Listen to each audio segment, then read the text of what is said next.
I will also be streaming something I did not stream last time I streamed this game.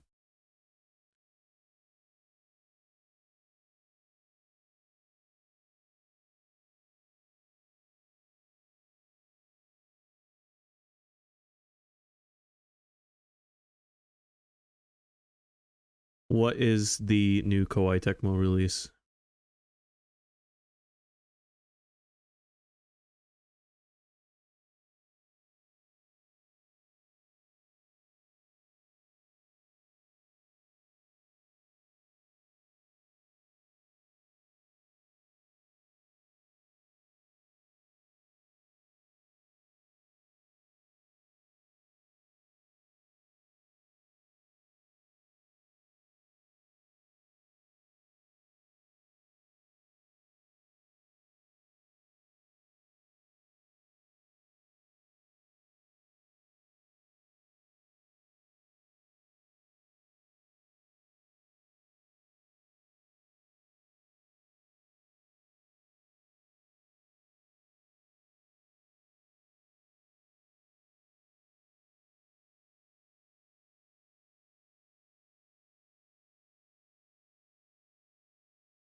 Look at that silent title screen. All right, let's do this. So we're starting with the main scenario, of course, but I'm gonna stream Born from a Wish, which is something I've never actually played.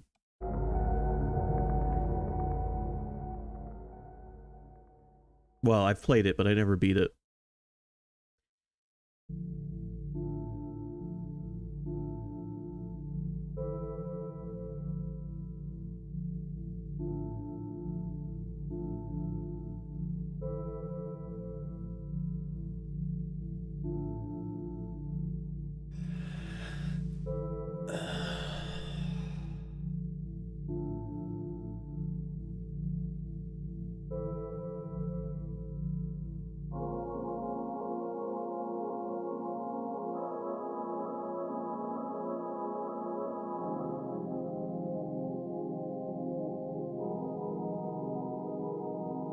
Mary, could you really be in this town?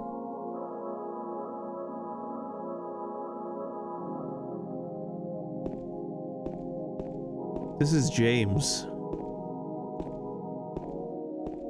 James is an unfortunate sort of fellow.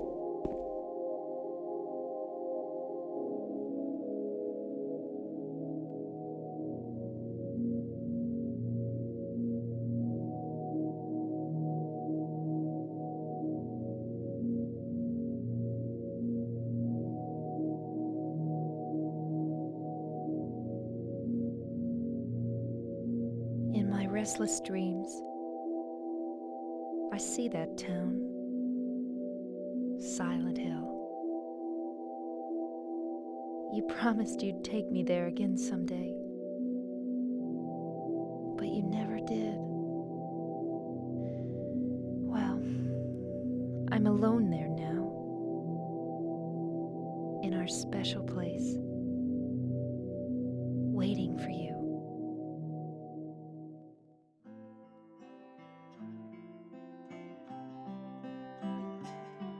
I got a letter. The name on the envelope said, Mary. My wife's name. It's ridiculous.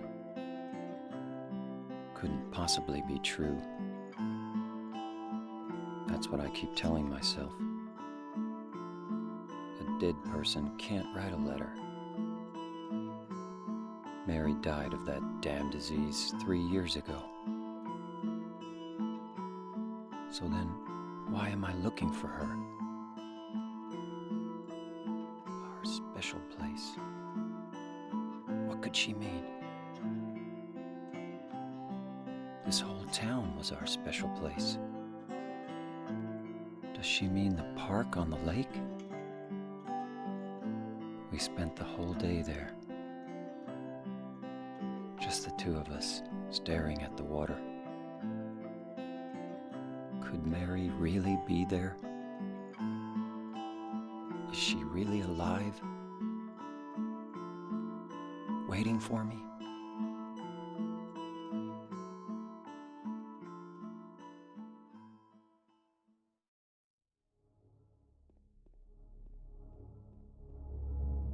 It wasn't that some nice dialogue.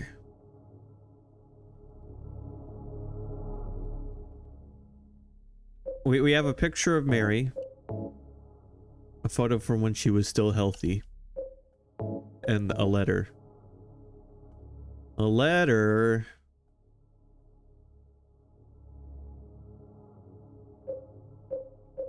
Yes, C for cranberries.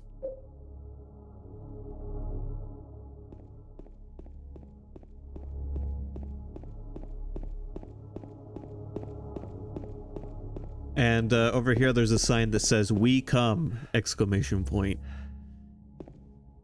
I'll bet you do.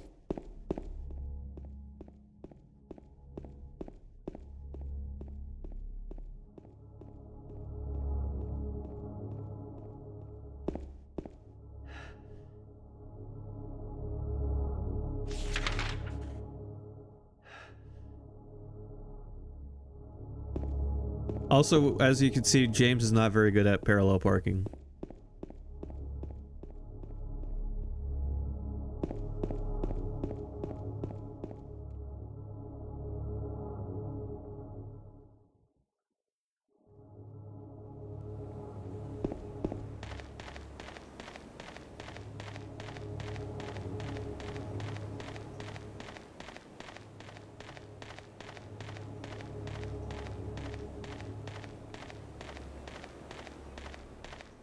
He's not good at regular parking either.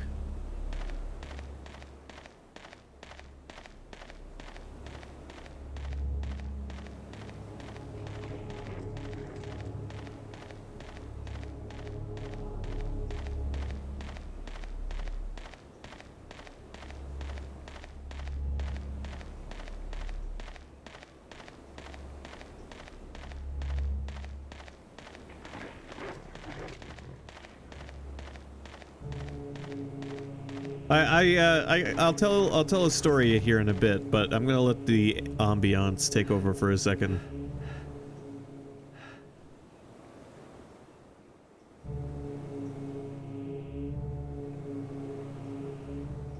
There's something in the well. What's that? Looking at this makes me feel like someone's groping around inside my skull. Gives me a weird feeling.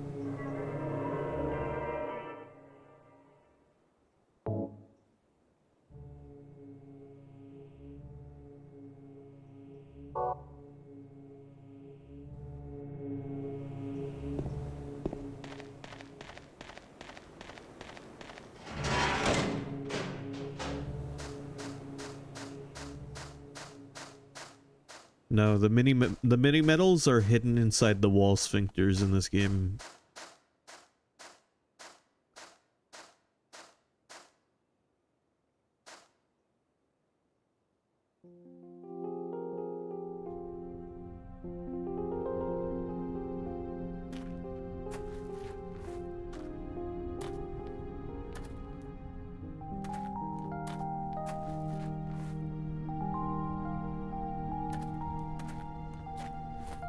Excuse me, I'm sorry.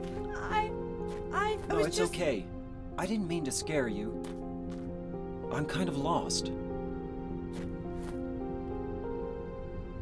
Lost? Yeah. I'm looking for Silent Hill. Is this the right way? Yeah. It's hard to see with this fog, but there's only the one road. You can't miss it. Thanks. But Yes? I think you'd better stay away.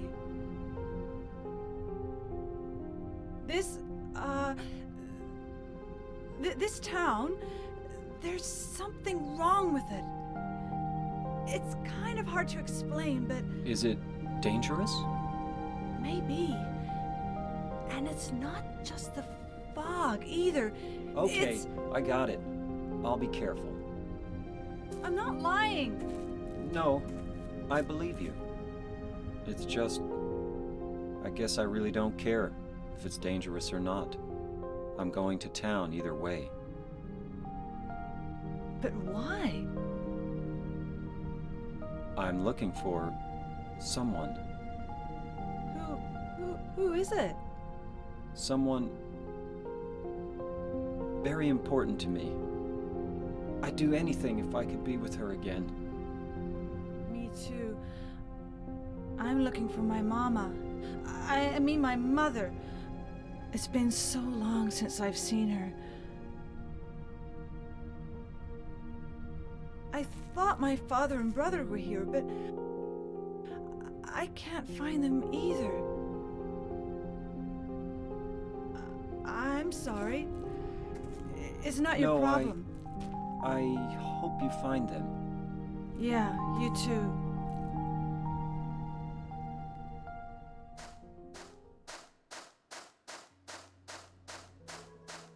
I love that first fucking human interaction scene. I'm not gonna call it a cutscene. That was a human interaction scene. I think I just went around backwards. No, we're going the right way.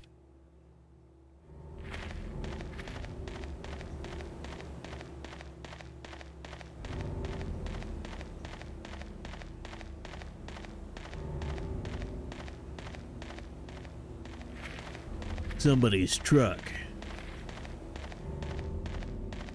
Out here on a dirt road.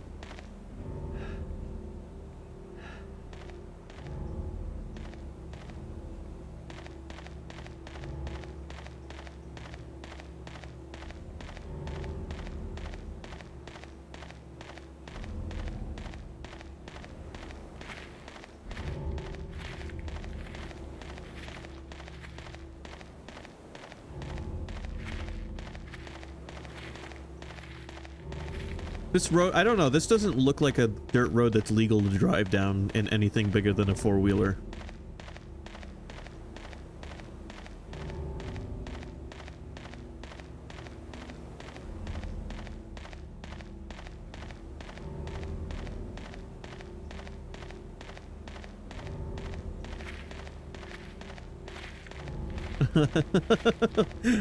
I assure you, Maine still has laws.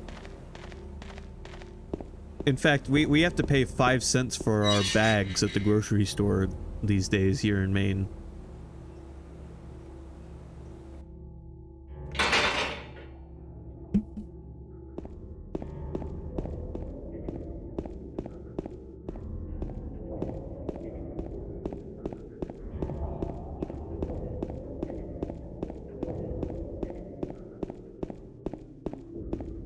So the first time I played this game, it was the PC version, and I was playing it on a Windows XP machine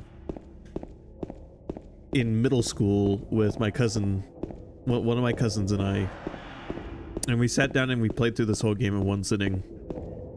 And I didn't have a controller to hook up to that PC, so it was keyboard and mouse controls.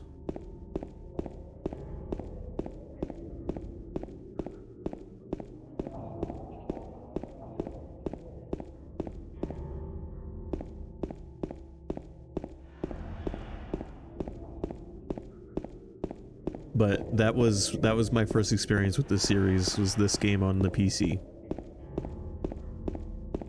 I think I was in 7th grade. It was fine. I mean, keyboard controls sucked, but it didn't really bother us at the time. We were more interested in seeing the game through. I remember the room that we played in, the computer room at my house. Back when our house had a dedicated room for the computer. And the computer room had a window next to the computer that didn't have a curtain covering it. So it was the middle of the night when we were playing, and we could see outside, which added to how creeped out we felt.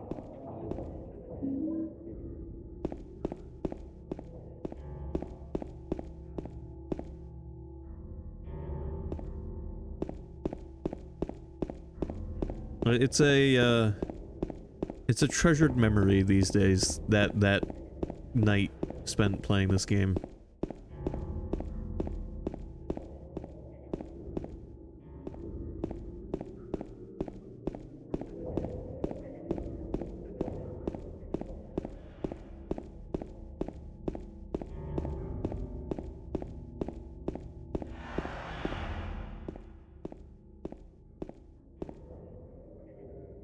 Are these Mark's blood?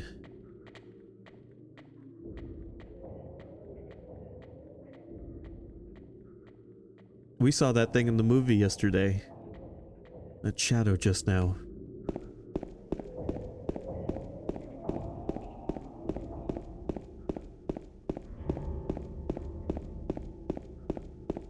You know, I haven't been able to get that image of Pyramid Head ripping that woman's skin off out of my head all day. Like, I keep thinking about it.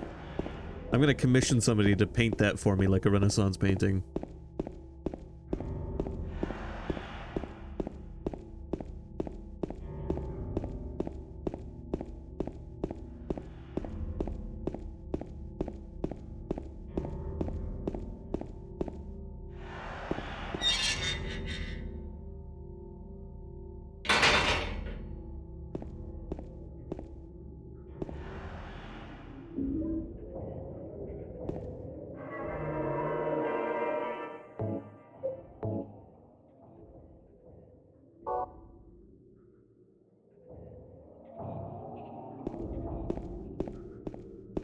Yeah, this was such an old PC game that it was on an actual disc. Can you believe that?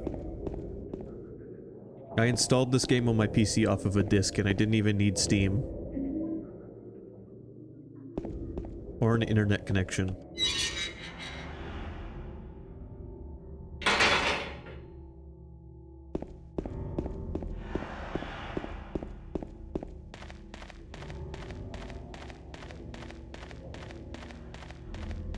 Oh, I'm aware of floppy disks. I'm making this statement because people who play PCs nowadays know that PCs don't even have disk drives anymore.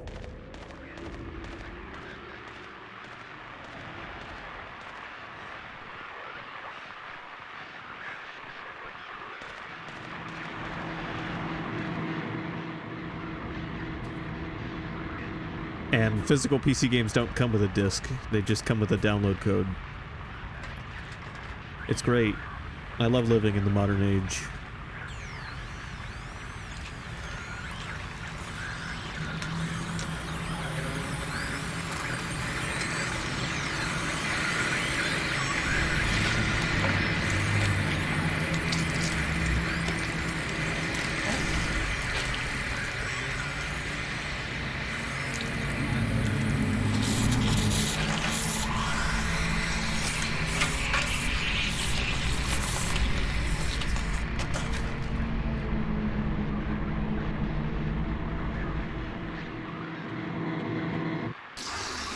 Look at the ass on this guy.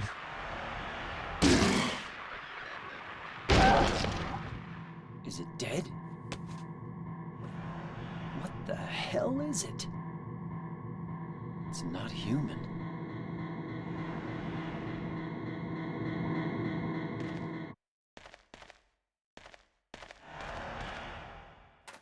Unfortunately, Sky, I'm gonna have to burst your bubble. Pyramid Head doesn't have much of an ass in this game. This thing broken?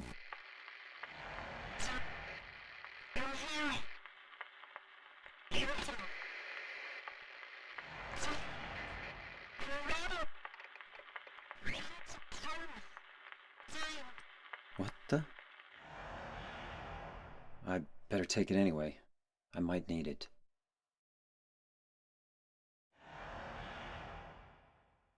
Radio? What's going on with that radio?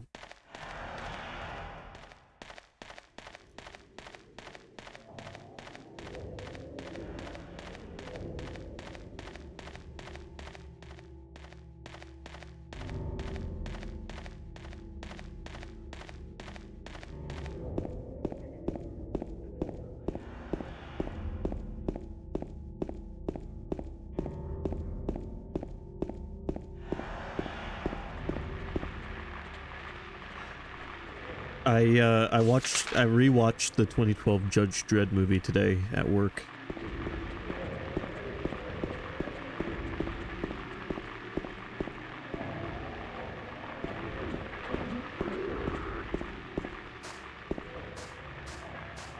I love that movie. It's a little cheesy, but it's fucking Cool it, hotshot. What'd you say? I said, hotshot.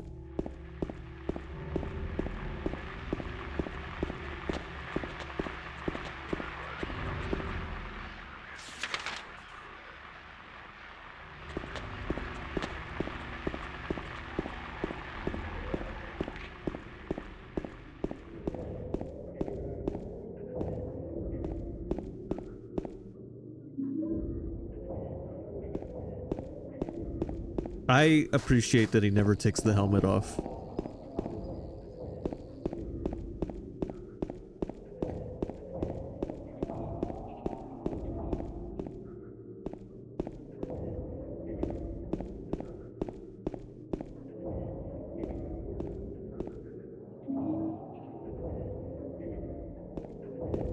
A dead body.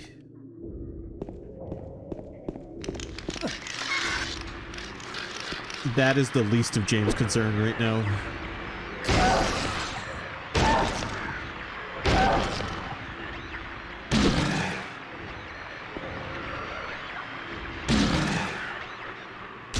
Look at this thing's feet. It's got like platform boots on, like goth platform boots.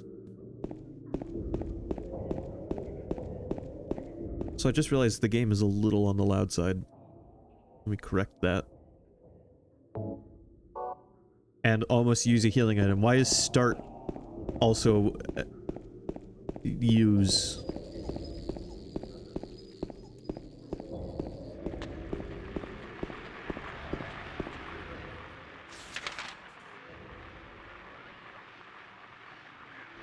Can I cut down this alley over here?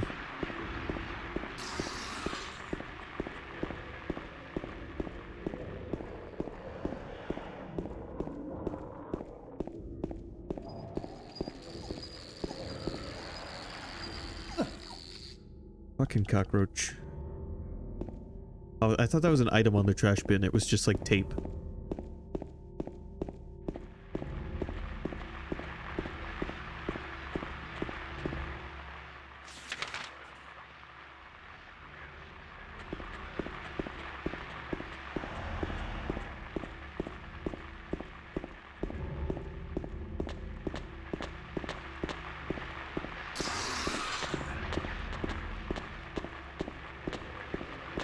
I remember I first saw that Judge Dredd movie when it came out. I watched it with one of my uncles.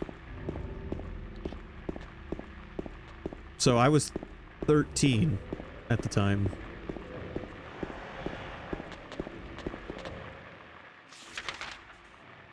And I just remember, I kind of remember thinking to myself, holy shit, I probably shouldn't be watching this.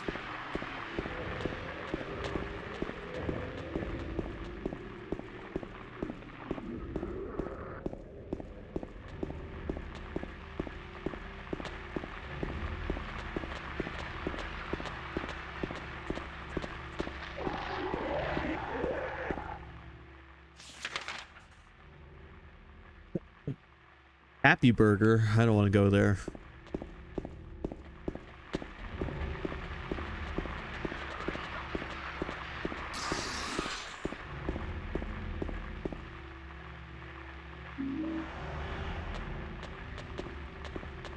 Well, a lot of the movies I watched with my grandma were violent, but they weren't Judge Dredd 2012 violent.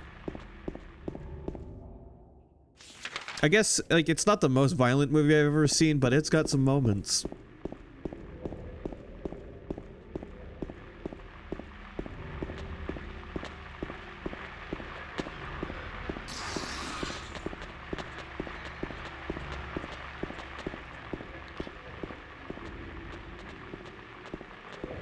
Yes, like that scene. Like that scene. Honestly, the least... I'm gonna describe for you the least violent kill in the movie, off the top of my head, like, out of my recollection. When he shoots the guy in the mouth with the hot shot round, and it, fries his brain from the inside, and smoke comes out the back of his head, that's the least violent kill in the movie, I'm pretty sure.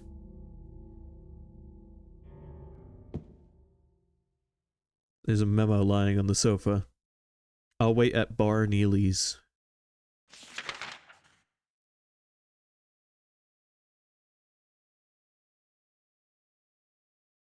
Copied it onto my own map.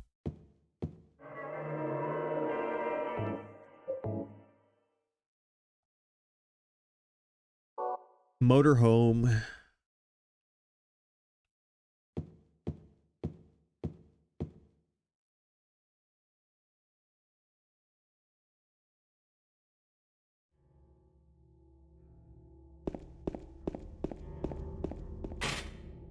It's locked.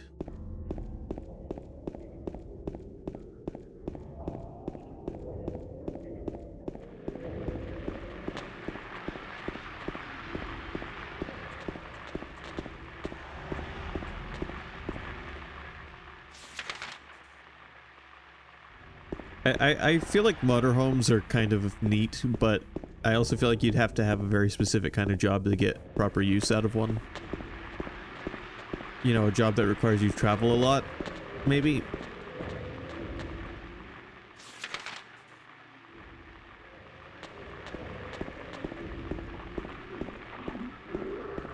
Well, what's the point of living in a motorhome if you're not going to go around in it? If it's just going to sit stationary, just live in the non-motor version. Yeah, I already found the key up there. Just gotta go to the apartments. There was a hole here, it's gone now.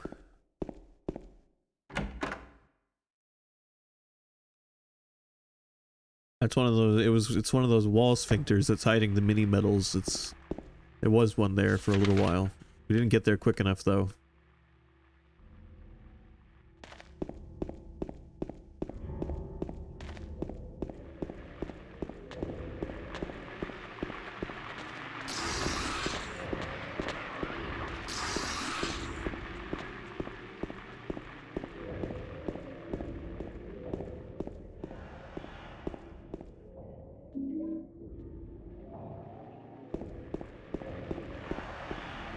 There's something else in front of there that you're seeing, James?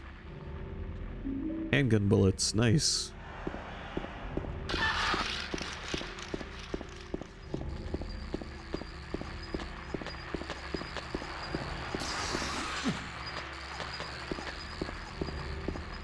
Imagine a cockroach big enough to bite your foot. And, like, you feel it.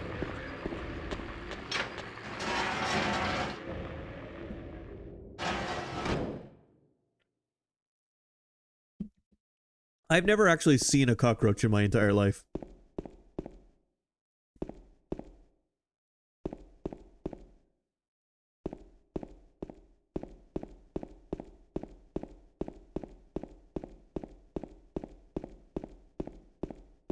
Like, outside of seeing them in media.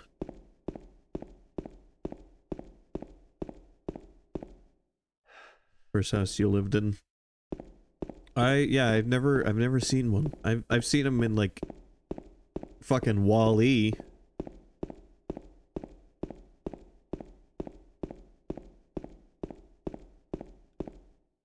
Garbage. No use for that.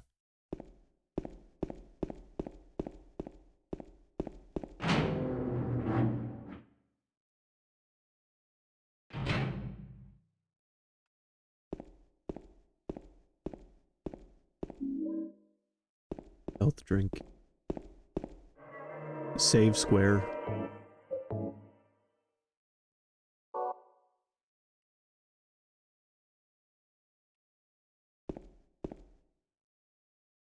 That's fun. I always fear there being something in my shoes when I put them on.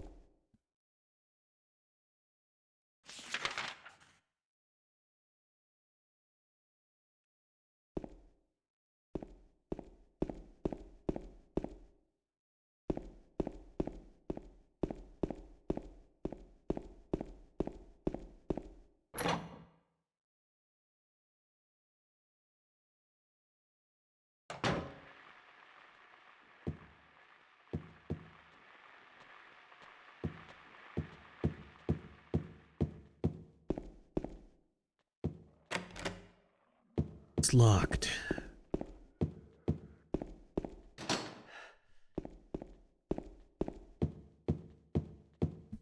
We're gonna start running into those famous Silent Hill doors with broken locks and handles and shit.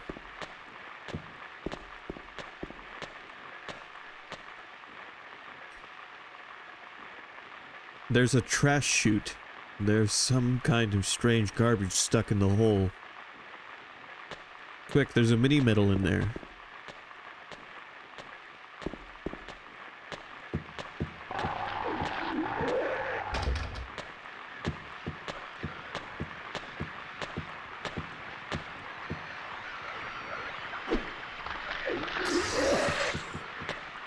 Alright, good job, James.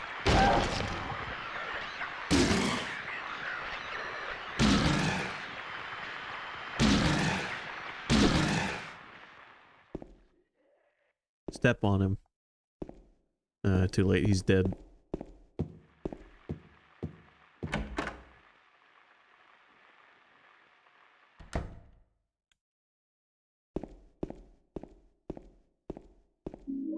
I got a flashlight.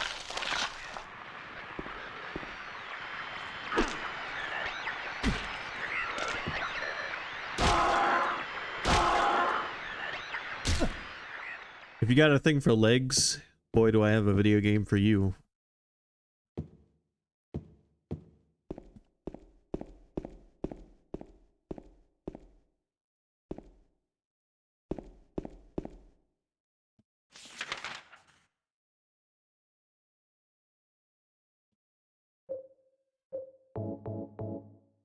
I have a difficult time telling how much health I have at the moment. I'm going to assume we're doing okay.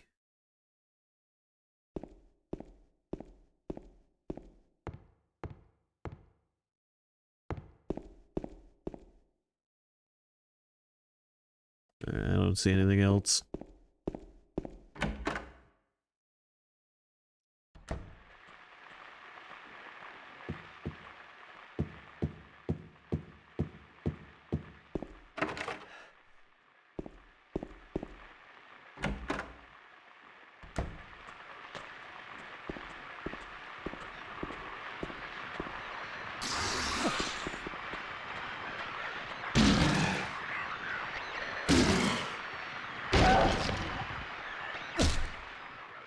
I call these enemies the squirters, because,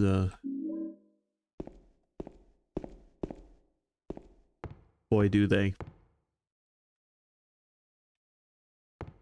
I've been told they're supposed to look like phalluses. I kinda see it.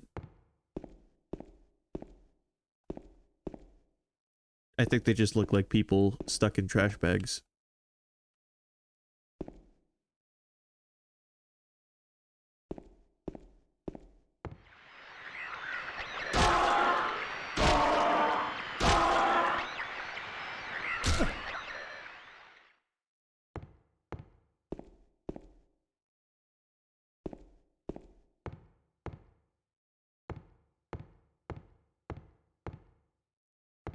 This is a nice closet space.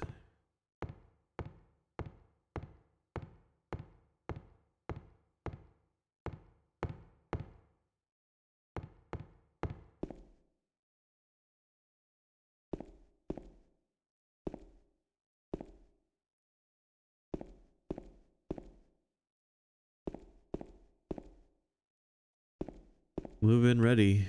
Yeah.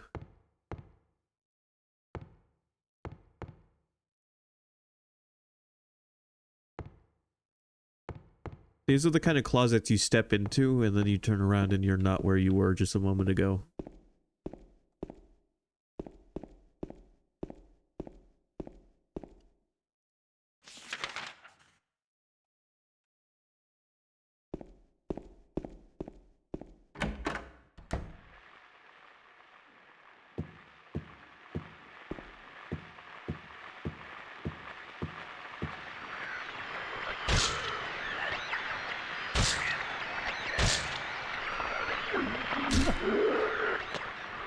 Alright, come on, you fuck. Let me check my health, actually. Yeah, we're fine. We're totally fine. It's like, it's a little bit...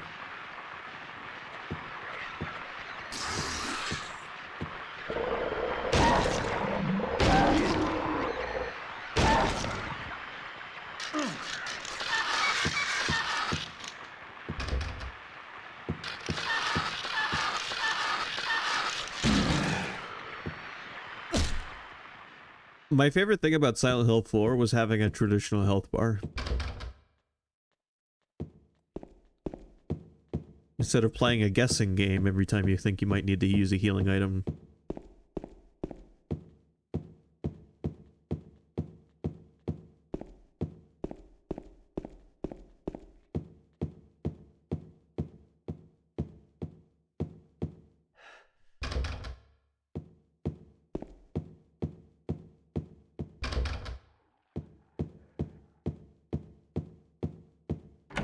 I wonder if this apartment has lead paint in the walls.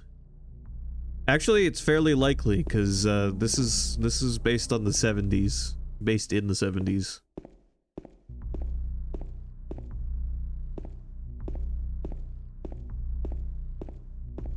Probably got asbestos in the walls, too.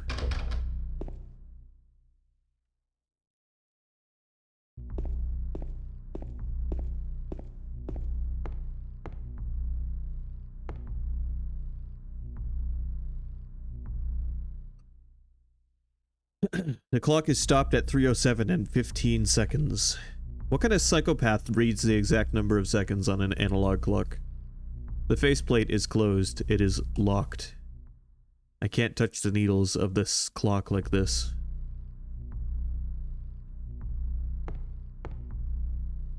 There's writing on the clock. The scars from the past shall remove the nail that stops time. What's this?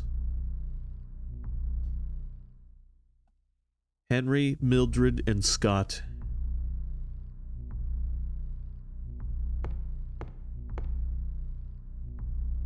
I need the clock key first, I think. Yep.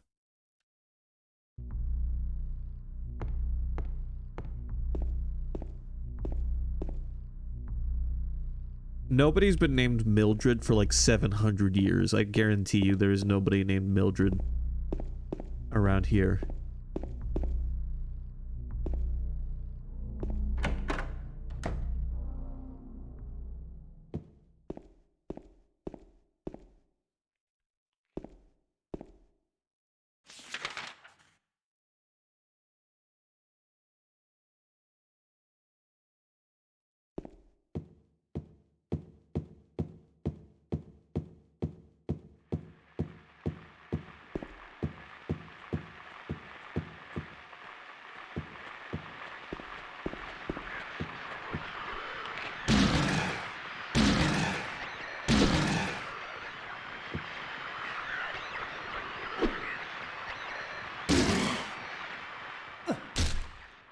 You know what these guys look like? They look like a butt-ass naked person who still has their socks on. But like they're like black, long black socks.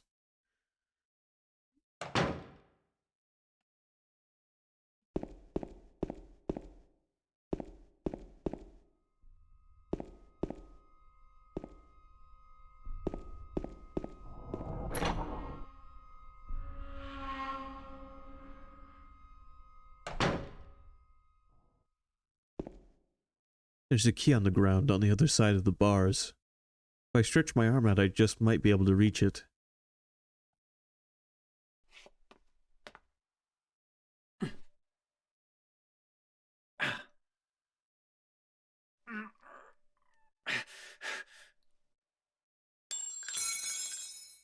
Ow! Ha ha. Hey, wait! Damn it.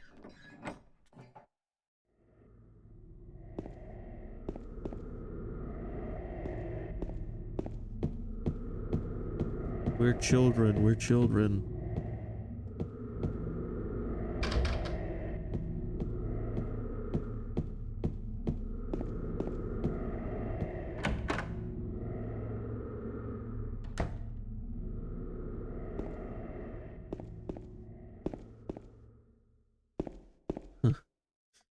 Well, Laura may be a bit of a brat, but thankfully she's not a child with a knife.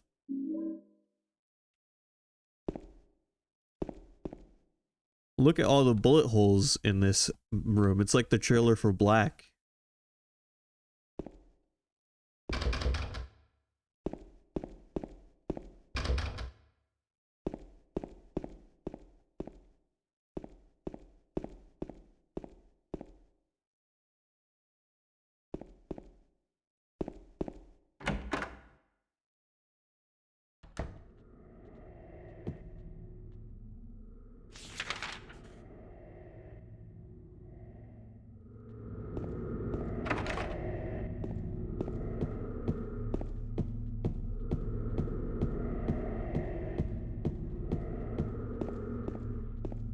I love the oppressive darkness.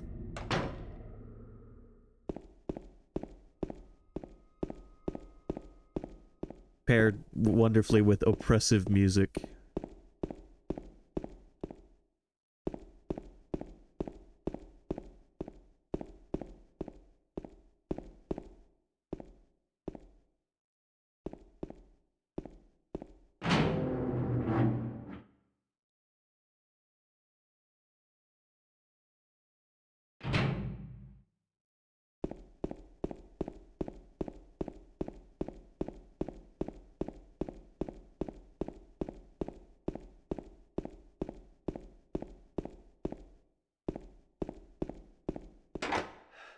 Okay, I can't go in that way yet.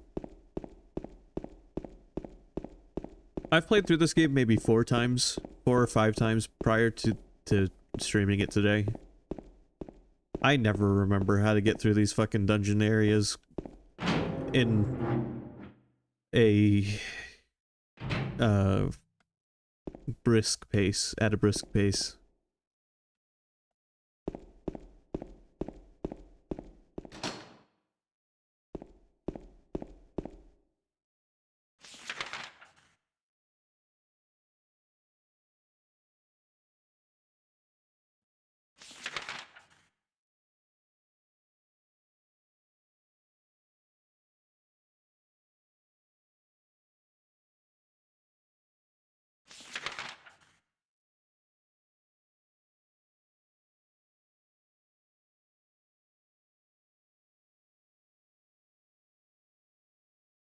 Wrong fucking button. Oh god, my inventory's start.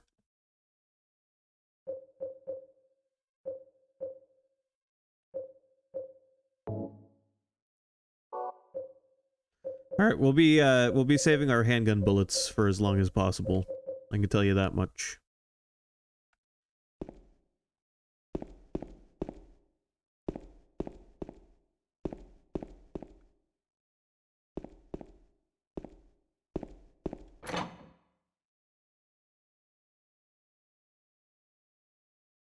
When I stream with a controller, sometimes I lean forward into my desk just enough that it cuts off the circulation to my forearms and my hands, and they start to go numb. What was that? Some kind of noise north of here. What kind of psychopath thinks to themselves, oh yeah, north of where I'm currently standing, inside of a building?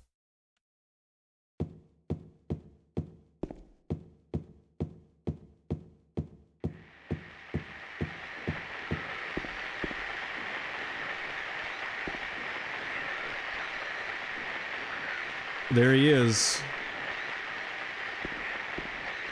He just kind of shows up.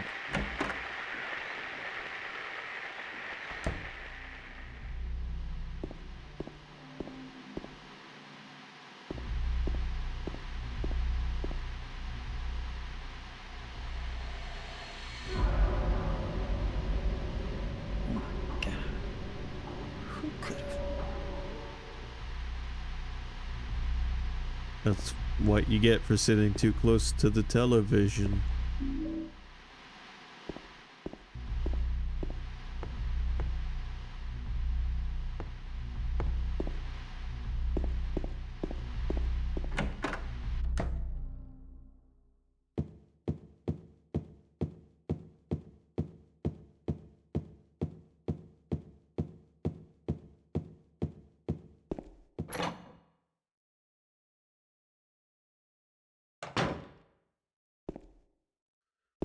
All right, I got the room to key, or I got the key to room 302, which should be on the 3rd floor.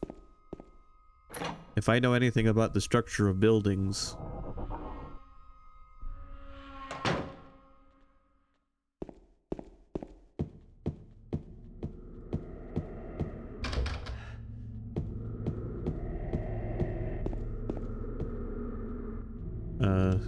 Wasn't it the key to 302? 202. Wow, I can't read. I went right to room 302 though. God damn it.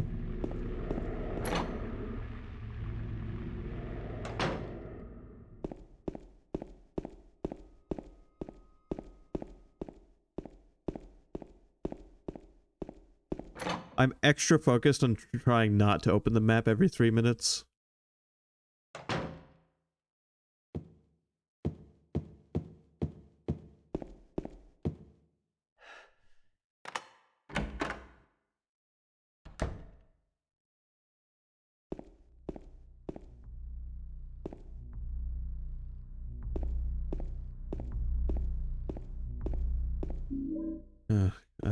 A health drink.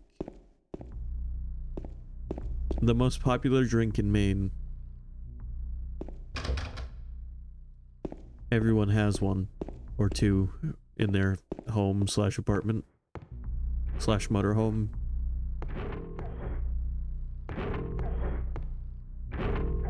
The body of a dead butterfly is on the ground. There's nothing else of interest here. But here's our first mini medal. It's too dark to tell for sure, but I think there's something on the other side of the hole. Will you investigate?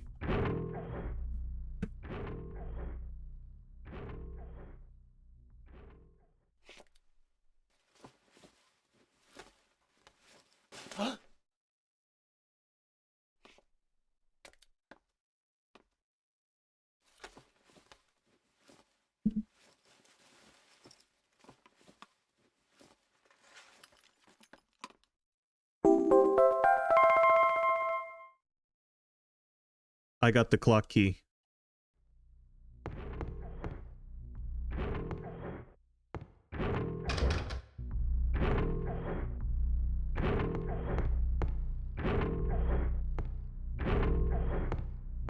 The idea came to me as the cutscene started, so you better believe I booked it to YouTube.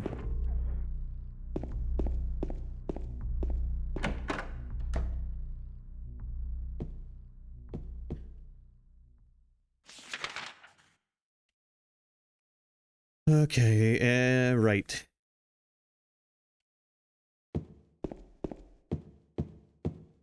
I think a lot of games would be better with the Dragon Quest mini medal pickup sound effect.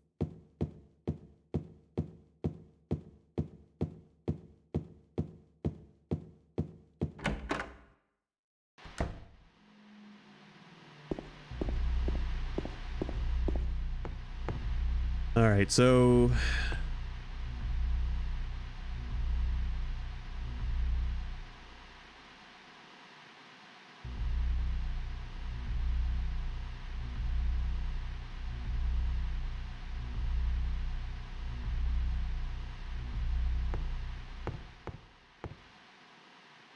Here we go. I have to go in my inventory. Hold on, it's like an adventure game.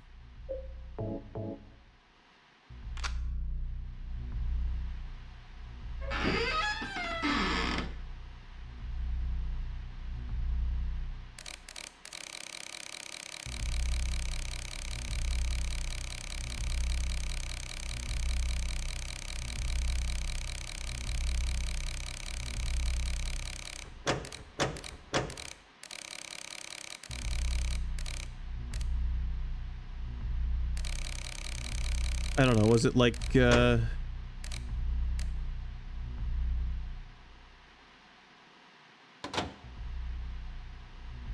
No.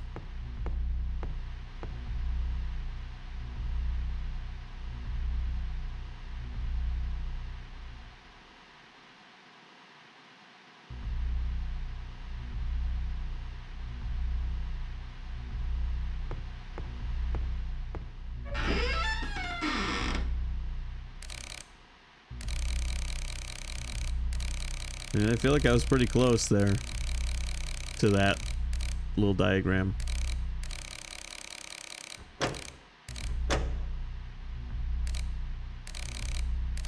Oh wait, it only made that sound effect, didn't it? I just thought that was the sound effect of me stopping.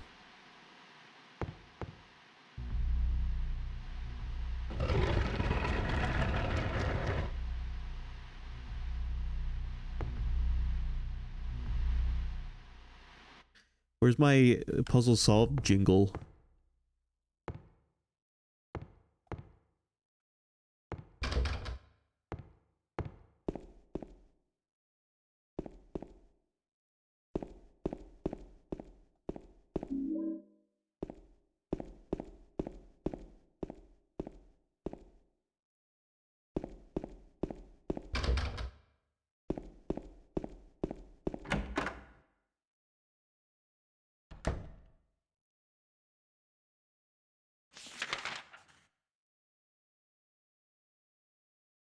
Excellent. Up we go.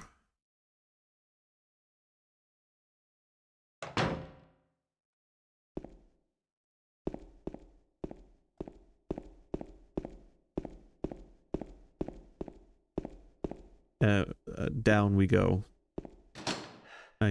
Nope, up we go. We'll figure it out eventually.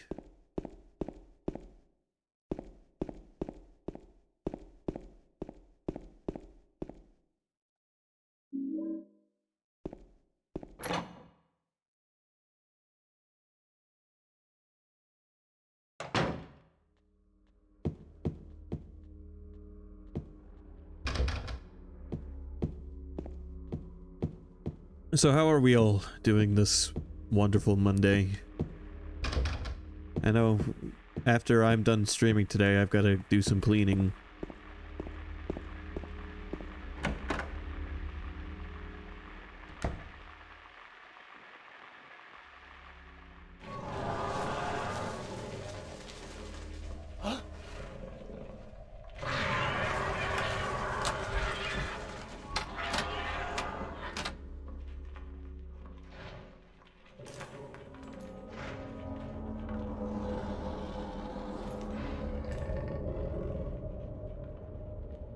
That cutscene always looked like Pyramid Head was getting his freak on.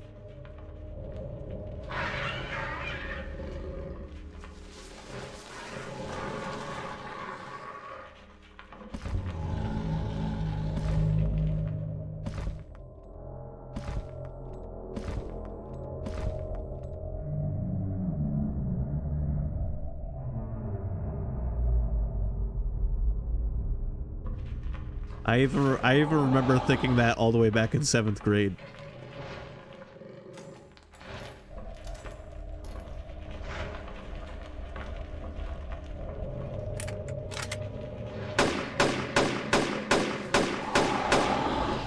Yeah, make him dance.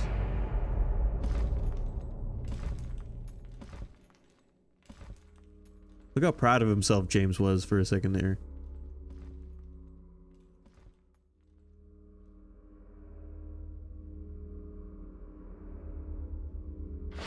Little does he know he's very lucky that Pyramid Head wasn't currently holding his big knife.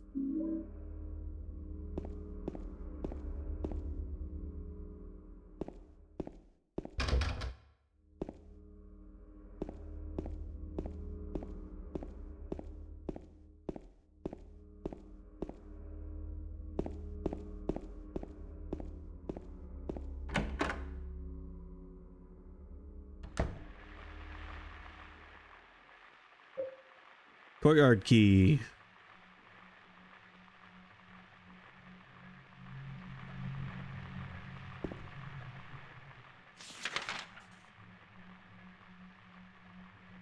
We may as well check the rest of this out first before we go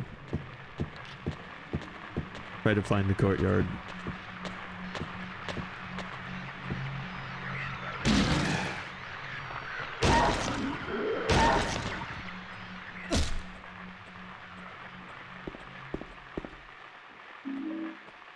Fire escape key.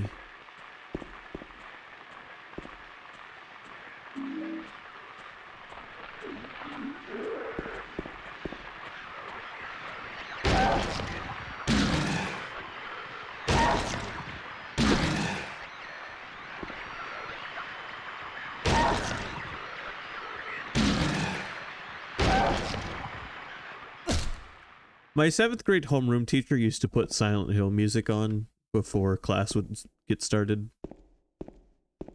True story.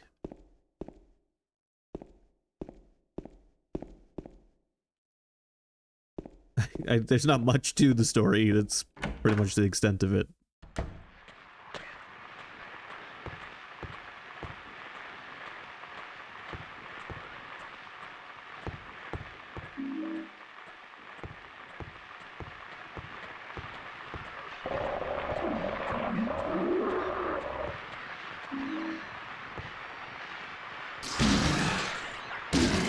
Alright, see you, Evil. Have a good one.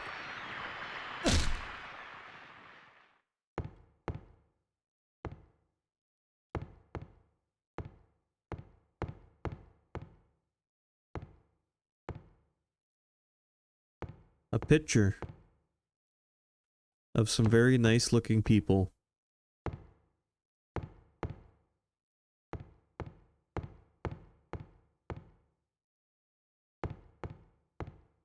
My apartment is nicer than these apartments. Thank God. These apartments are claustrophobic.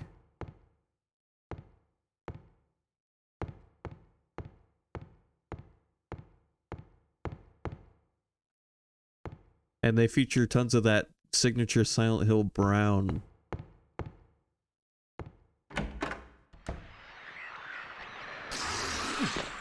Oh, you fucking squirter. Get out of here.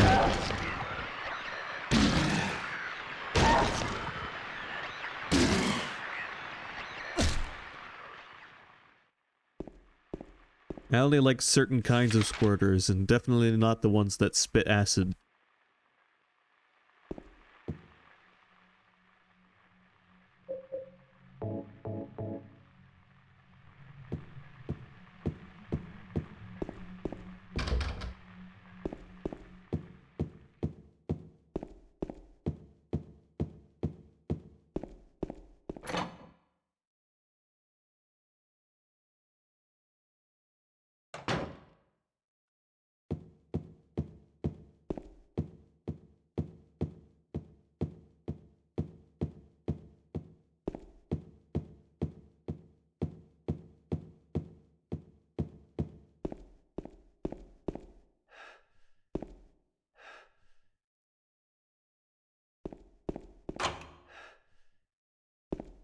Now it's unlocked.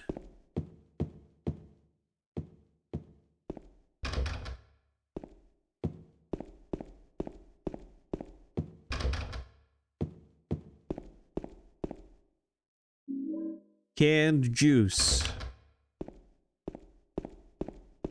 This is like the adventure game item of adventure game items. I think about this quite a bit when I think of adventure game logic.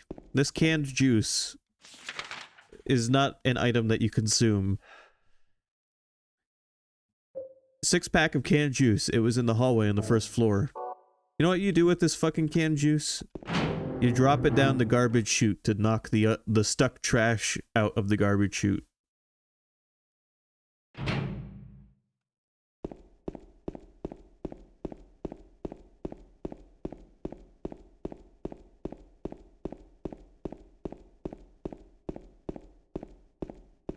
It's one of those ideas that you think, oh, I could do that in real life, and you go to do it, but you might hesitate because you'd be like, but this is adventure game logic, it's not going to let me do that. And then it does.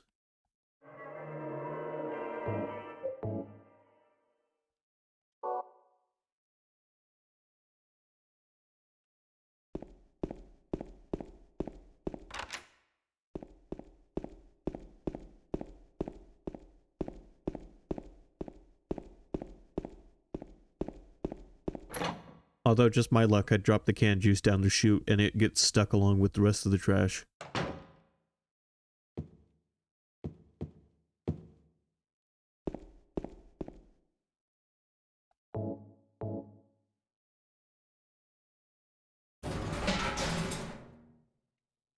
What a waste of perfectly good juice.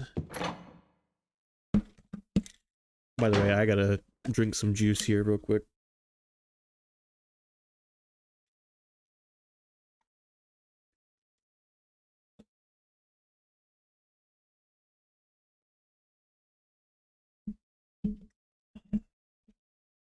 Okay.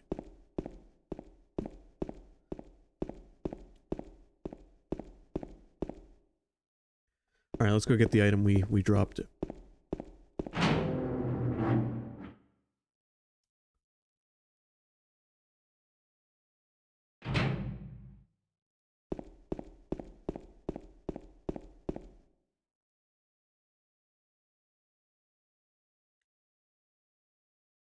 The garbage bag is torn and the contents are strewn all over. I got a coin, old man. What's this? Some gossip magazine? The police announced today that Walter Sullivan, who was arrested on the 18th of this month for the brutal murder of Billy Locane and his sister Miriam, committed suicide in his jail cell early on the morning of the 22nd. According to the police statement, Sullivan used a soup spoon to stab himself in the neck, severing his carotid artery. By the time the guard discovered him, Sullivan was dead from blood loss, the spoon buried 2 inches in his neck. An old schoolmate of Walter Sullivan's from his hometown of Pleasant River said, "He didn't look like the type of guy who would kill kids." But I do remember that just before they arrested him, he was blurting out all sorts of strange stuff like, "He's trying to kill me. He's trying to punish me, the monster. The Red Devil. Forgive me, I did it, but it wasn't me." The schoolmate then added, "I guess now that I think of it, he was kind of crazy."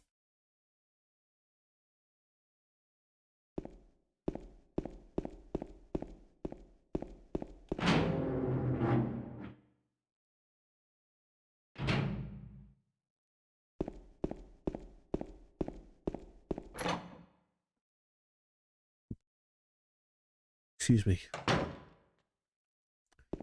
Another thing that's interesting about 2 is that it's a one-off. It's a complete one-off. It has no continuity with Silent Hill 1, 3. 4 does pick up some loose references to 2, but nothing like super concrete. 2 can be enjoyed completely independently.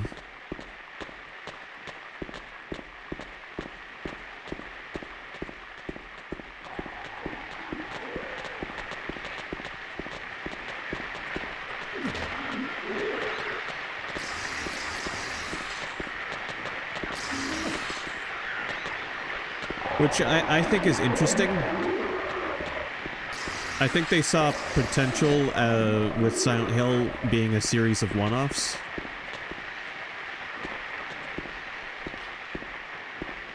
And they did it for 2 games, and then the 3rd game became a sequel.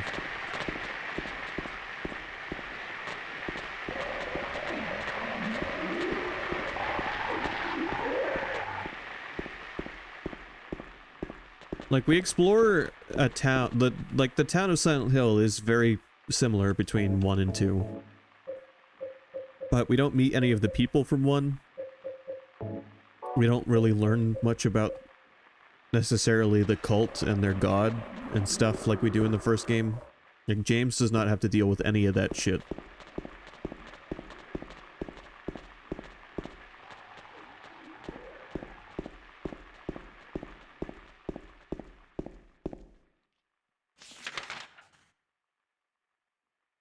Everybody's adventure in Silent Hill is definitely personal in a way, and they kept that even when 3 was a sequel to the first one.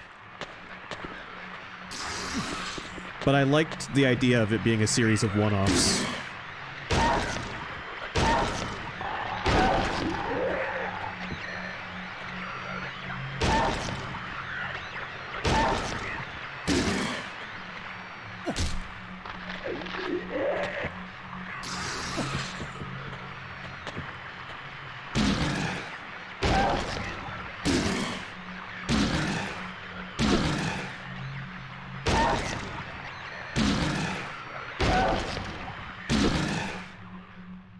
I like the idea that a bunch of random strangers who never meet each other, never interact with each other,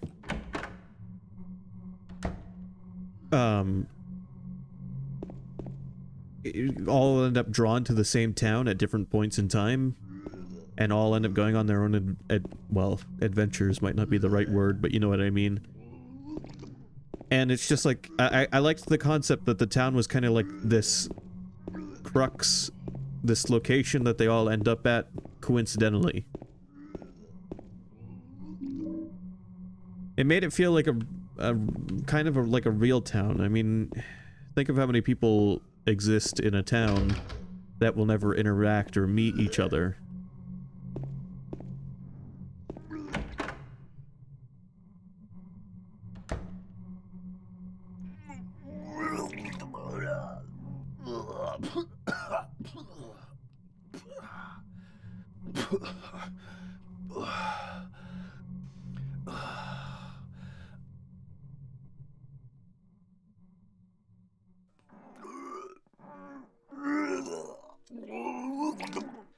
wasn't me.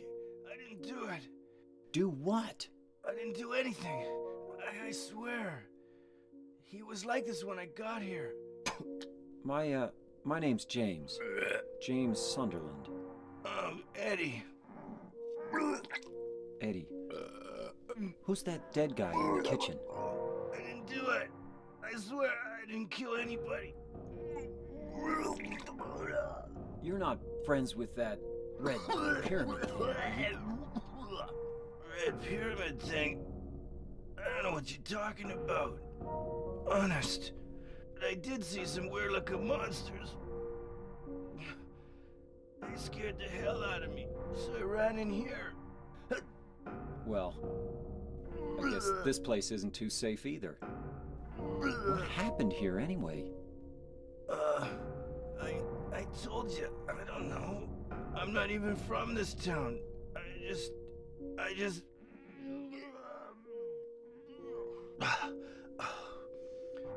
You too, huh? Something just brought you here, right? Yeah, you could say that. Well, whatever it is, I think you better get out of here soon. Yeah, you're right. What about you? I'll leave as soon as I'm done here. Eddie, be careful. James, you be careful too.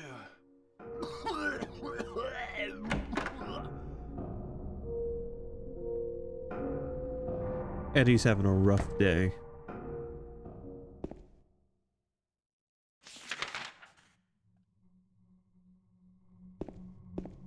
You know, for Henry, this town is full of cultists and demon-worshipping freaks, and he's searching for his daughter. And two, it's just a town that him and his wife, James and his wife, went to vacation once upon a time.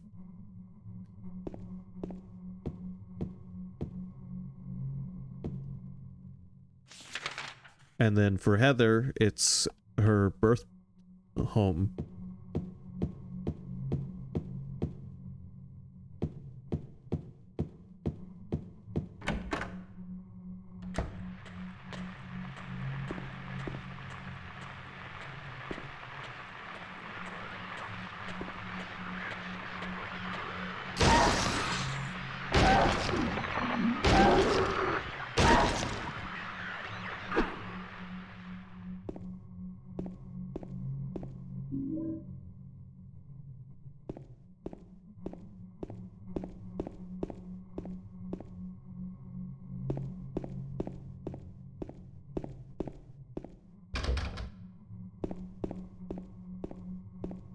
I think out of the three characters, because and even in 4, you eventually do make your way to Silent Hill. It takes most of the game, but Henry Townshed does end up in Silent Hill towards the end.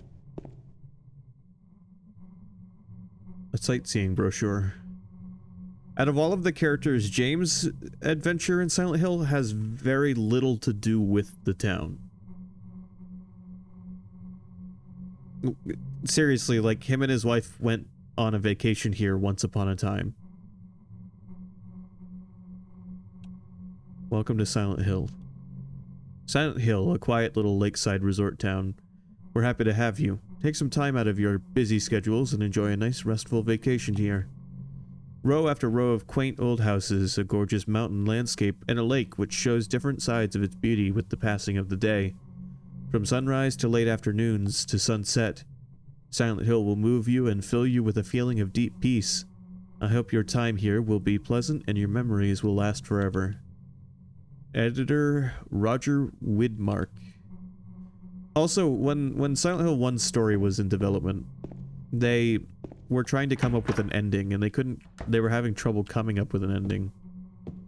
Which is part of the reason why the game has several. But they set up a suggestion box, and everyone on the team who had an idea for an ending put a suggestion in. And they just like picked their favorites.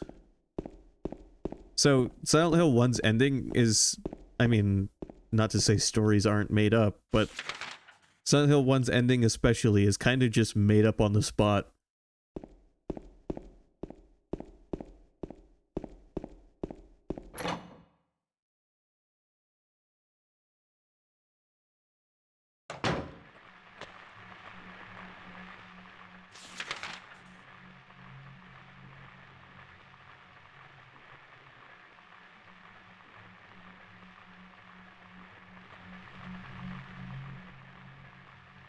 Like, somebody suggested aliens, and that's how we got the joke UFO ending.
Hold on just a sec.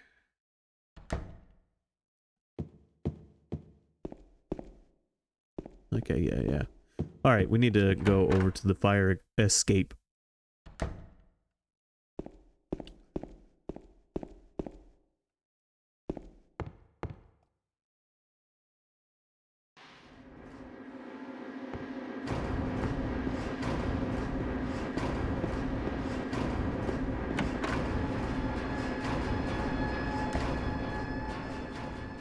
It is unfortunate, like, how poorly the HD version runs.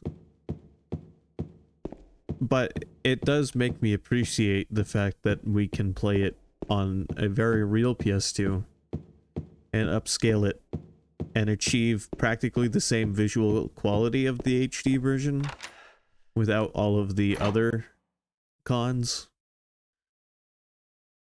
Like horrible performance.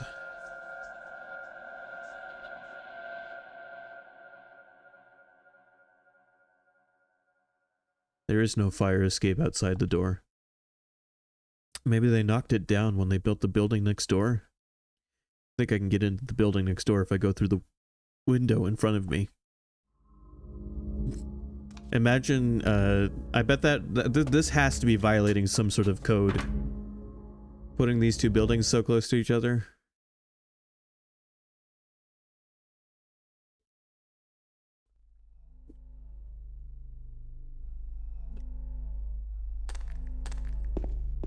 Ah, it's the 70s. Who cares? It looks like there's something stuck inside the toilet. Hell yeah, reach your hand in there. We're about to get our second mini medal.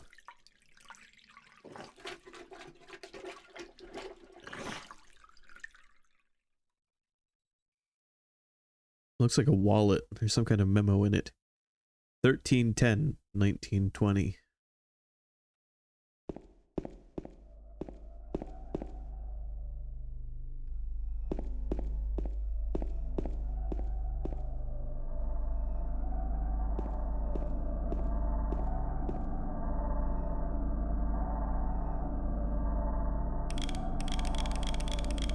Thirteen, 10, 19, 20.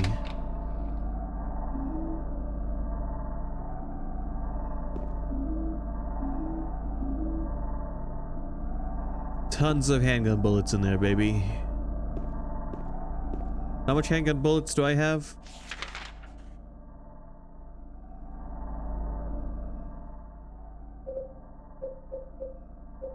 $130 rounds. Hell yeah.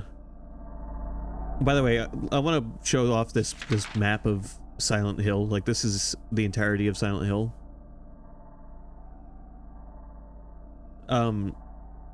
This is a lot like the very real main town of Newport, where mostly all of the town is lake.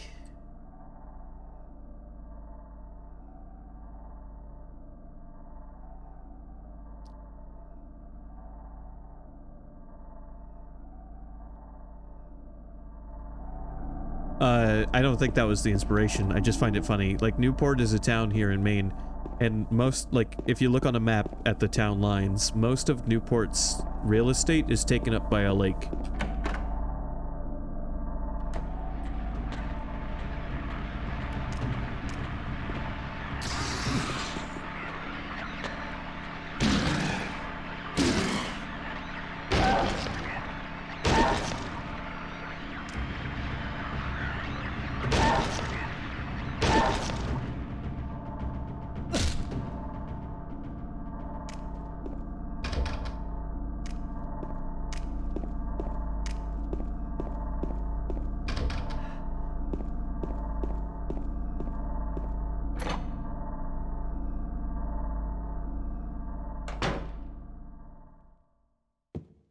I don't want to take the stairs yet.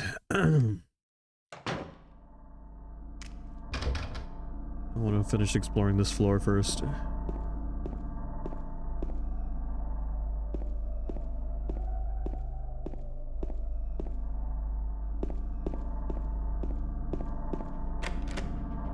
"209 is locked. Dear Tim, I have to run an errand, so I'm going out. I left the house key with Uncle David. You know where he lives, don't you? The key is in the room near the first floor staircase. I'll be back as soon as I can, so please go watch the place while I'm gone."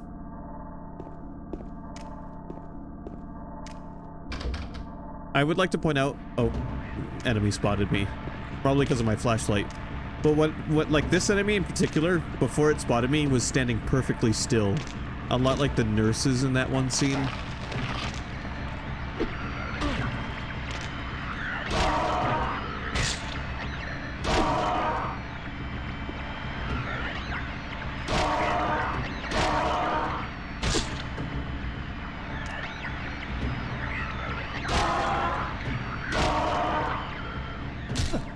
Before they started slitting each other's throats.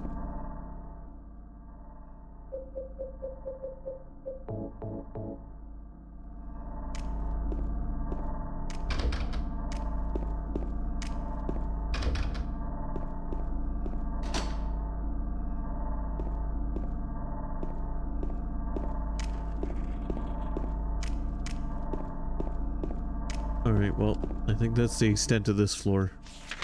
I don't have a map, so I can't be totally sure.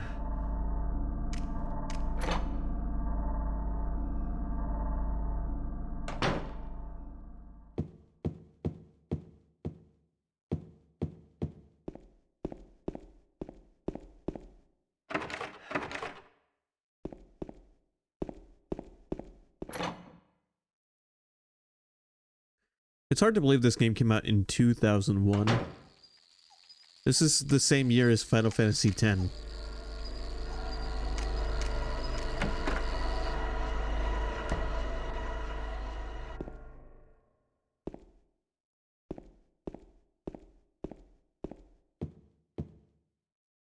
Nothing in the bookshelf that looks like it would be of any use. Visually, though, this game looks great for 2001.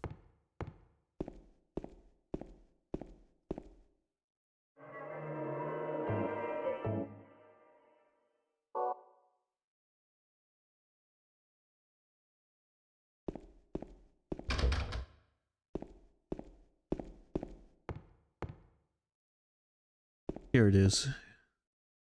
We gotta find one more coin, I think. There's something written on the desk. 3 bright coins in 5 holes be. At one end sits the seducer of she, the wind from behind the woman doth play. The formless one, null, lies furthest from they. The old one beside the serpent sits not. 'Tis to the prisoner's left that he doth rot.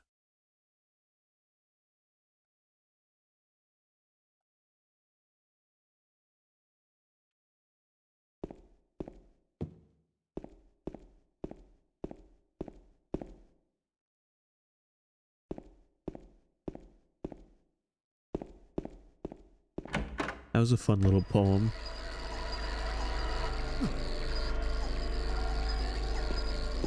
Get back here, you fucking cockroach.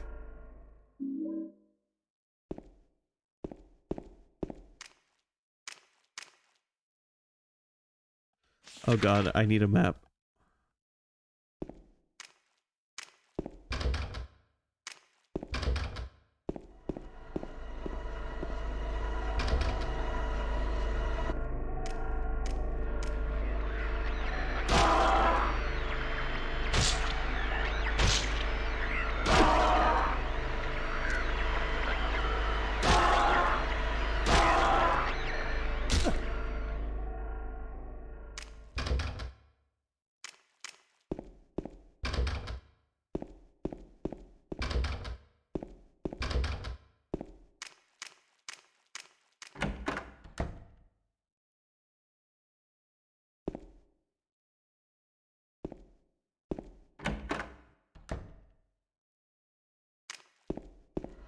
But where can I get a map?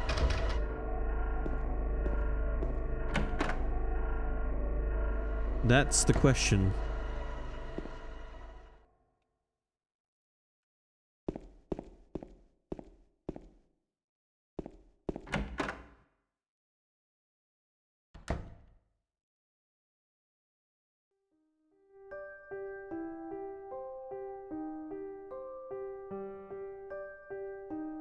Oh, it's you.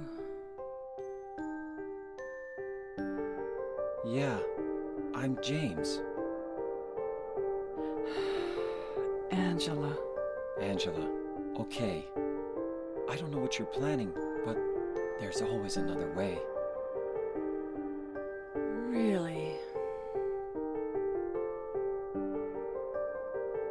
But you're the same as me.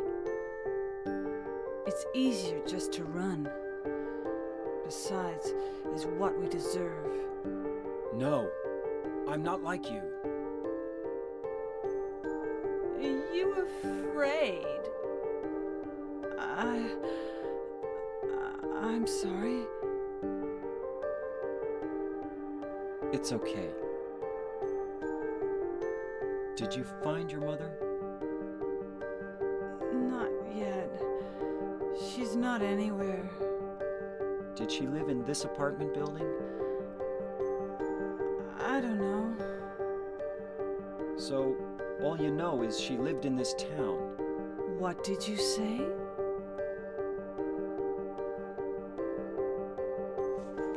How do you know that?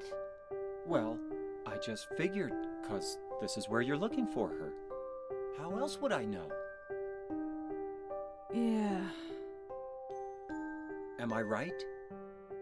I'm so tired. So, why did you come to this town anyway? I'm sorry. Did you find the person you're looking for? Not yet. Her name's Mary. She's my wife.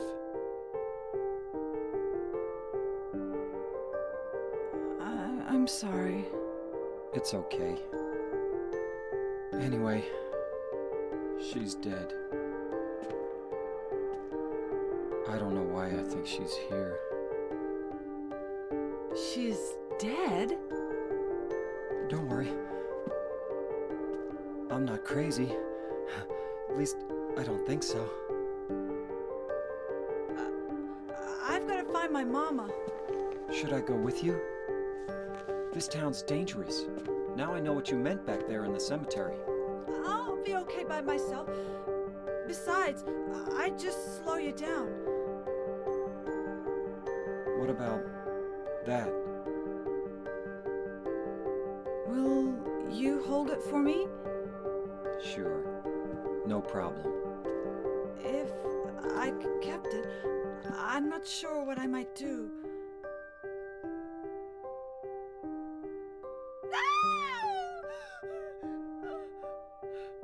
Oh, I'm sorry.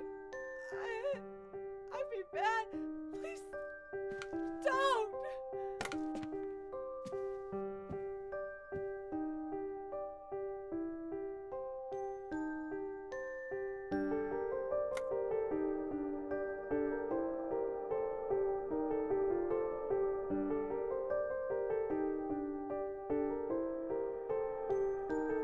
Doesn't look like there's anything useful. What about the coin? Yeah, that's what I thought.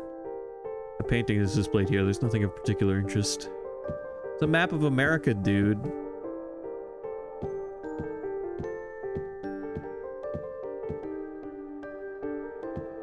I like this theme. Unfortunately, we must stop hearing it now.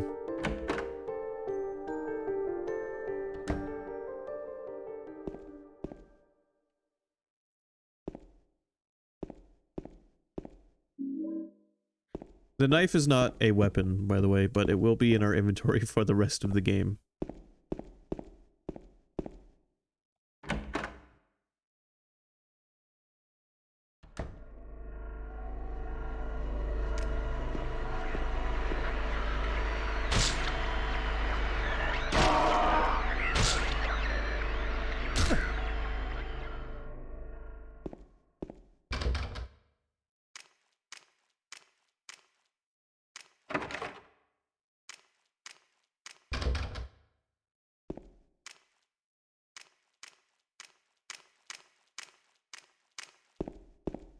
I think that's everything on this floor.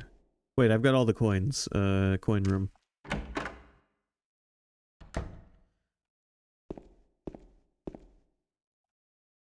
Alright, let's go over the poem one more time. 3 bright coins and 5 holes be. At one end sits the seducer. Wow, the seducer of she. So, snake. The wind from behind the woman doth play. The formless one, null, lies furthest from they. The old one beside the serpent sits not. 'Tis to the prisoners left that he doth rot.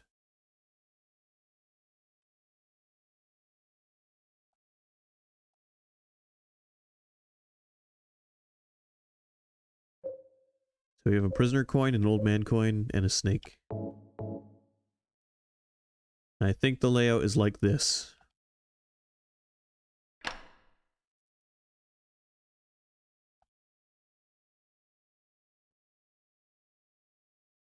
So I love how instead of making like controller UI for all of these interactive screens like this, they just give you a cursor.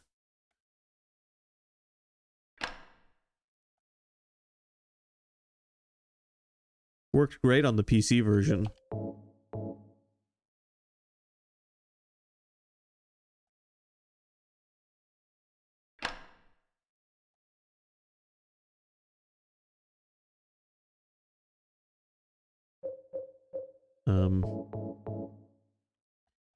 Which I fucking screwed something up.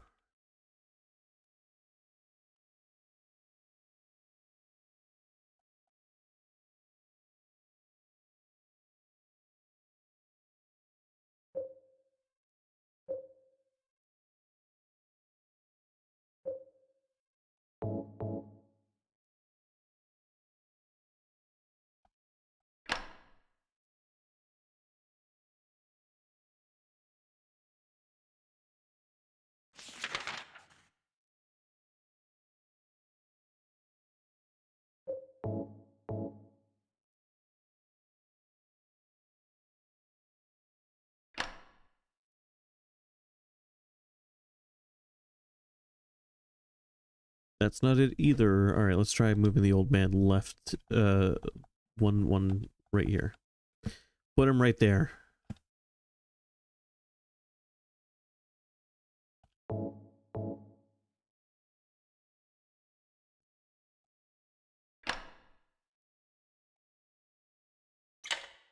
There we go.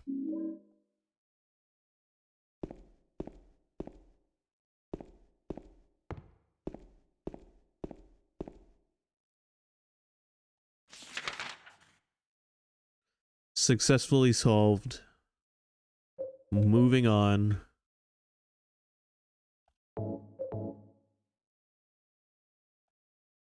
Okay, we got the... Alright. We can go back to the locked door with a note on it. Excellent.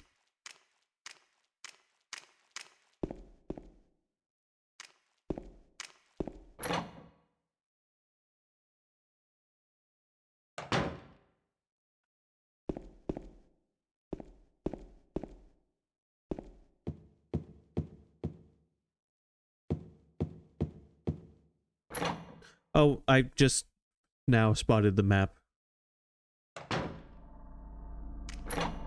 Great, just in time for me to be done with that area.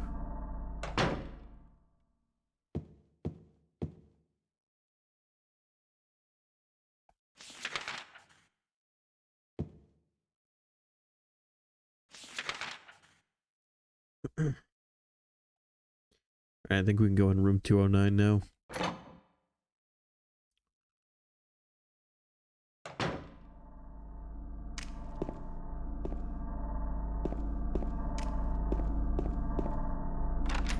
Yep.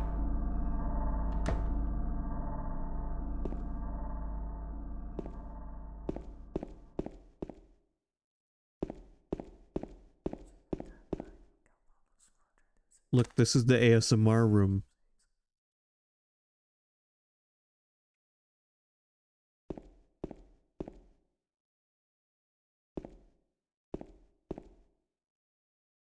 Do it again.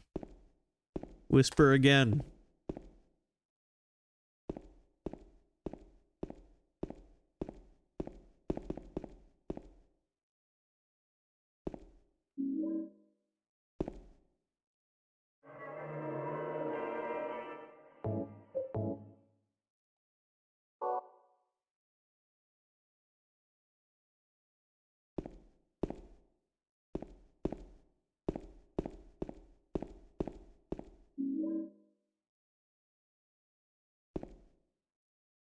Okay, that looks like a note. I guess not.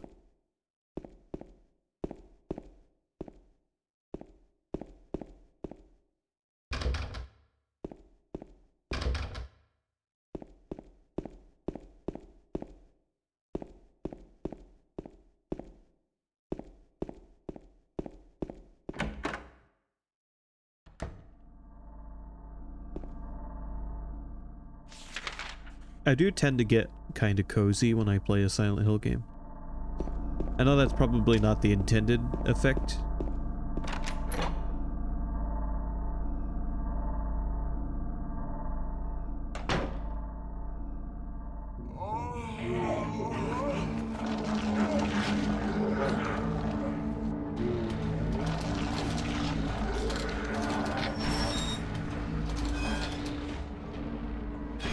Here he comes.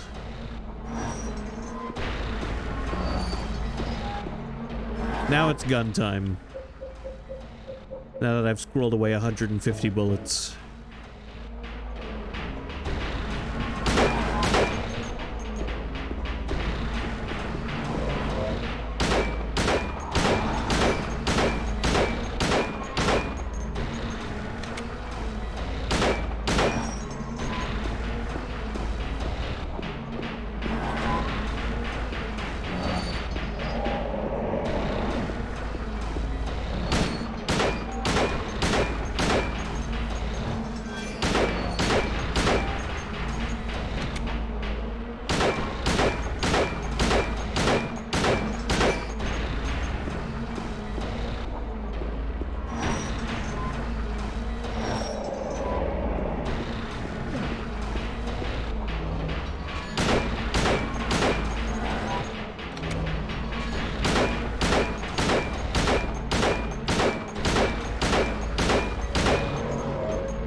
And off he goes.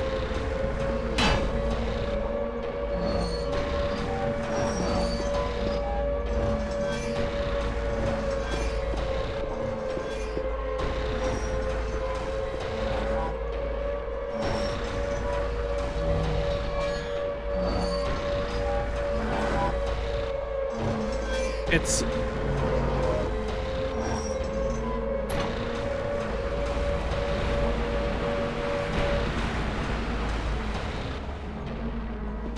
Well, now's the time to buy. Buy, buy, buy, sell, sell, sell. But why this game makes me cozy? I would say it has little to do with nostalgia. Yeah, I've got a good memory attached to it. But it's a combination of the ambience for sure and just the general cozy feeling I get when I play a good classic survival horror game. Which is not necessarily anything exclusive to this game, just its genre.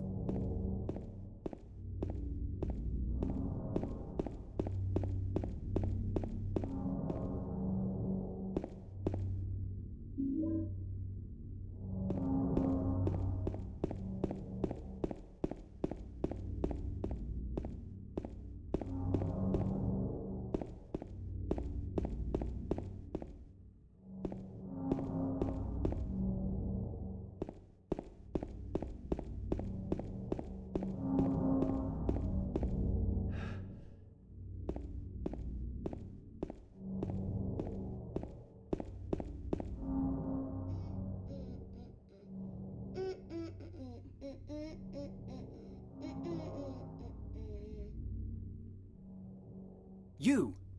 It was you, wasn't it? You're the one who stepped on my hand. I don't know. Maybe I did. What's a little girl like you doing here anyway? Huh? Are you blind or something? What's that letter? None of your business. You didn't love Mary anyway. Wait! How do you know Mary's name?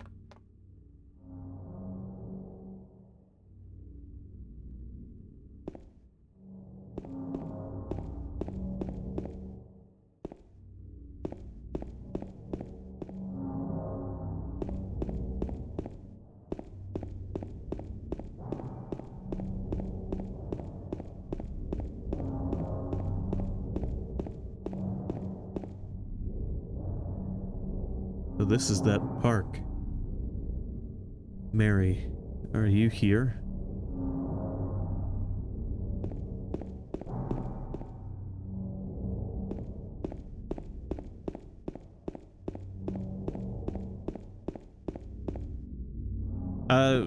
For me, Silent Hill is a series about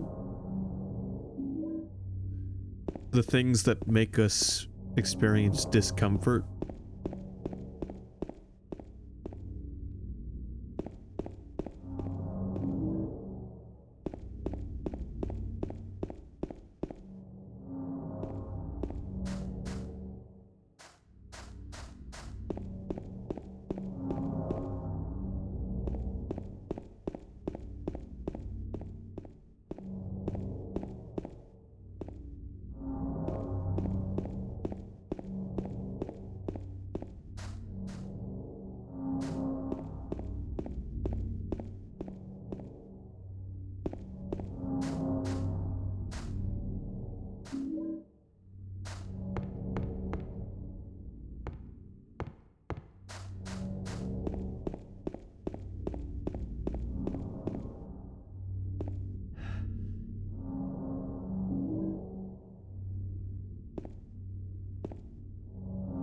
And Silent Hill 2 especially, I guess the efforts that are required to overcome those discomforts.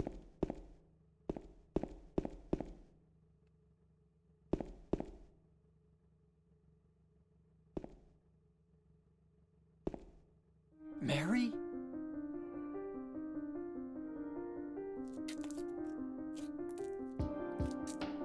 No, you're not. Do I look like your girlfriend? No, my late wife. I can't believe it. You could be her twin. Your face, your voice, just your hair and clothes are My different. name is Maria.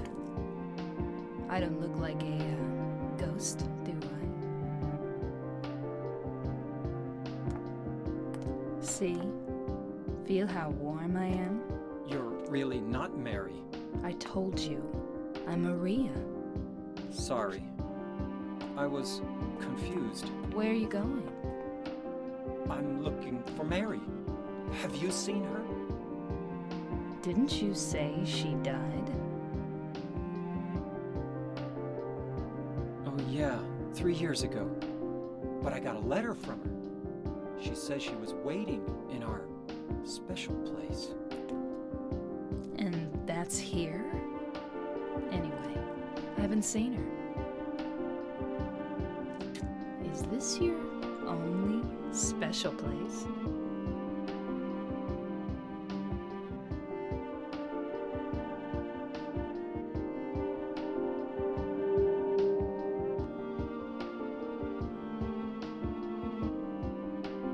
Well, there's the hotel too, I guess. The one on the lake? I wonder if it's still there. The Lakeview Hotel? Yeah, it's still there. So, the hotel was your special place, huh? I'll bet it was. Don't get so mad. I was just joking. Anyway, it's not that way. It's this way.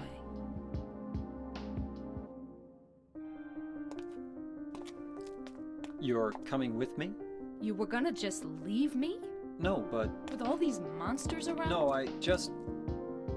I'm all alone here. Everyone else is gone. I look like Mary, don't I? You loved her, right? Or maybe you hated her. Don't be ridiculous. So it's okay? Yeah, fine. Maria has joined the party. When I stream Born of a Wish, we will be playing as Maria.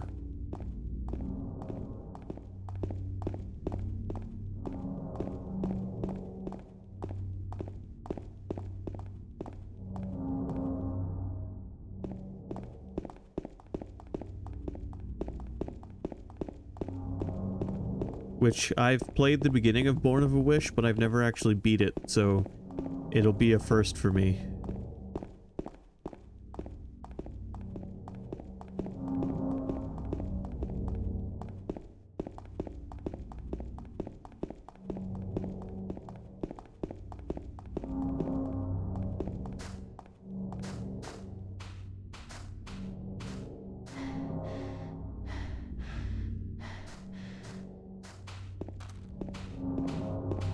By the way, let me take a look at something real quick.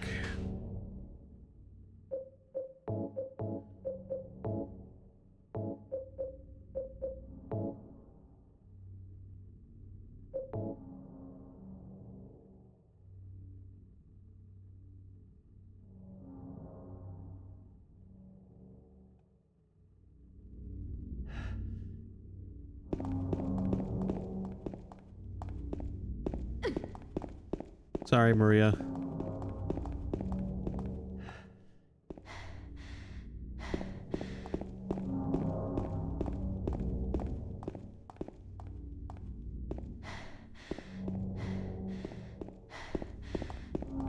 I'm just gonna check over here real quick to see if there's any items. You know, I gotta gather as many items as I possibly can in these types of games, so that I can not use less than half of them. Or more than half of them, I mean.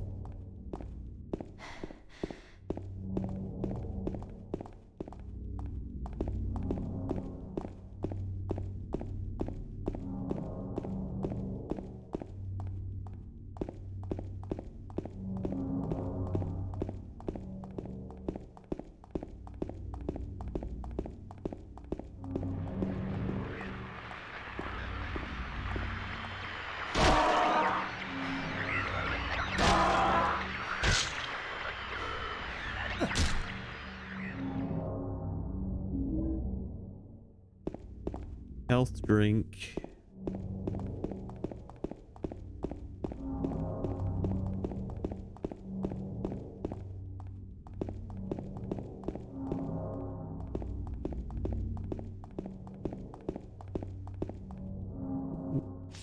Where is this? Oh, Jack's Inn. I'm jacked in. I think you visit this place in 1 and 3. Or a place similar to it.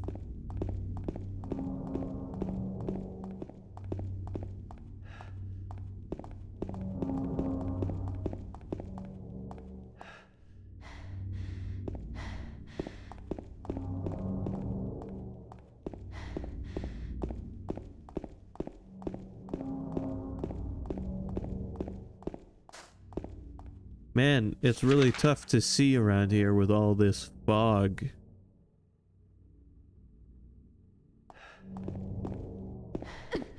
Sorry.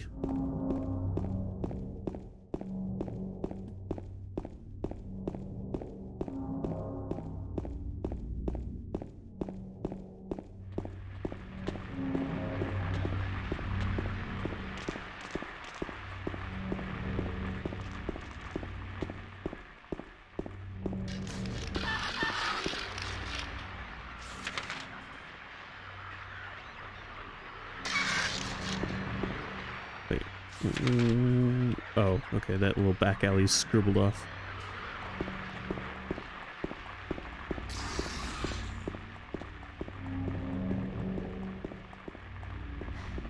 Oh, we're almost off screen. Jesus, alright.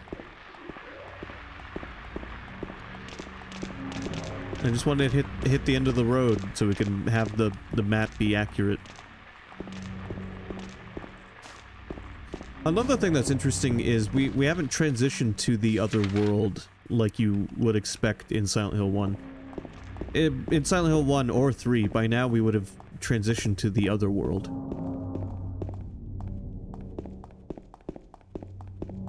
And come back from it, but not yet in Silent Hill 2.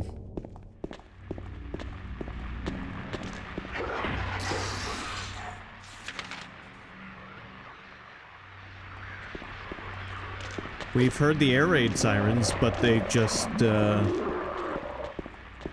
lured Pyramid Head away from us.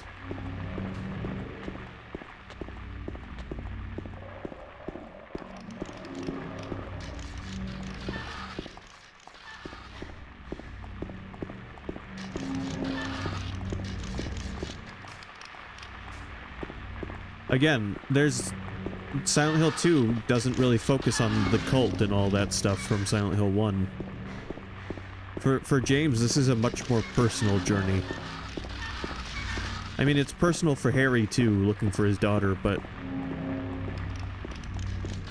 most of it surrounds his daughter, not him.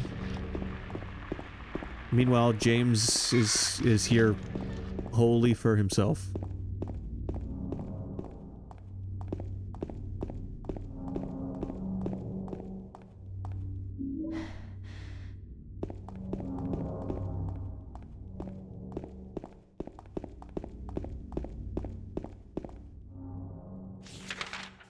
And of course, at the end of Silent Hill 1, you fight the god of the cult. It kind of looks like Baphomet.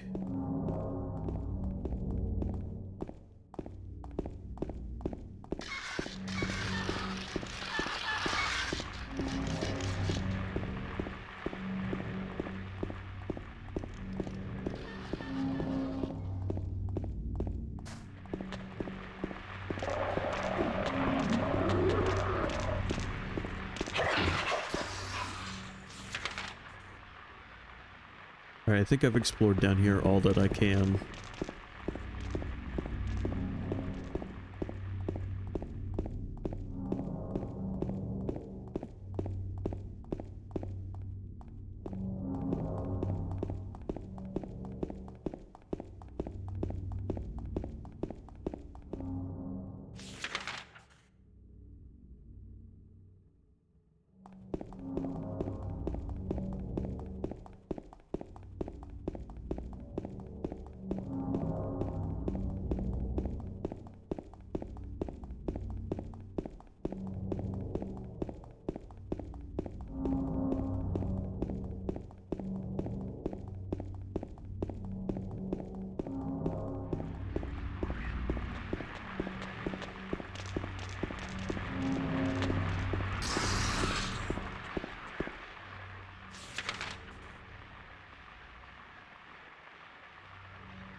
Alright, let's go to Texon Gas, which is definitely not Exxon Mobil, and Pete's Bolorama and Heaven's Night.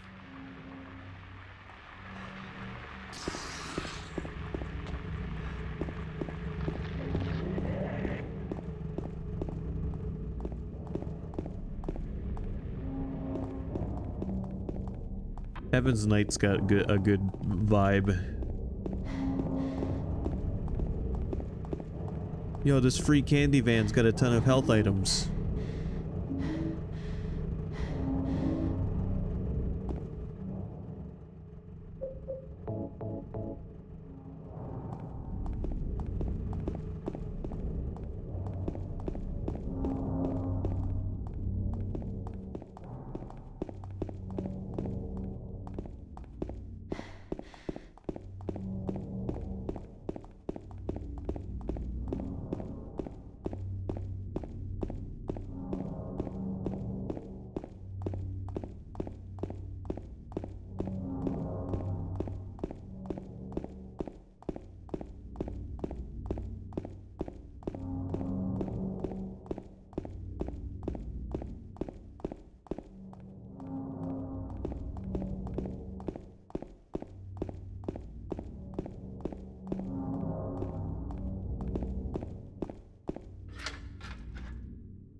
There's another Silent Hill game I wouldn't mind checking out someday, that I've never played. It's called Shattered Memories, and it's a pseudo remake of the first game.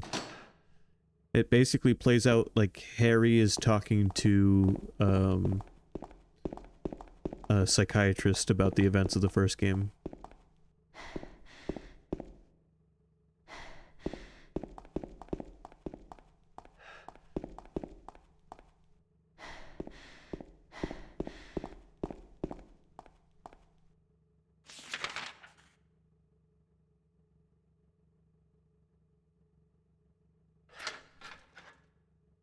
We gotta get into Pete's Bowl-O-Rama.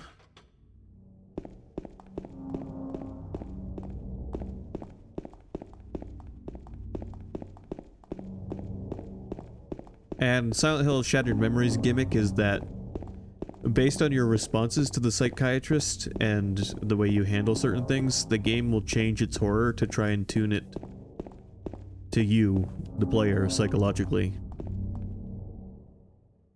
I'll wait here. I hate bowling.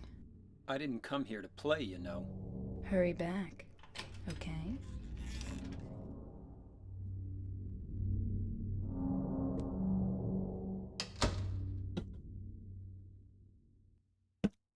Let me show you the cover. The basically warning on the cover.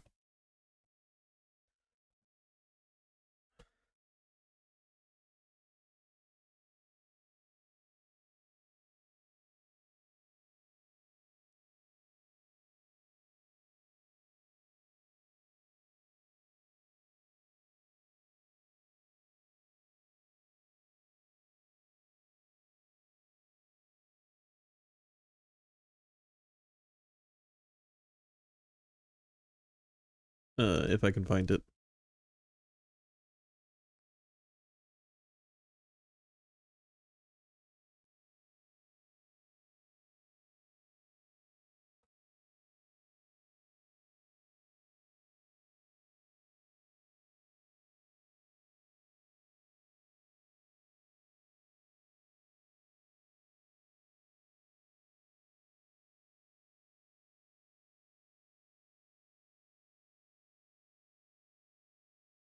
This is the warning screen that pops up when you play Silent Hill Shattered Memories. Take a look at this.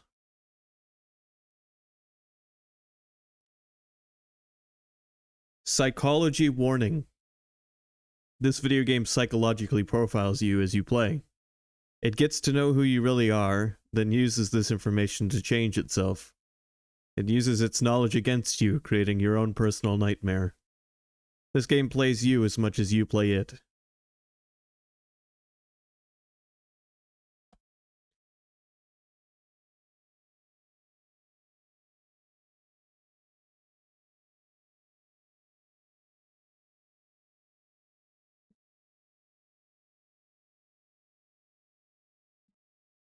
And in order to do that psychological analysis, between chapters, the game has you interacting with this psychiatrist character who presents different problems to the player problems with multiple solutions, and depending on how a player solves said problem will affect how things play out in the game. Changing subtle things or changing major things.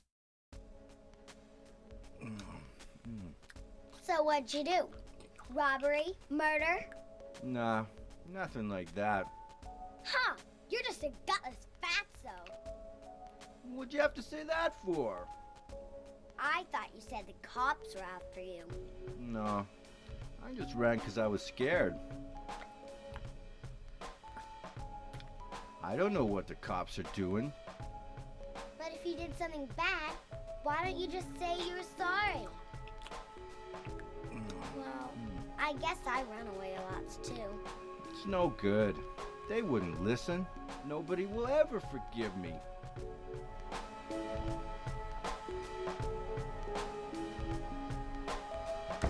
Yeah, I haven't played Until Dawn. The lady you're looking for? What's her name? Mary? But Shattered Memories originally came out on the Wii, and you know, there's a great... Let me see if I can find it real quick.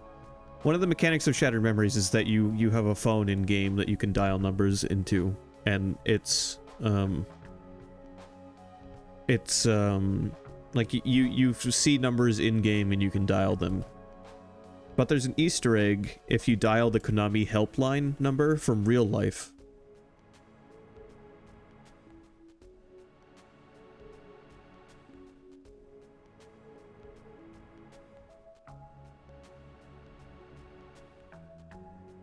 One of the big features... No, I don't want fucking commentary. Just show me the scene.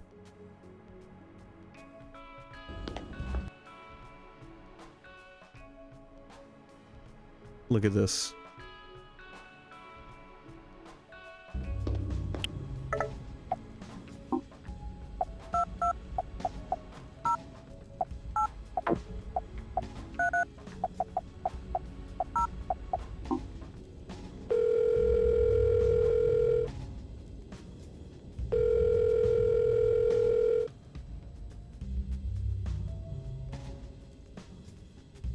Thank you for calling Konami Customer Support. How may I assist you today? Hello? Hello? Our caller ID shows that you're calling from Silent Hill. I regret to inform you that you are beyond even our help.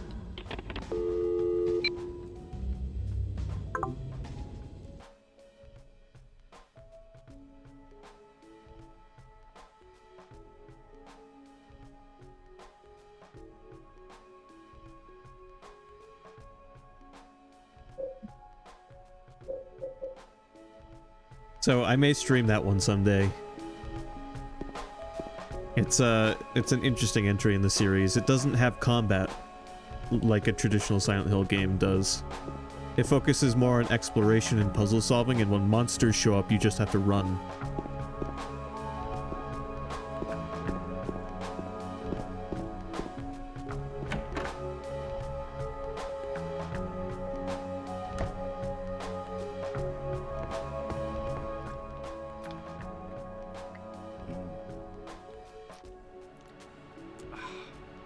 Eddie? Oh, you're... James. We met in the apartment building? Yeah, I remember. But...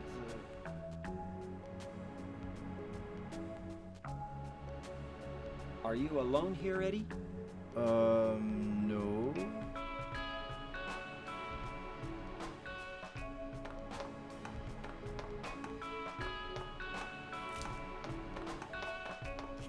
Bye-bye. Wait! Come back! Eddie, let's go after her. Huh? Laura? But why? Laura. Is that her name? That's what she said. This town is full of monsters. How can you sit there and eat pizza? She said she was fine by herself. She said a fatso like me would just slow her down. Forget you.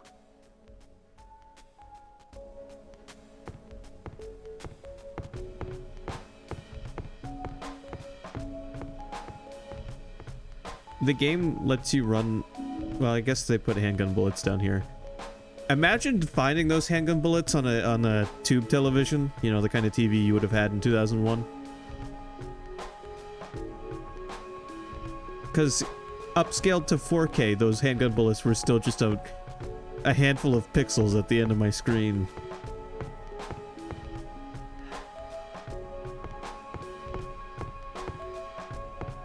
Now, you're not seeing this in 4K, but I am. And let me tell you, it's as beautiful as any PS2 game can be in 4K.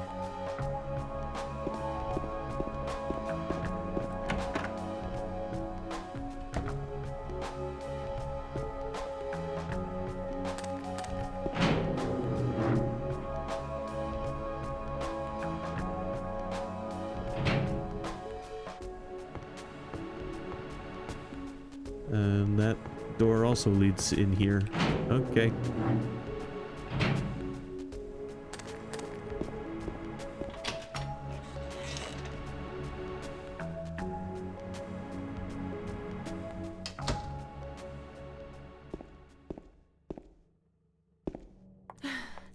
Did a little girl run out of here? Yeah, she was too fast for me. Aren't you gonna go after her? I can try. I think there's a med kit over here. No, never mind.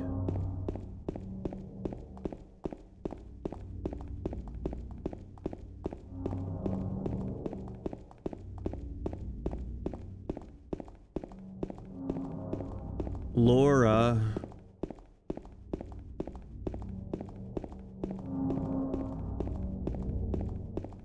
She's not as endearing as Sherry Birkin. The little girl that appears in Resident Evil's sequel.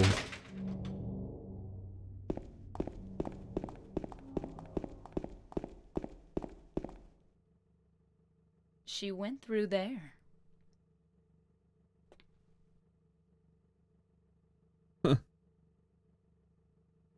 Is there any other way? Yeah, there is. Right through there.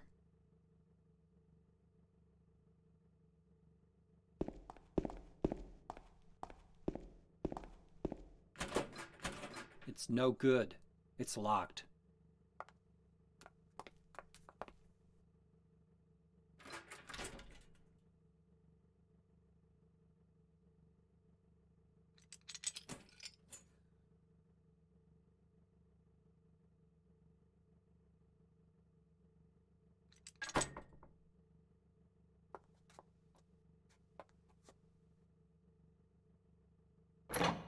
Not anymore, it's not.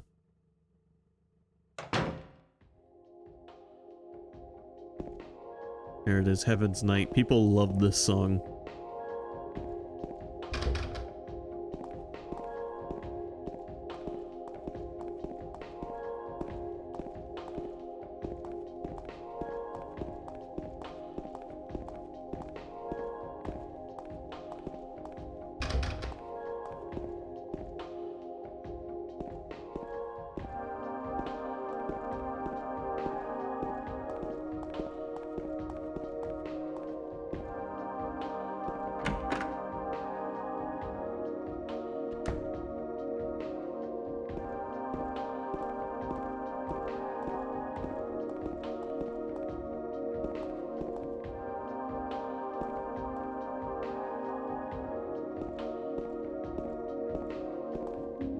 There are so many videos on YouTube that are just like Silent Hill chill out mixes, because for horror games they have relaxing as hell soundtracks 90% of the time.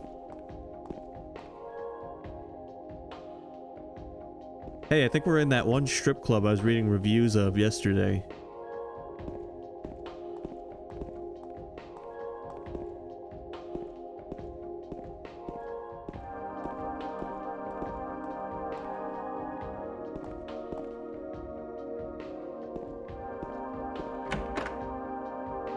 DoorDash myself some chicken tenders from the strip club.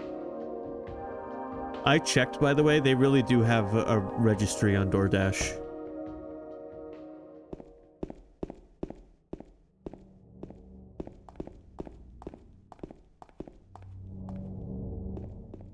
It wasn't just a prank.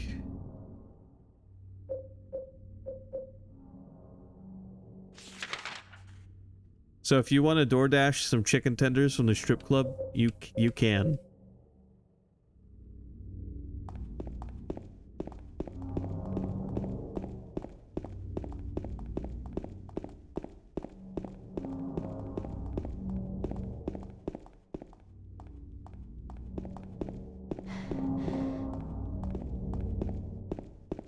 I don't know who would go to a strip club for the food, let alone not go to a strip club for the food.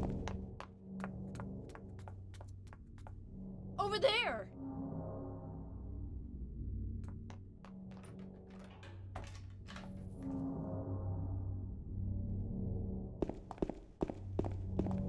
It's like, I guess if you go and you get hungry, like, it's convenient that there might be food. But if you're not even going, you're just gonna sit home. There's 1,000 different, well, there's 15 different places you could order food from. Yay, we're in Brookhaven Hospital. Not my favorite, quote-unquote, dungeon area of the game, but let's go. Let's go. I'm shooting for beating this game in one stream. You ready for this shit? Jack Davis. He has attempted suicide 3 times in the past for reasons unknown. Although he is normally a model patient who follows doctors' and nurses' orders, he must be watched closely due to his past pattern of sudden and violent suicide attempts. Joseph Barkin. His illness seems to be rooted in the fact that he believes he is guilty of causing his daughter's death. His symptoms suggest a psychotic break and paranoid delusions.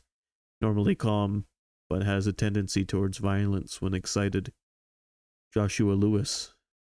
History of hospitalization as well as numerous assault, battery, and other violent offenses.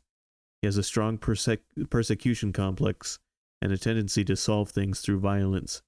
Extreme caution necessary. I think something that's important to remember about Silent Hill 2 is it is meant to have been a real town. Like or not a real town, but like a normal town once upon a time.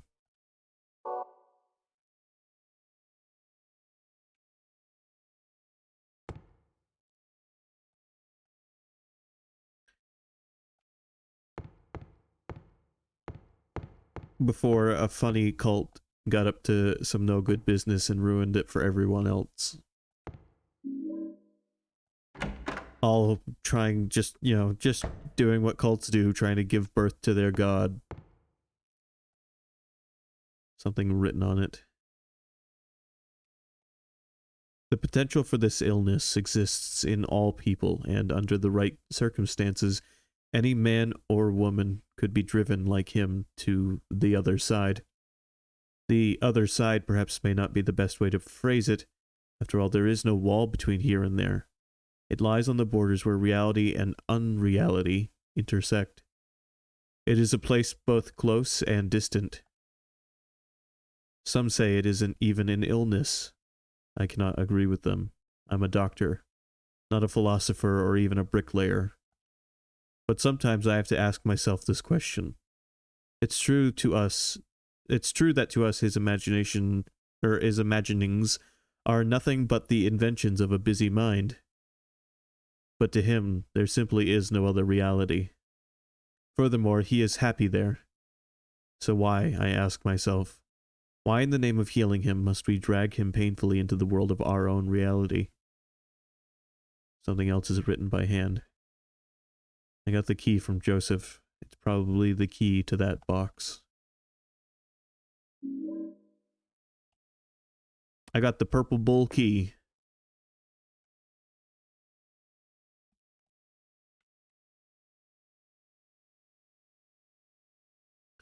I do really enjoy the writing in this game. This one in particular, like all of them, but this one in particular.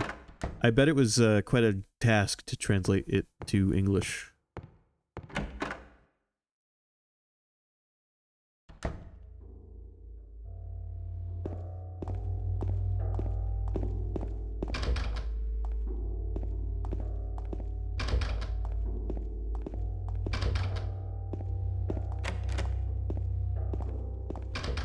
A lot of the notes and stuff are written fairly poetically. and I enjoy that. And when it's not poetic, it's philosophical.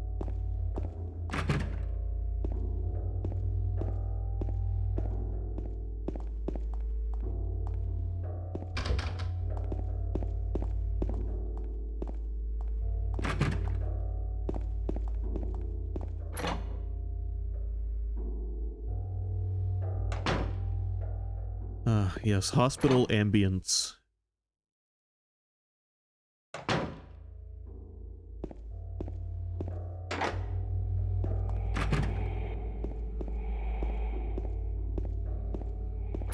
Wonderful. I love when the ambience switches to something that sounds more threatening, even though nothing has happened.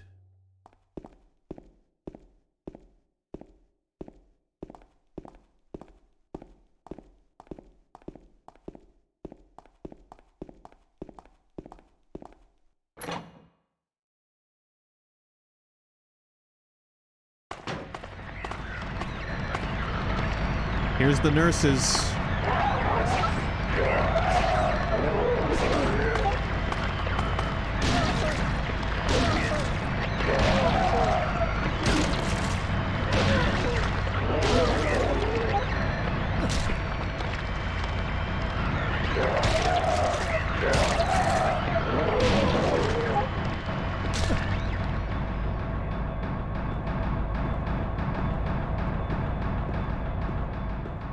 And there's some crazy fucking battle music for you, too.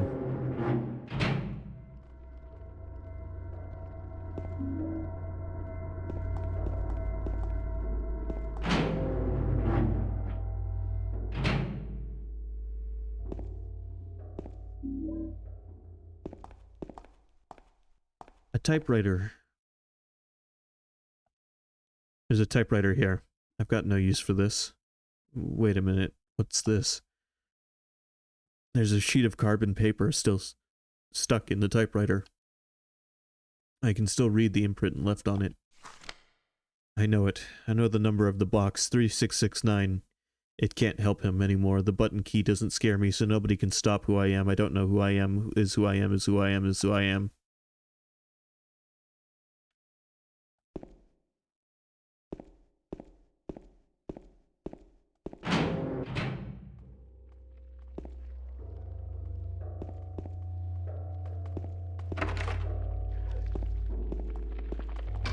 This hospital is where sanity comes to die.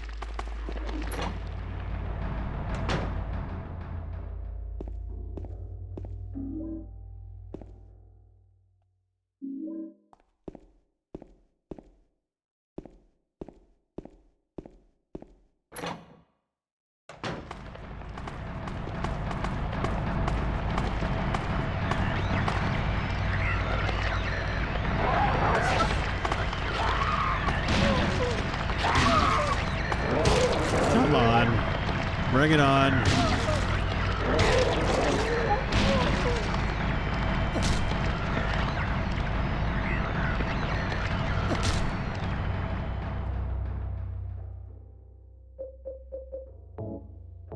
God, the American healthcare system is fucked.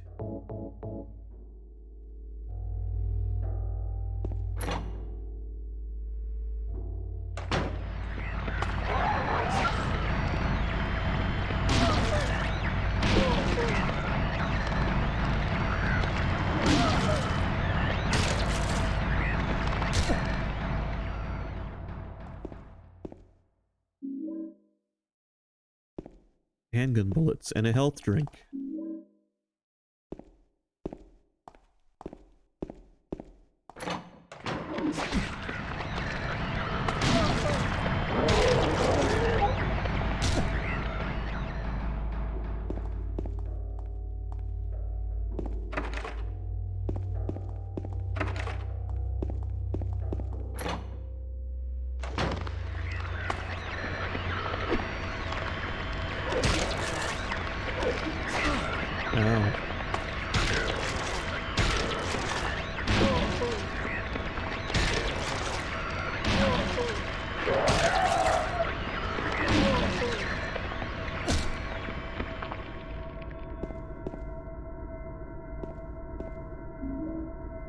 We're starting to get shotgun shells. You know what that means.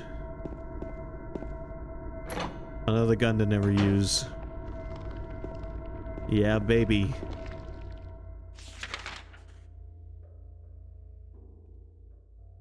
Thankfully, or maybe not thankfully, there is no storage in Silent Hill. You have infinite pocket space.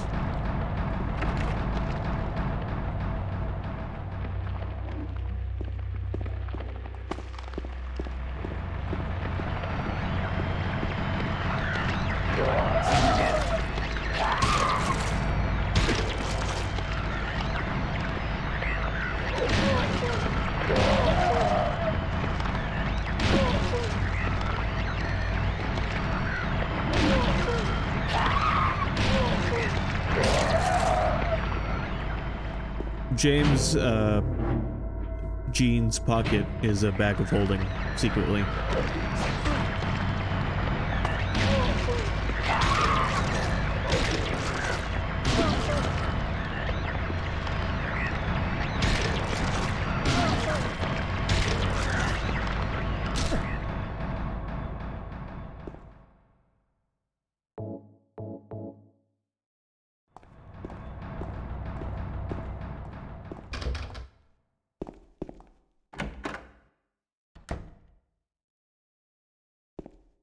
Here's a claustrophobic room.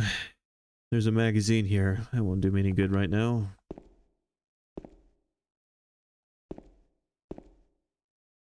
Locker won't open. Well, shit. There's gotta be something in here. Examination room key.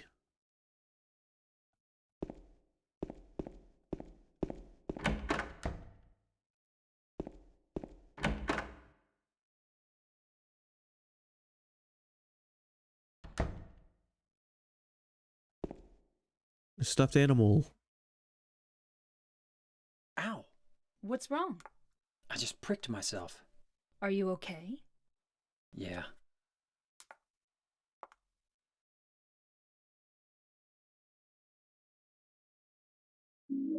I got the bent needle.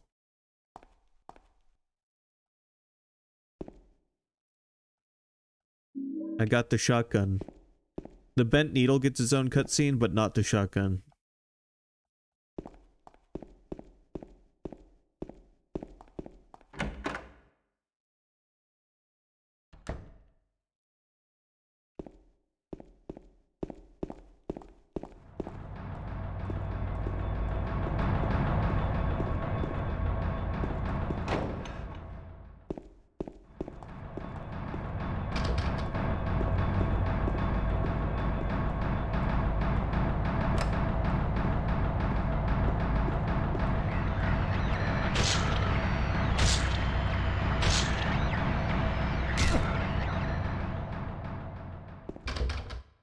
Got him.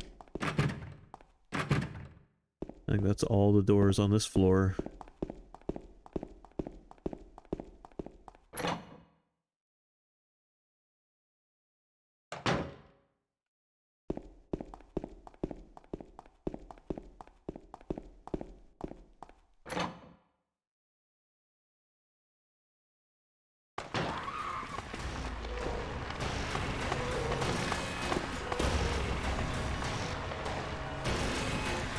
Don't know the door code.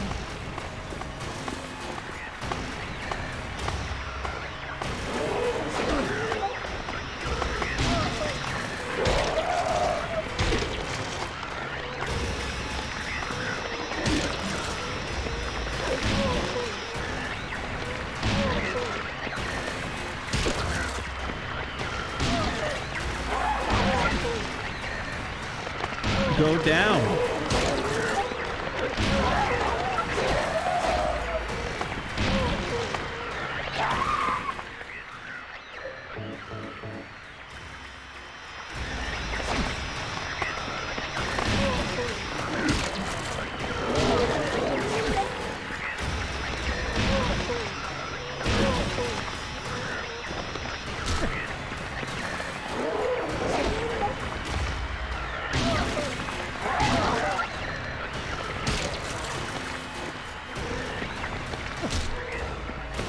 Okay, I am dangerously close to dead. I can feel my heart beating in the controller.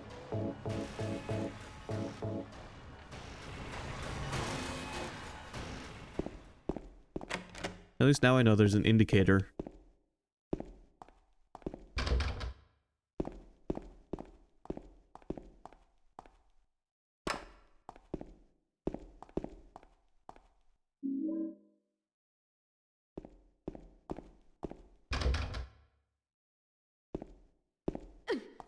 Sorry.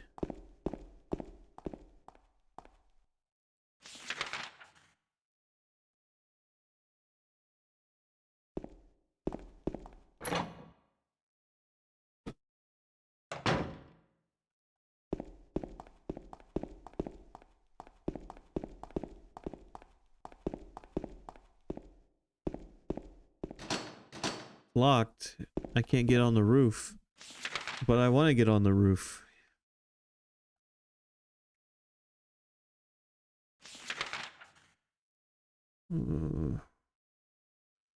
Oh, well, I have the key to the examination room, so let's go back down there.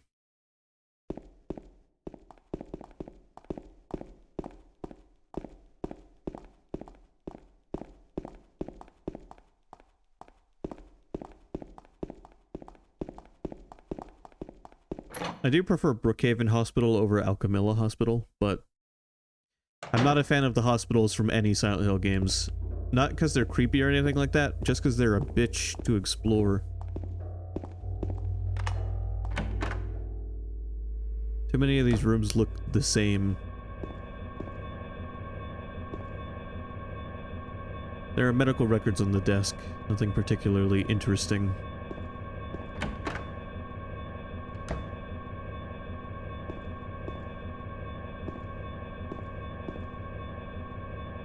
Documents are scattered all over the table. There's nothing of particular interest.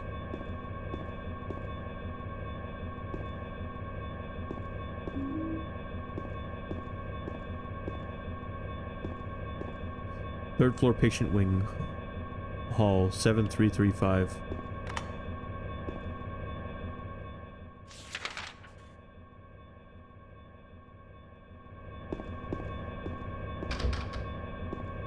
Seven, 335.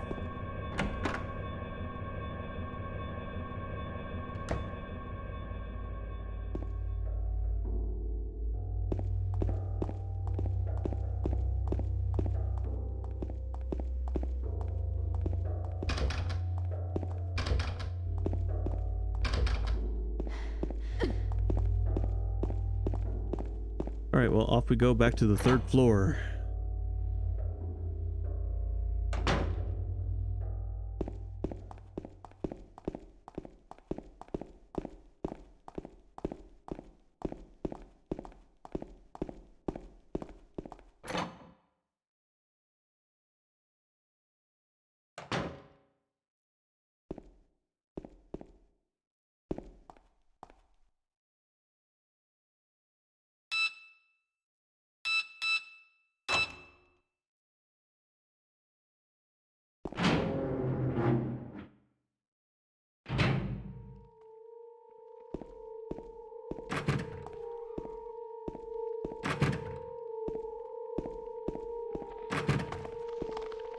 Isn't this a fun noise?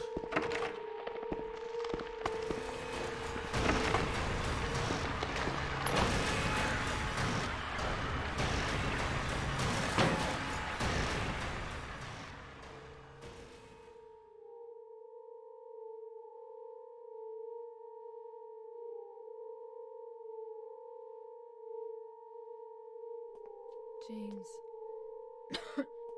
Wait a minute. I'm kind of tired.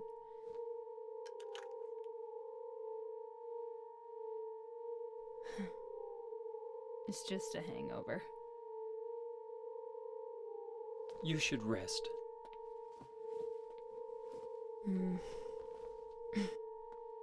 So comfy. I'm gonna go look for her. For Laura. I'll be back as soon as I can. Roof key.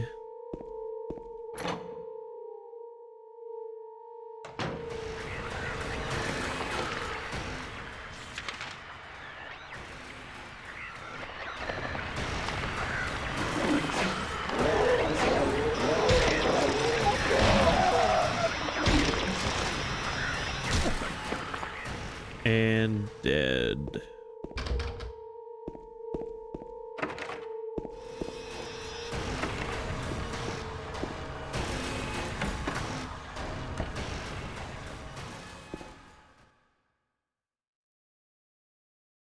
There's something stuck in the drainage pipe. The hole is too small. I can't get my hand inside to reach it. Maybe if I had a long, narrow tool of some kind.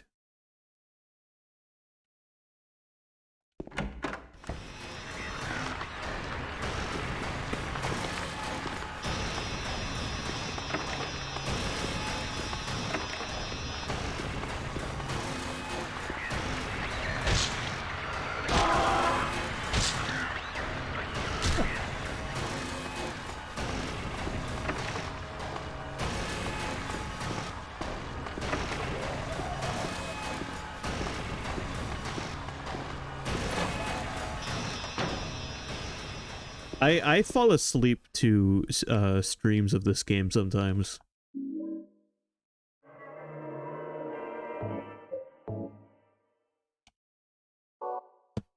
That is a true story. Like, I really do.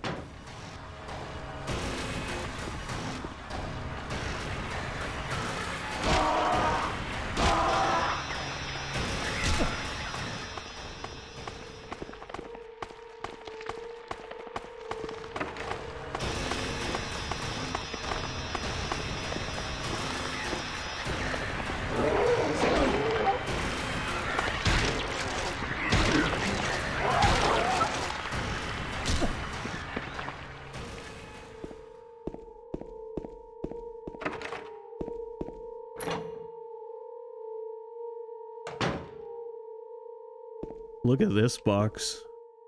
There's something written on the wall. Luis, I'll take care of you forever. It's my destiny.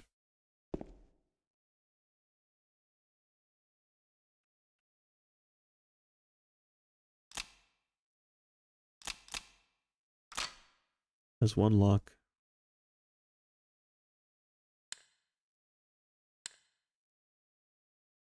It looks like we got 3 locks left.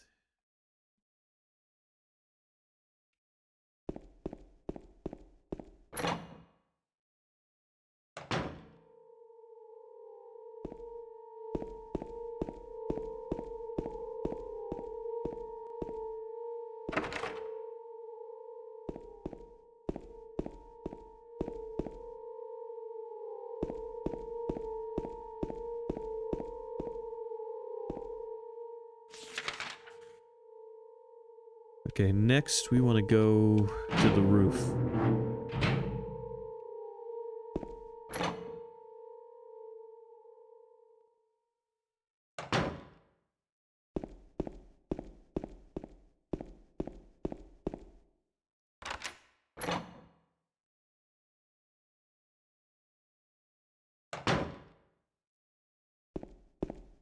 Look, we're on the roof.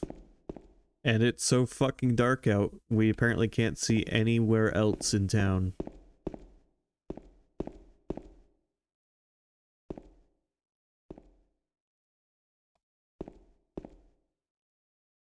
There's something on the floor. Is this a diary? May 9th, rain. Stared out the window all day. Peaceful here. Nothing to do. Still not allowed to go outside. May 10. Still raining. Talked with the doctor a little. Would they have saved me if I didn't have a family to feed?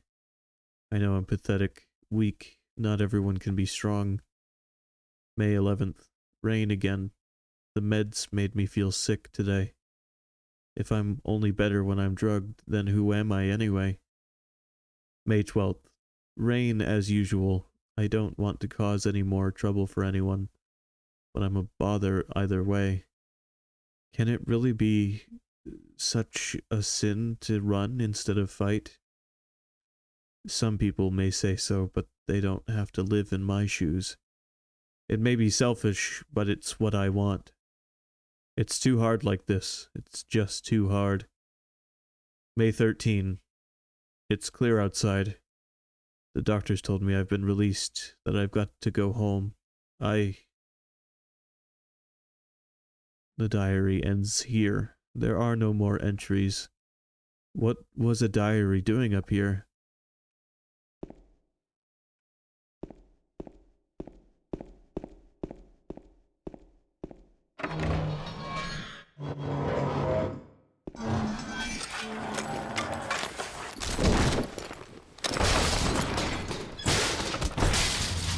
Bye.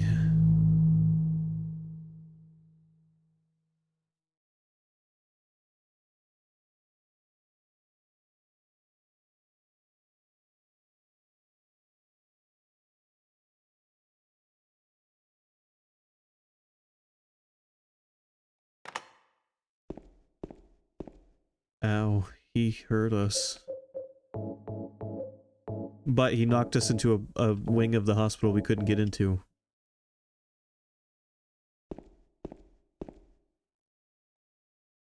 The psych ward.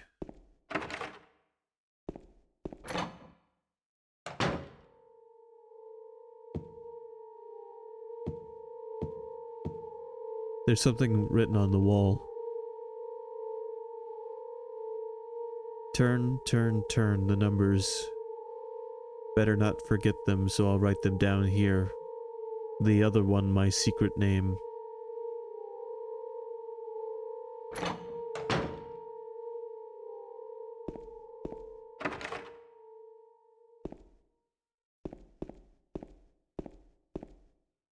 Something is written on the wall. If Joseph looks calm, he can be taken out of his cell.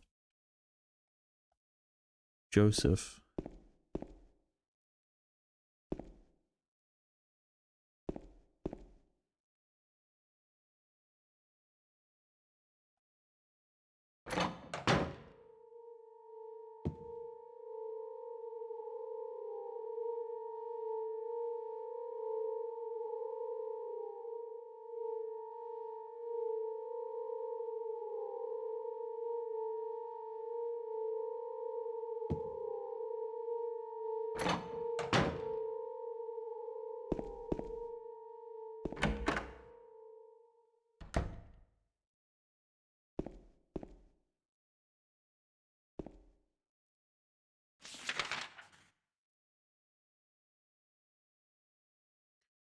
Okay, I think that's everything there. I don't think I can get to the day room, right? Yeah, no. There's shit in our way.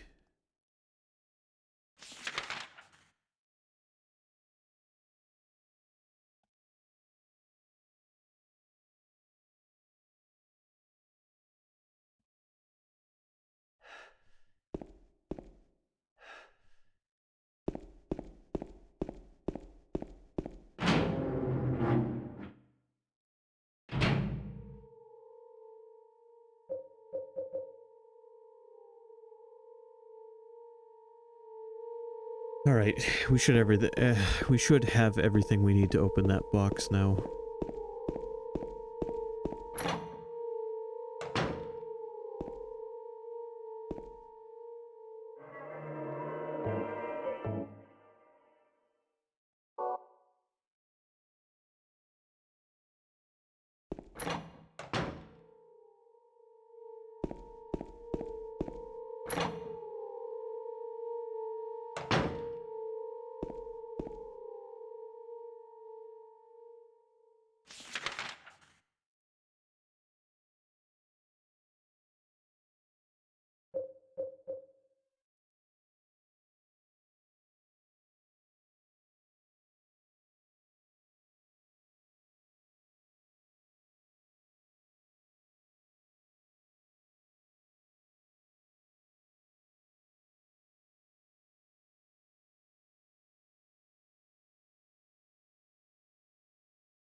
Okay.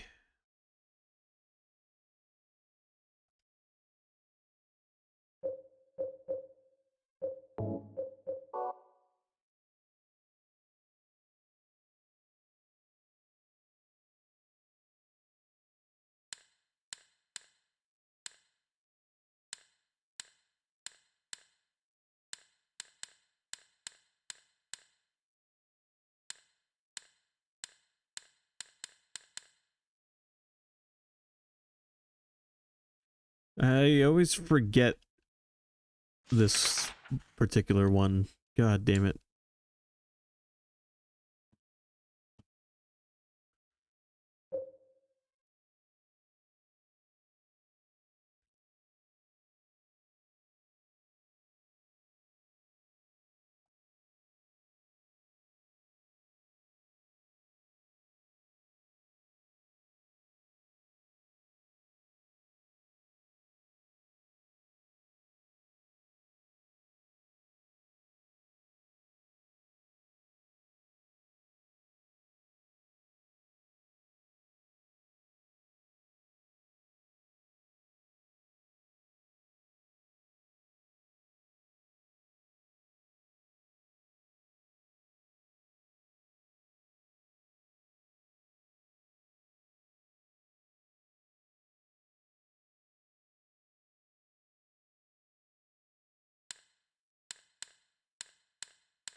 Uh,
got it.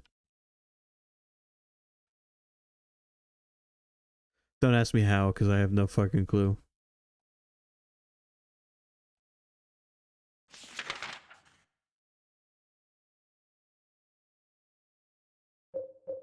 I always feel like I bullshit my way through that puzzle every time I play this game.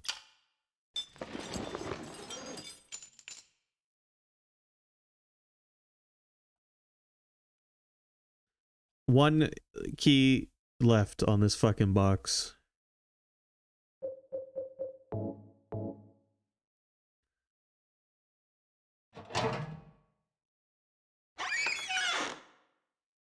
And we did all of that for some strands of hair.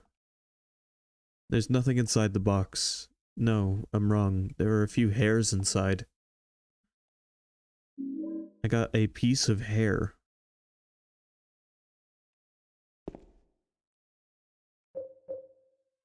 Long brown hair. It was in that box.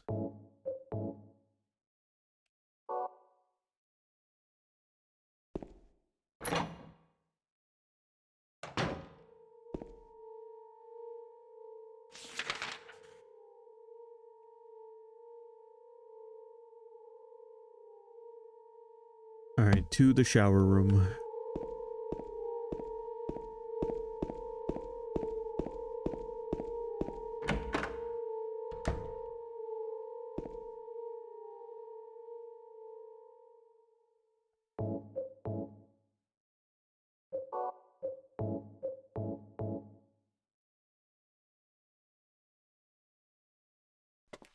There, with the hair and the bent needle, we can scoop the item out of here.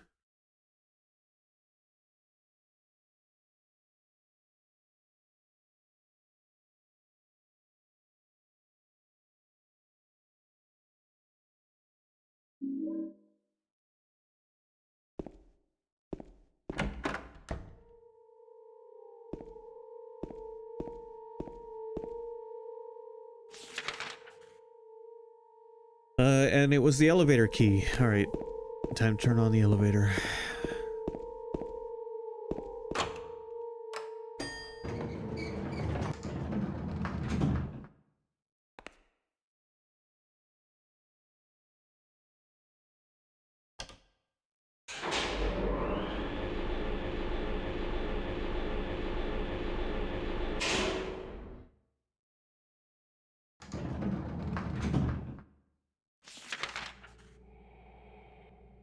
There we go. All right.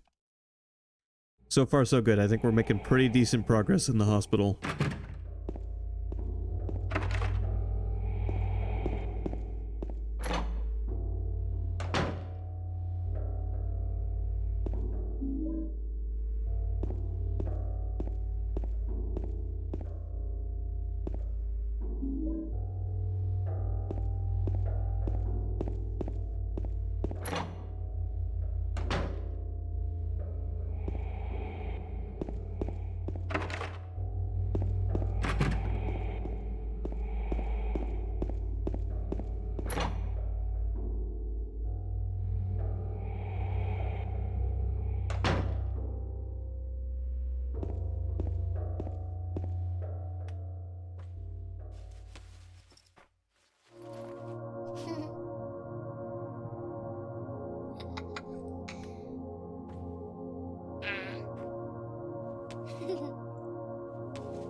Laura?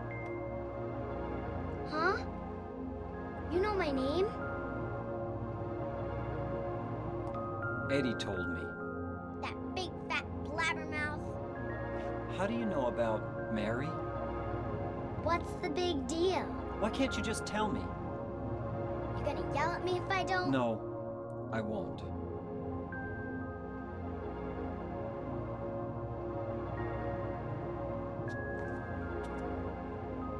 I was friends with Mary. We met at the hospital. It was last year. You liar! Laura, Fine, don't believe me. But last year, Mary was already...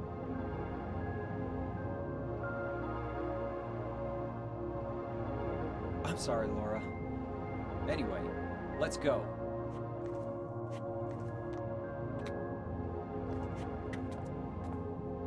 We can talk about this later. This is no place for a kid. There are all sorts of strange things around here. I can't believe you haven't even gotten a scratch on you. Why should I?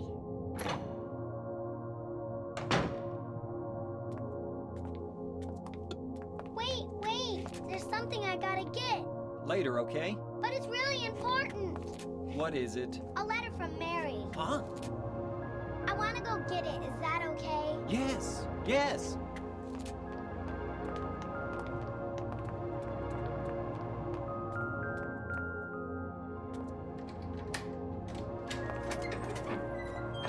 Come on, hurry up. Is it in there?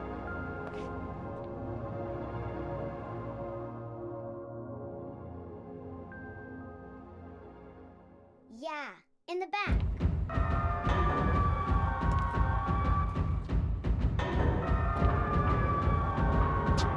What are you doing, Laura? It's further back, in the desk.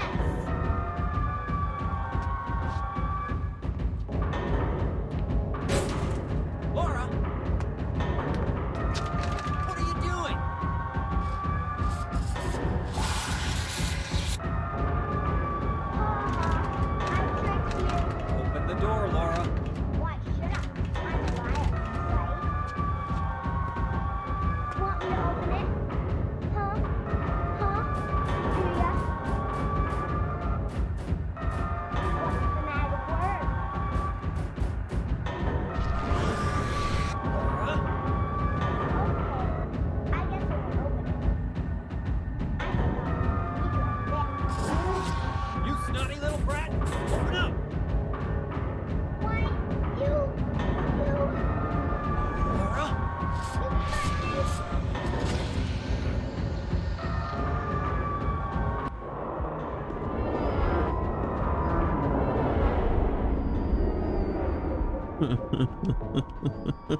How do you like this?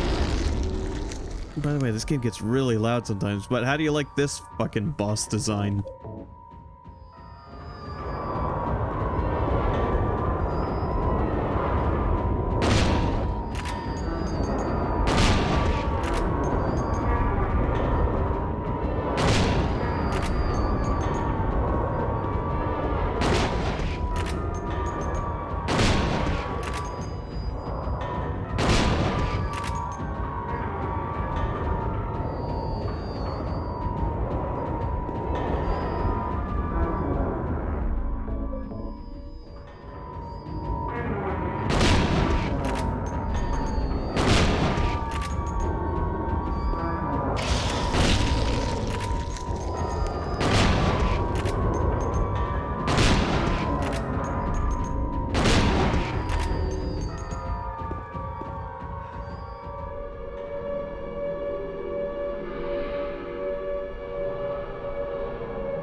James.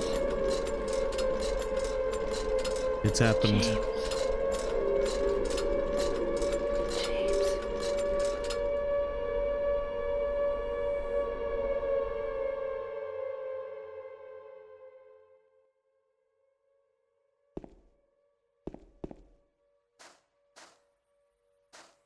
It took a while, but it's happened.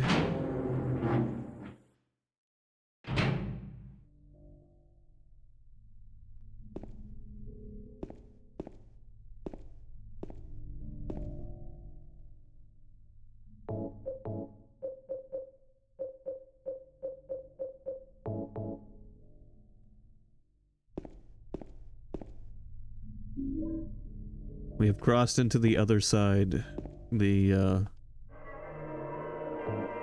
darkness is here.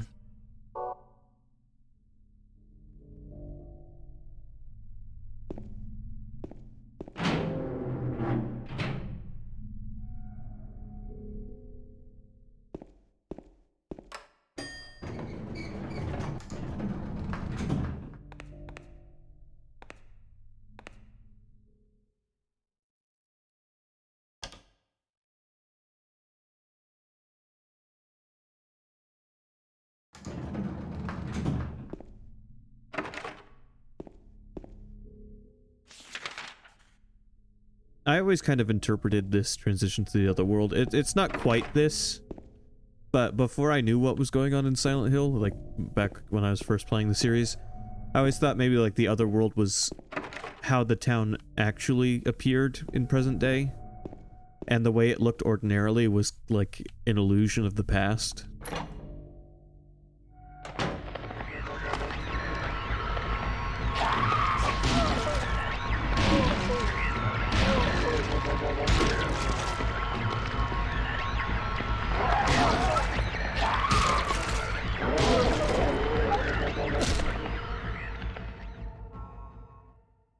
There might be some truth to it, honestly, but, I mean, I know canonically this other world is related to the cult and the fucking rituals that they performed and the demons they tried to summon, so, you know, this other world's related to hell in some way. But, yeah, I still kind of get the impression that this is more like what the town actually looks like, and what you normally see is just a clever facade.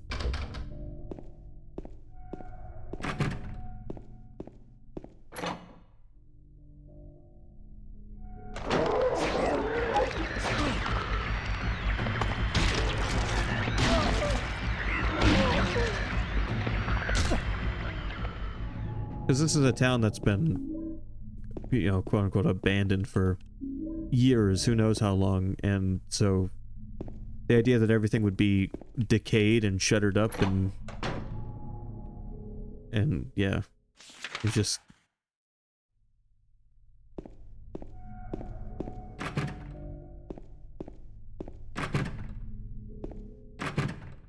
seems reasonable.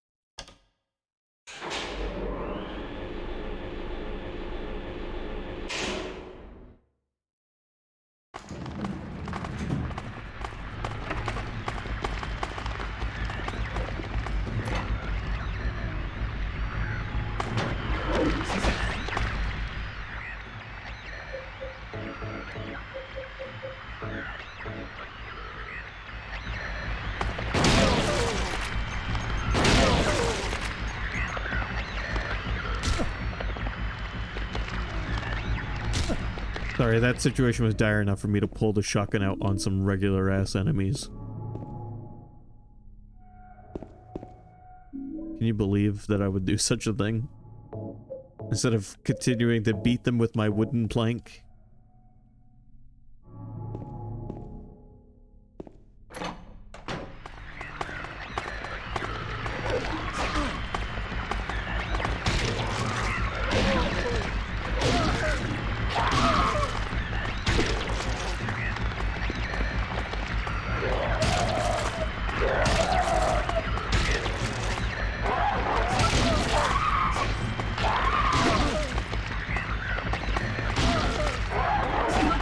Oh god, these nurses suck.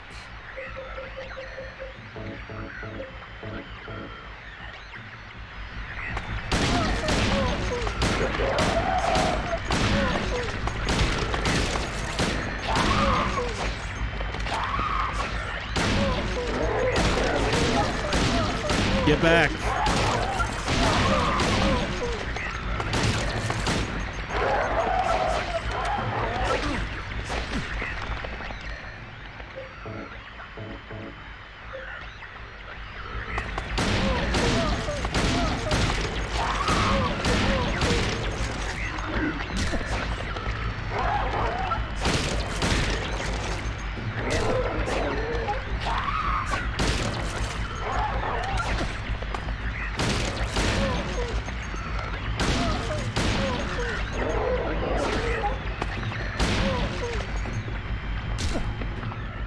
Oh, Christ.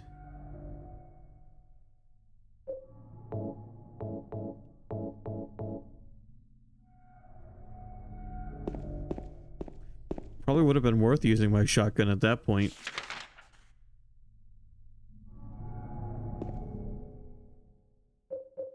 Yeah, better melee weapon.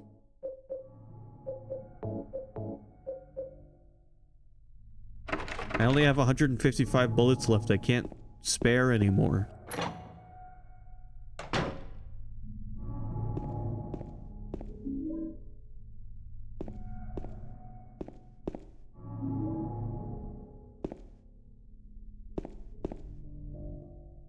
I was locked up inside the basement's basement. It was so small and dark, and I was so afraid. I dropped my precious ring, but I will never, ever go back there. The basement's basement.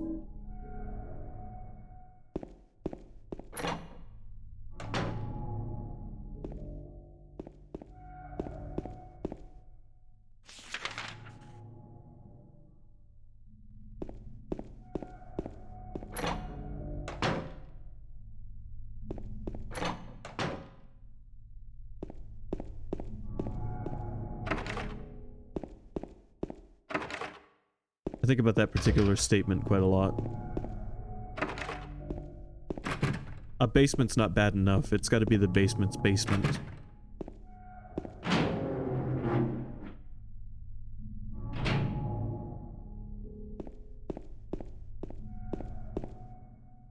Something that looks like a refrigerator. Will you open it?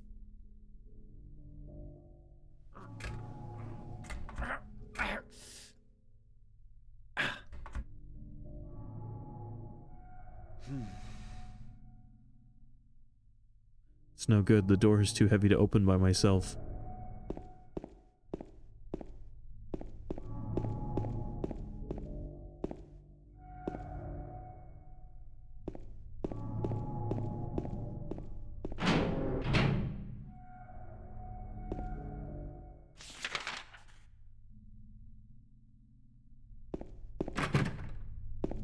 Up to floor 3 we go.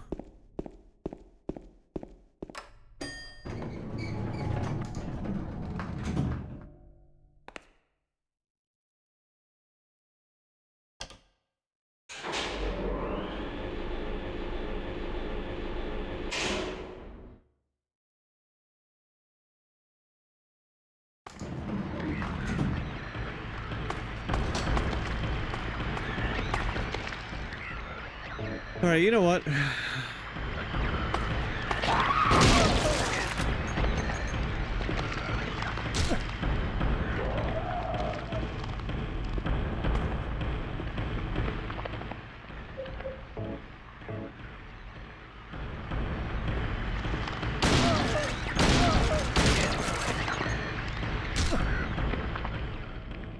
Yeah, that's what I fucking thought.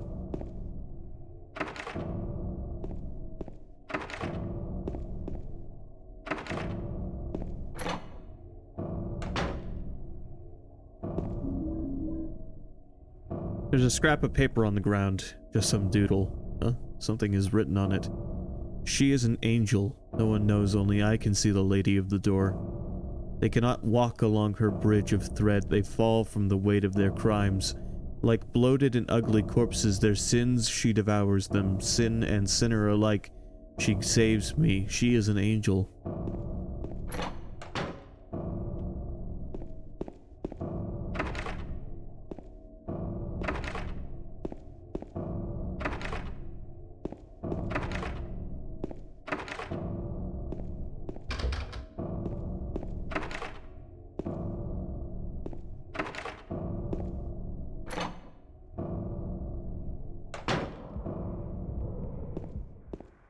There are empty medicine bottles here.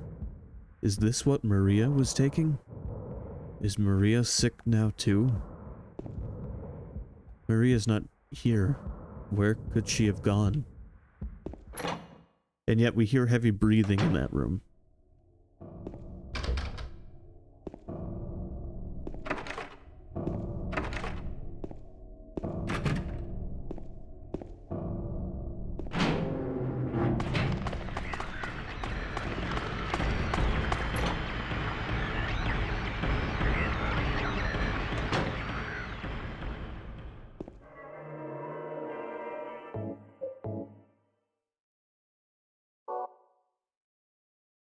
According to the game's in-game timer, I'm only 2 hours and 18 minutes in. But I'm pretty sure I started this stream at 3 o'clock, just a little after.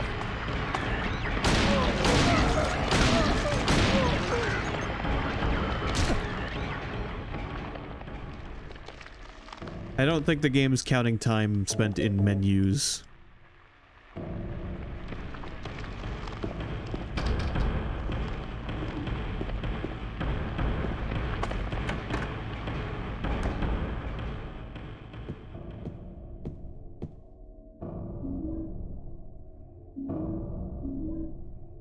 Excellent.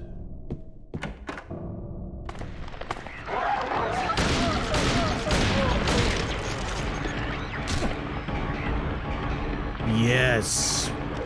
More ammo!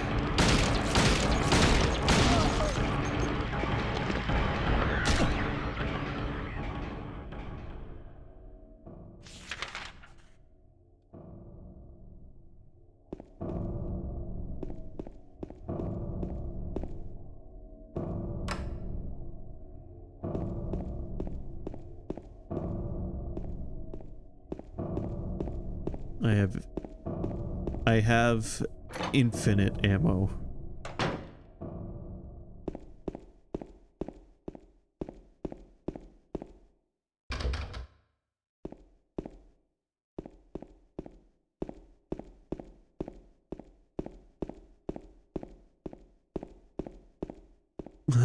Infinite ammo.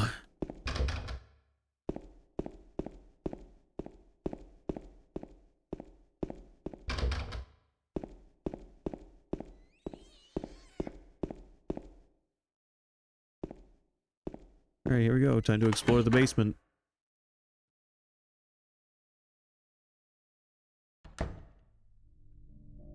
Being a Konami team or game, you know, this does have a close relation to Metal Gear.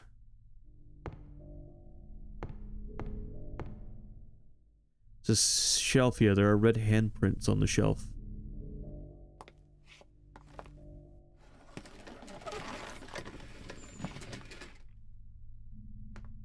There's a room very similar to this in Silent Hill 1's hospital. James! Mary? Oh, Maria. It's you. I thought you were... Sorry. Anyway, I'm glad you're alive. It's weird that these... Anyway! What do you mean, anyway? You don't sound very happy to see me. I was almost killed back there. Why didn't you try to save me? All you care about is that dead wife of yours. I've never been so scared in my whole life. You couldn't care less about me, could you? No, I Then just... stay with me. Don't ever leave me alone. You're supposed to take care of me. So, what about Laura? Did you find her? Yeah, but... she ran away. We've got to find her. It's weird. You really seem to care about her. Do you know her? I've never met her before. I just feel sorry for her. She's all alone. And for some reason, I feel like it's up to me to protect her. It's weird that the cutscenes, the pre-rendered cutscenes, are rendered at 60 frames per second instead of the typical 24 frames per second of animation.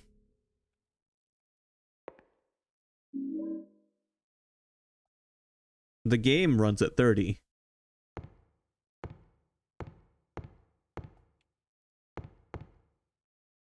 I found the basement's cock ring. I mean copper ring.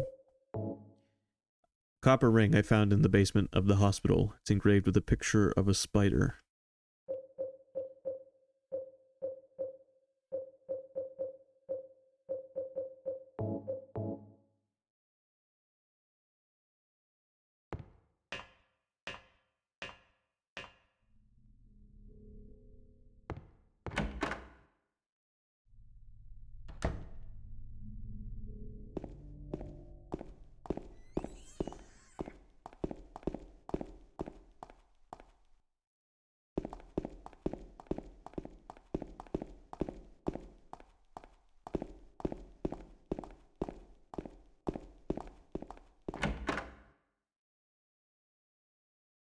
Now there's a door we gotta put this ring on.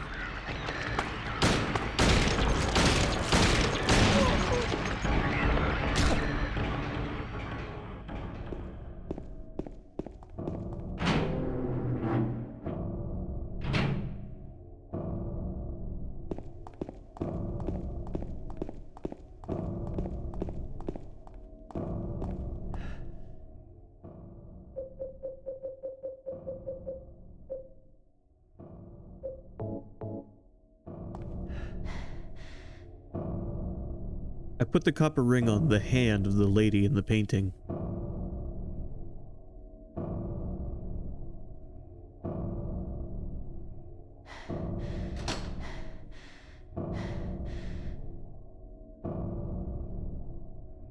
It's a painting of a lady on the door. Oddly enough, the hand part of the painting is actually 3D and sticks out. I guess I need another ring.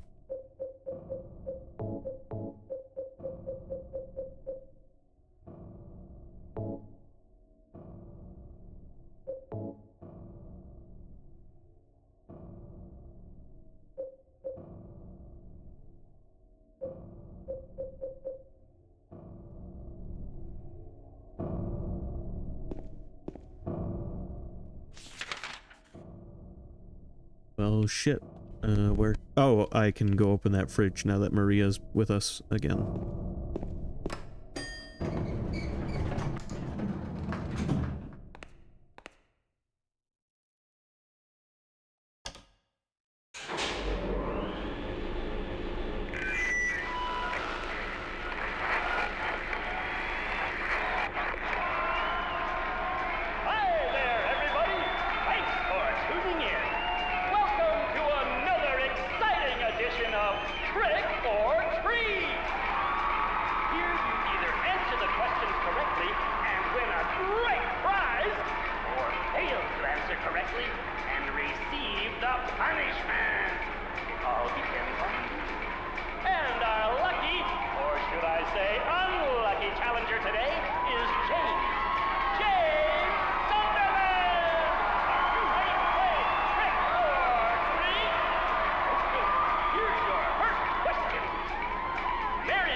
What was that?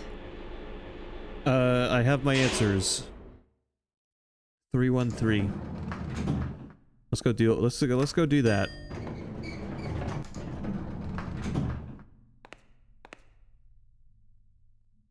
I have this fucking envelope that I've been writing all kinds of shit on from all these different survival horror games we've played on stream over the last couple of years. And it is starting to run out of space. Oh, the court summons. Yeah, the court summons was the other piece of paper I was using, but I lost that. So I've got this envelope that looks like a piece of the Berlin Wall at this point.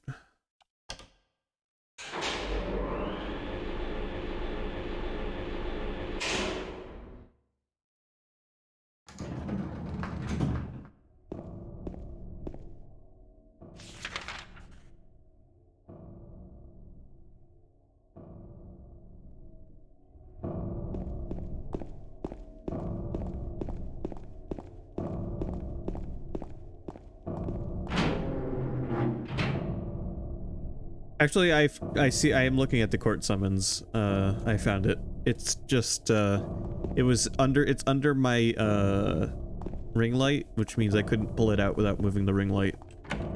So the envelope was easier to grab range.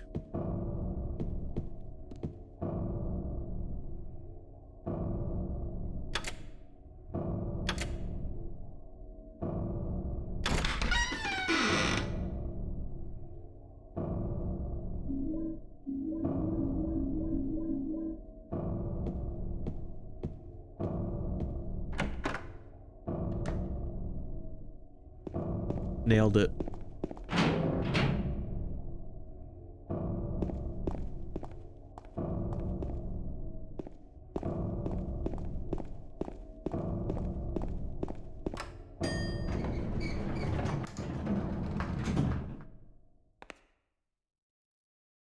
I think the questions are the same, but I think the number that the order, order that the answers are given to you is changed, so that it's not always the same combination.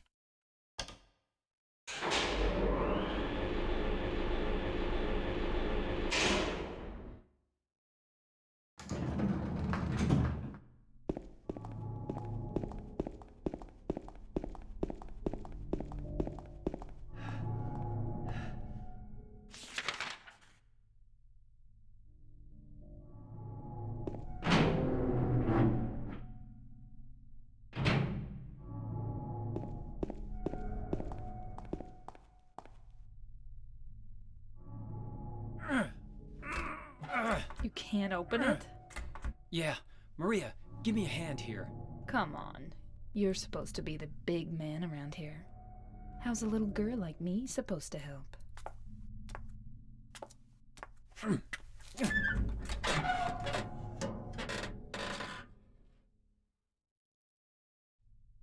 What's this? Not very cute, is it? Here, James. You take it. Thanks. Lead ring.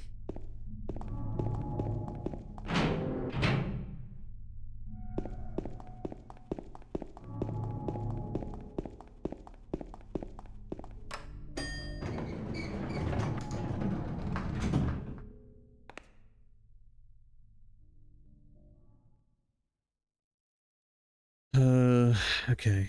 The painting. Gotta take it to the painting.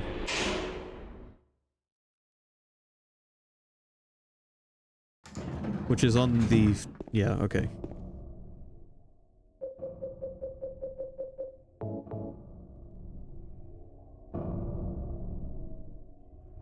I put the lead ring on the hand of the lady in the painting.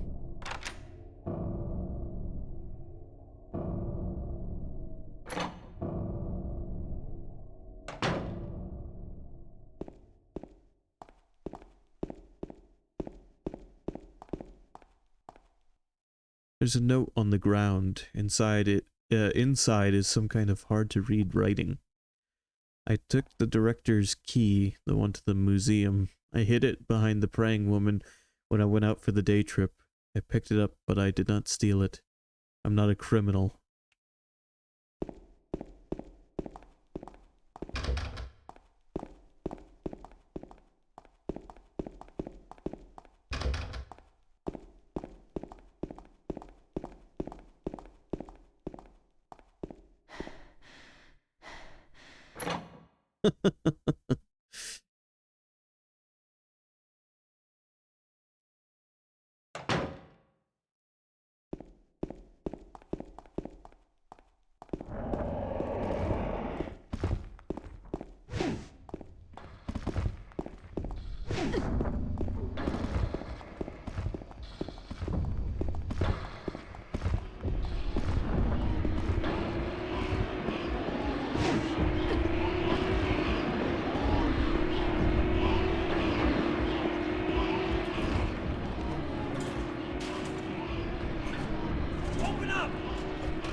God, finding the one door that opened.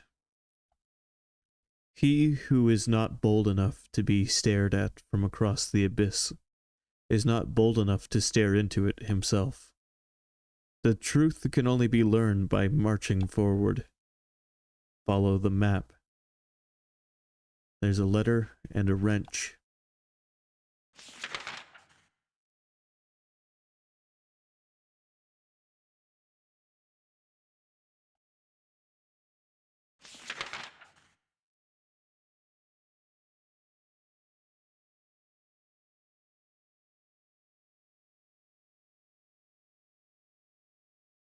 I copied them onto my map. I got the hospital lobby key.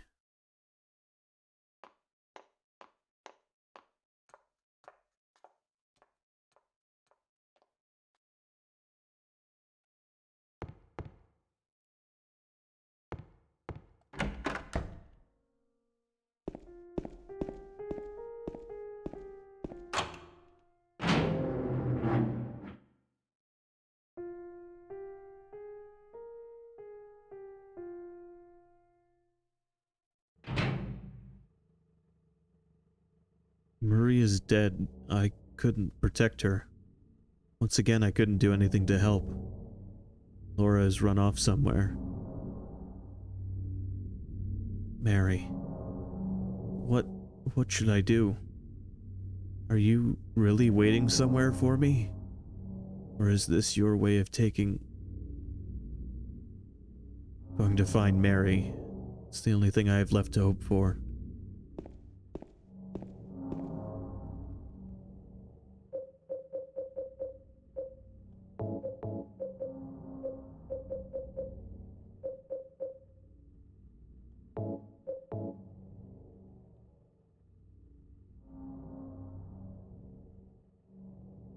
I'm gonna run to the bathroom real quick, and then we will continue this.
And we're back.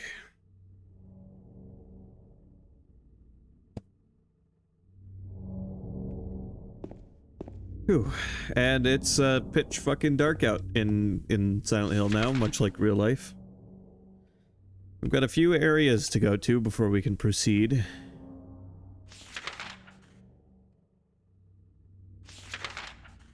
We gotta go get a letter and a wrench.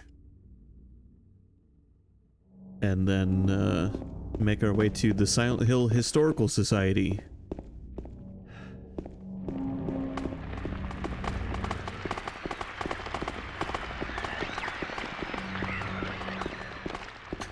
There's actually a historical society in the town I live in, believe it or not. It's basically just a small museum, but not really museum, dedicated to just the history of the town.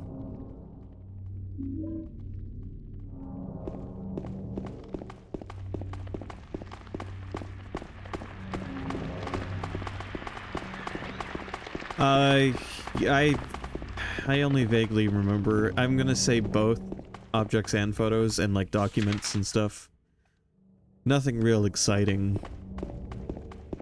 I think it's called a historical society because it's much more, I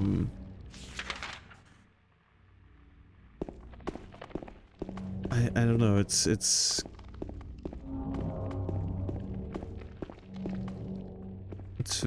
very literal.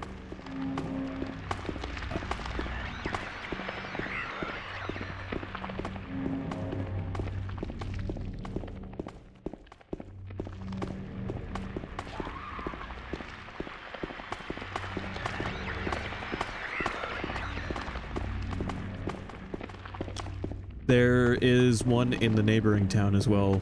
Sangerville, for whatever reason, has its own little historical society. And I have not been in that one.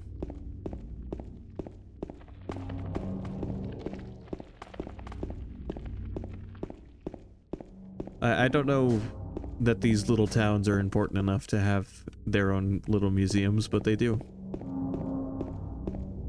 Well, Sangerville is known for the man who invented the machine gun.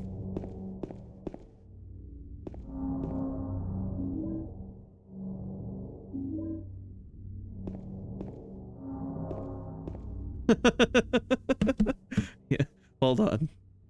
Sangerville is where I lived for quite a while. It's a very small town. But let's go and look at this guy. Notable people. Hiram Maxim, inventor of the first self-powered machine gun.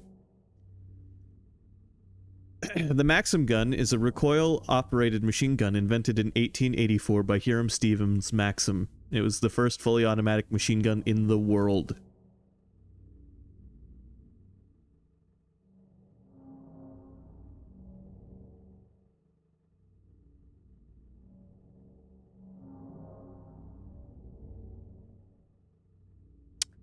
So, invented by a distant neighbor who lived in a town hundreds of years before me.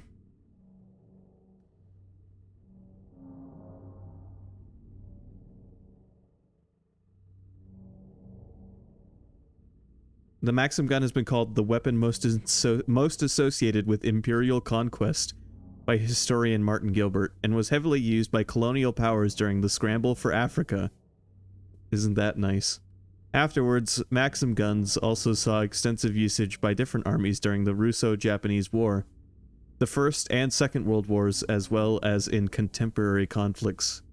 This guy invented the weaponry that would change the world, literally the way the world fought wars, just in time for the World Wars.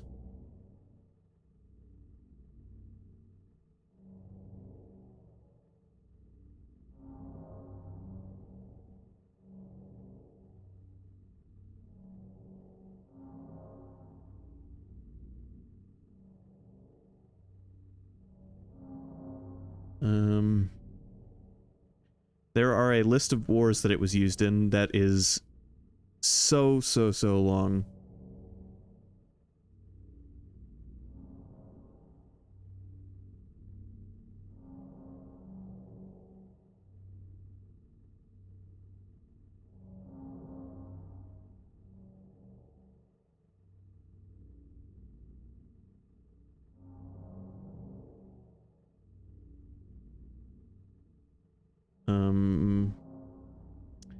So yeah, that guy is from Sangerville.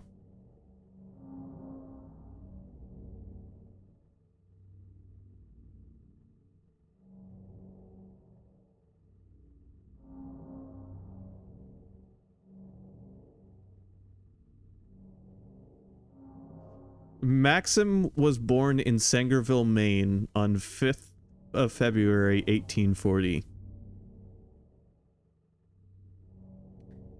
I feel like Sangerville deserves to have a historical society more than Dover Foxcroft does, and yet Sangerville is such a tiny town.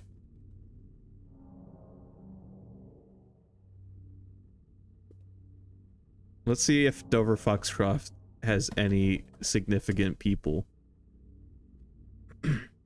Which, a long time ago, would have just been Dover and Foxcroft. They were two towns. They joined forces at some point, and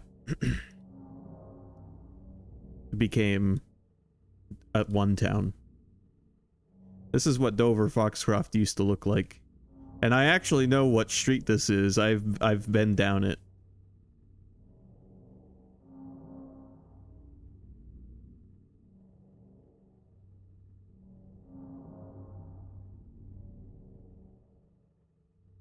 It doesn't look like this anymore. The buildings are still squished together, but most of these buildings have become new buildings.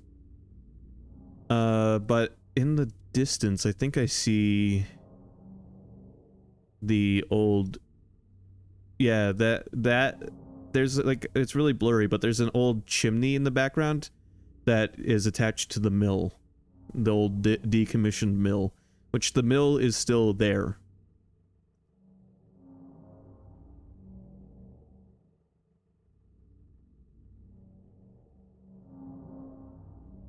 This is called Union Square in this photo. There is no Union Square in Dover Foxcroft anymore, but I definitely recognize that road and the direction it's heading. Hold on, this is interesting to me all of a sudden. Let's look into Dover Foxcroft, Maine real quick. Dover Foxcroft was originally two towns, Dover and Foxcroft. Who could have guessed? Separated by the Piscataquis River. Dover was to the south of the river, and Foxcroft was to the north.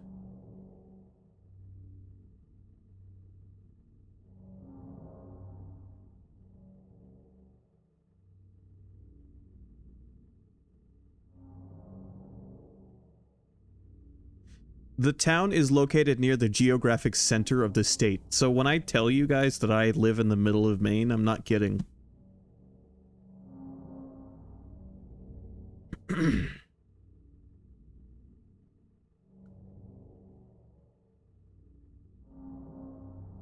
Oh, there's so many notable people.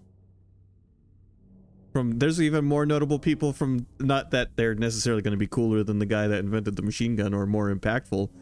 There's this dude who's the lead guitarist from the metal band Trivium, which I've never heard of. There's a baseball pitcher from here. The first woman to graduate from a New England college, Mary Mitchell Burchell. Fucking unfortunate name.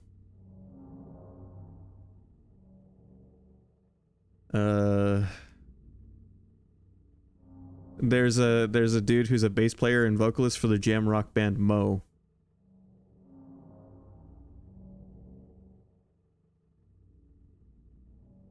Britta Filter. That's not a real name. Drag queen and activist. We're not going to read about Britta Filter. But, there you go.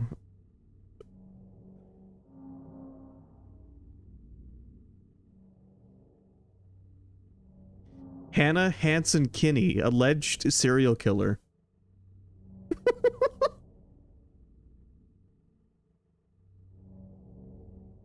Alleged.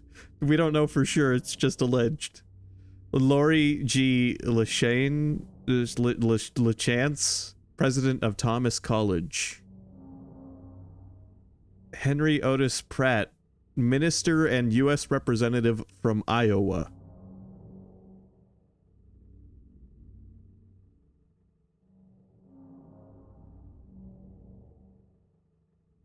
Some director, photographer dude named Dave Schwepp.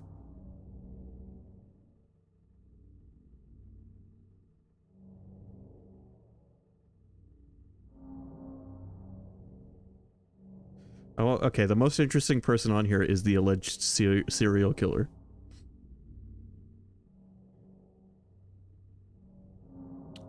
Criminal status, not guilty. Known for allegedly murdering 2 husbands.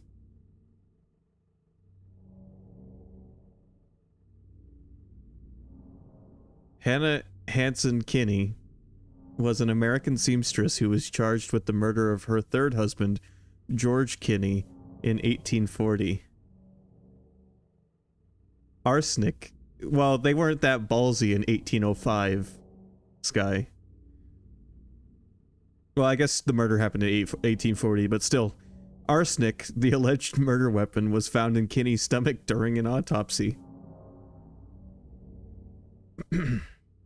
Though Kinney was acquitted, public records indicate that Kinney's 2nd husband, Reverend Enoch W. Freeman, and Freeman's father died of arsenic poison years earlier. Public consensus follows Kinney's trial deemed her guilty, and she published an autobiography in 1841 to defend herself. She did write a book. Never mind, you're totally right on. You've hit the nail right on the head. On August 30th, 1840, Hannah was visiting friends in Thetford, Vermont, when she was arrested for the murder of George Kinney and transported back to Boston. Hannah was held in prison for 4 months awaiting trial. According to Hannah's autobiography, she lived in cell number 5 in the common jail. The cause of death on Kinney's autopsy read arsenic poisoning. During the investigation, Reverend Freeman's body was exhumed, and it was revealed on record that his stomach, too, had contained arsenic before his death. Hannah Kinney's trial began on December 21st, 1840. Hannah's defense attorneys Franklin Dexter and George T. Curtis argued that no proof had been found of Hannah purchasing and administering poison to Kinney. The prosecution called as a witness a servant who worked in the Kinney household. She reported seeing a piece of paper in the kitchen with poison written on it, but the testimony was deemed too weak to convict Hannah. During the trial, it was confirmed that Kinney had been treated for syphilis immediately before his death, and arsenic was a well-known medication prescribed to treat venereal disease at the time.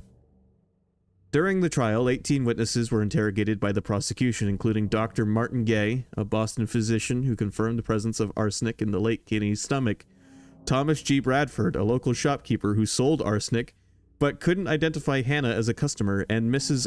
Aurelia Bingham, Hannah's seamstress apprentice. The defense interrogated 22 additional witnesses, including Ernest H. Cheatham and Thomas Ridley. Boston citizens who described the rumors about Hannah's guilt, Albert G. Leach, Hannah's brother-in-law, and Mr. Coolidge, the local jailer who had once imprisoned the late Mr. Kinney for unpaid debts.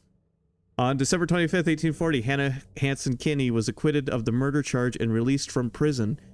The jury took a total of 3 minutes to deliberate on a verdict. She sold off her millinery shop to cover her late husband's gambling debts, which totaled $2,000. Once the debt was settled, Hannah was left with $89 in total. Hannah's brother-in-law, Albert Leach, who had visited her while in prison, mortgaged his house and carriage to get Hannah and her 3 children back on their feet financially. Everyone has 2 mortgages these days. Public opinion. The public in Boston and Lowell continued to attribute Kinney and Freeman's deaths to Hannah despite the court declaring her not guilty, and rumors had even begun to attribute the death of Freeman's father to Hannah as well. Hannah's father-in-law, Mr. Freeman, had died suddenly while Hannah and Freeman had been visiting him following their wedding. In 1841, Hannah published her autobiography, a review of the principal events of the last 10 years in the life of Miss Hannah Kinney, together with some comments upon the late trial, written by herself to combat rumors of her guilt. In response, her ex-husband, Ward Whitham, published a biography of Hannah entitled Life of Mrs. H. Kinney for 20 years in 1842. He accused her of adultery and slander. In 1868, the Republican, a Springfield, Massachusetts newspaper, mentioned Hannah Henson as Hannah Kinney, supposed to have poisoned the Rev. Mr. Freeman, her second husband, as well as Kinney, her third. The Spectator compared Hannah to other women who had infamously used poison or violence to murder men, including Madame Lafarge of France and Miss Cutts of England. In 1989, a publication on New England Genealogical Records argued that Henson had attempted to convince the doctors conducting Kinney's autopsy to cite cholera as the cause of death.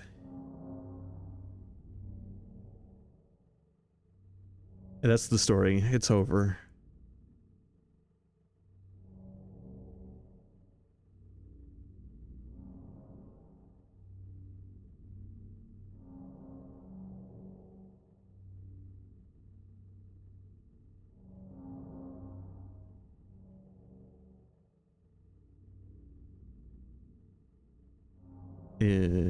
Okay, back to Silent Hill. Now that we've learned about some real life events in the world of Maine, let's return to the fictional version.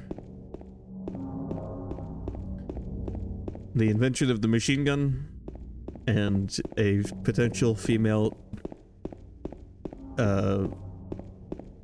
serial killer.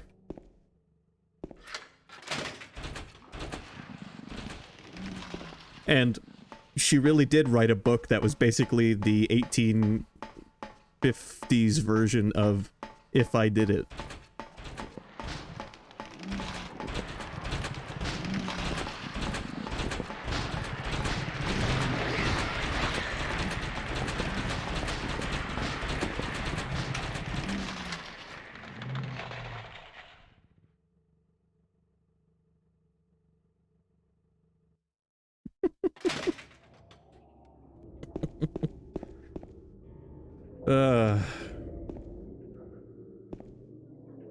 What a history. I wonder if there's a preserved copy of that book just available online. And the book written by the ex-husband as a retort.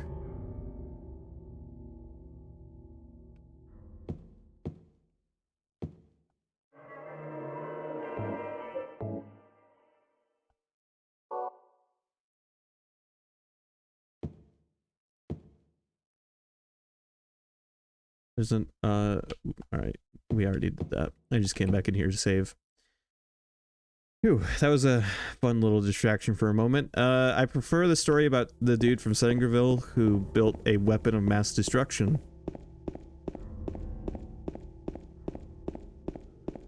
Or the 1800s version of a weapon of mass destruction.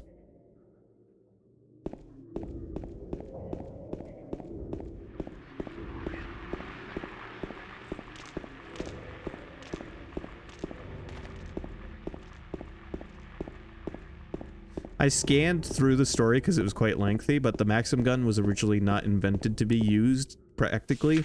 They thought it was totally ridiculous. They built it just to show it off.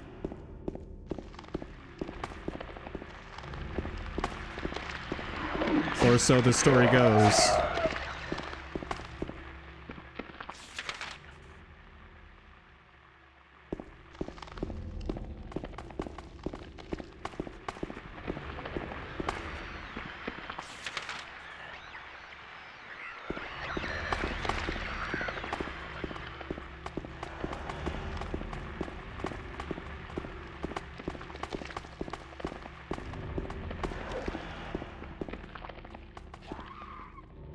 I mean, it sounds funny when I talk about places around Maine with historical significance, but, I mean, It is one of the original 13 colonies. Any of the original, like the East Coast is going to be full of history.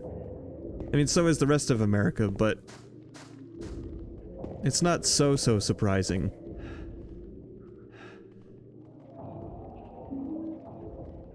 The fact that the invention of the machine gun comes from Sangerville, though, or it comes from someone from Sangerville, that is a little bit surprising. That's such a significant part of human history, unfortunately.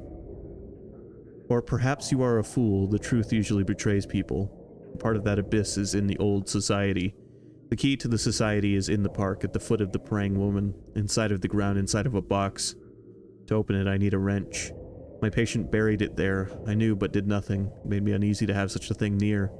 I wasn't looking for the truth, I was looking for tranquility. I also saw that thing. I fled, but the museum was sealed as well. Now no one dares to approach that place. If you still do not wish to stop, James, I pray to the Lord to have mercy on your eternal soul. Whoever wrote that just addressed us by name.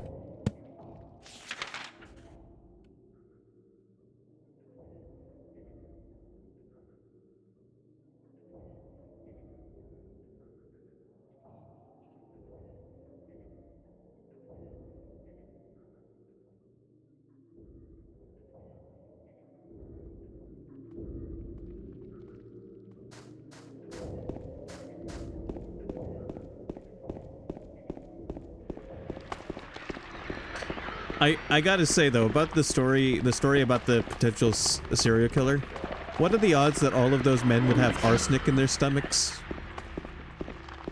Like, how often were people consuming arsenic?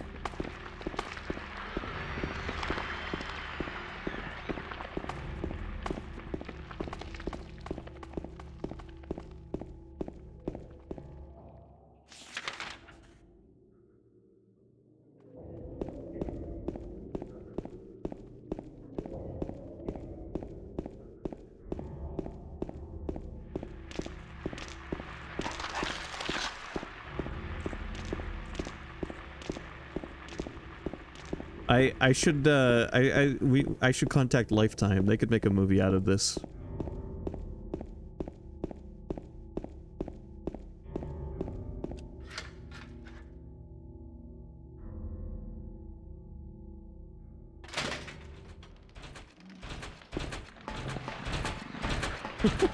You were in Lifetime for hours.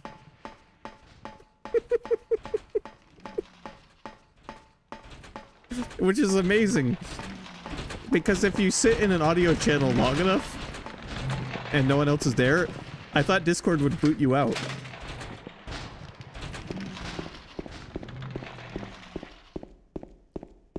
At least it used to.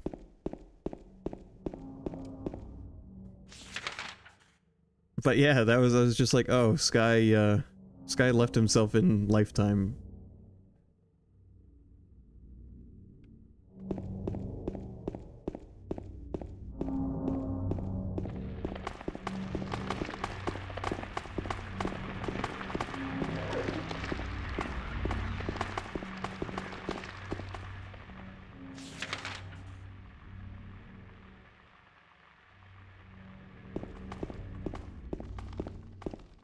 But I think Lifetime's the company I'm thinking of that likes to do those, like, female lead role revenge movies. Maybe I'm thinking of something else, but I really do think it's Lifetime.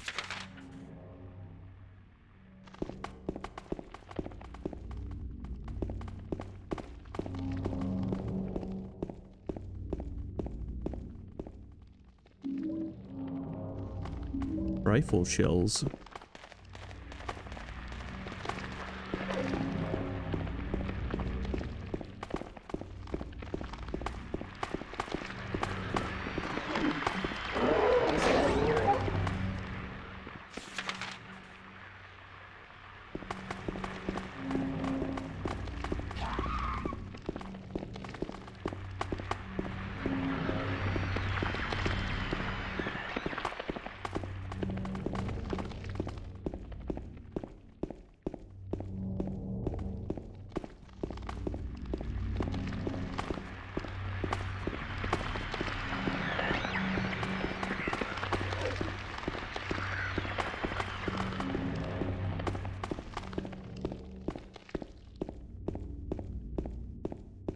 I don't know if I'm a big fan of the rifle in this game. I mean, it works, but it kinda sucks. It does damage, but it's slow.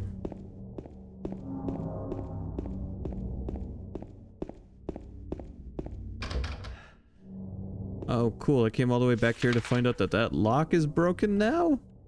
Oh, very nice.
Okay, I'm really glad that I took this whole long way around and all for nothing.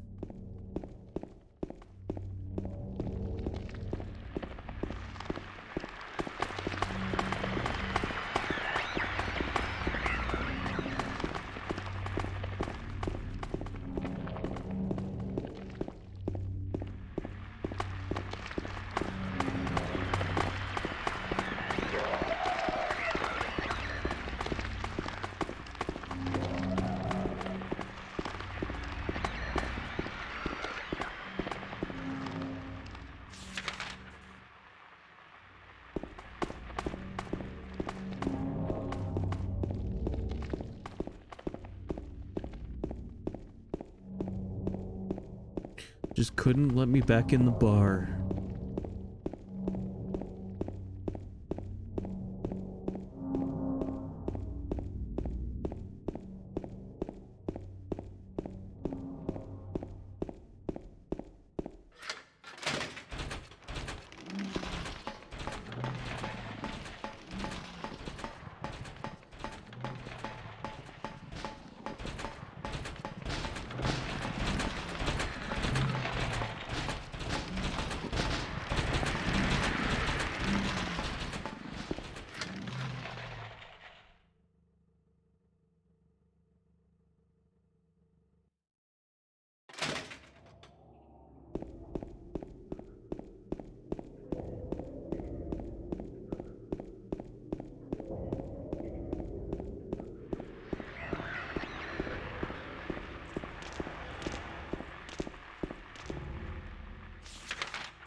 Hey, a first aid kit.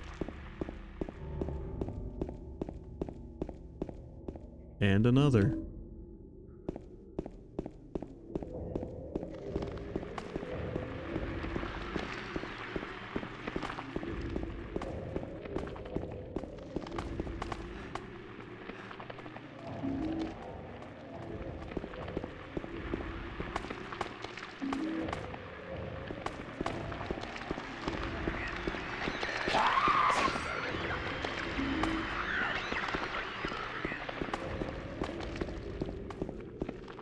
There's a shit ton of items lining the sidewalk here.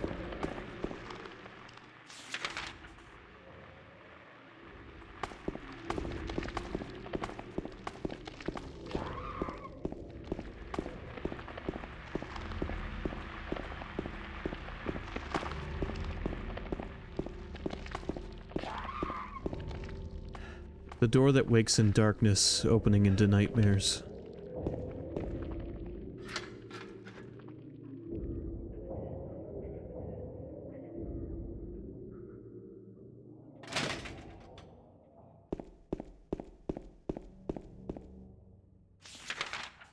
Alright, here we go.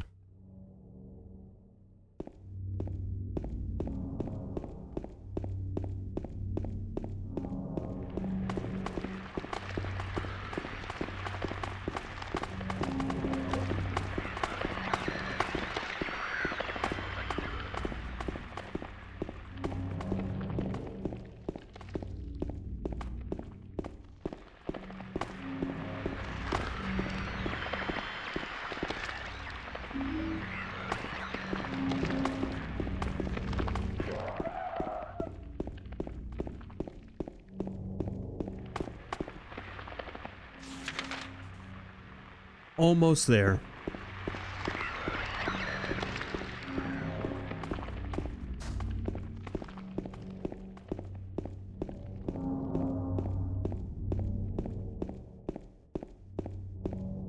We are nearing like our last treks through the streets.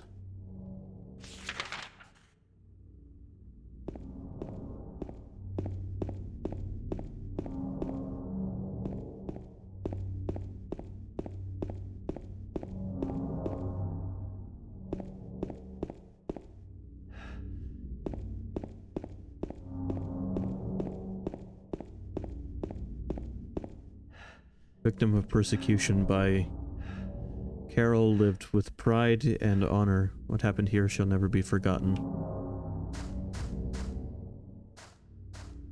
The ground is raised up only here. Could there be something under here?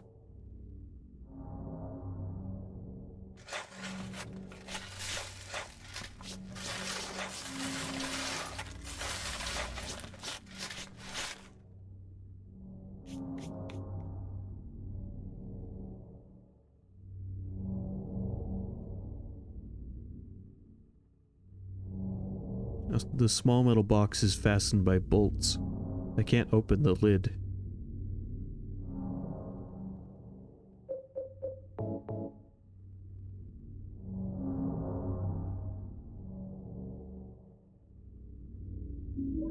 Got the old bronze key.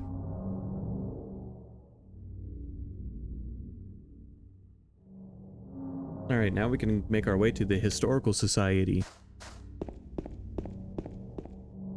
And learn about machine guns and potential serial killers.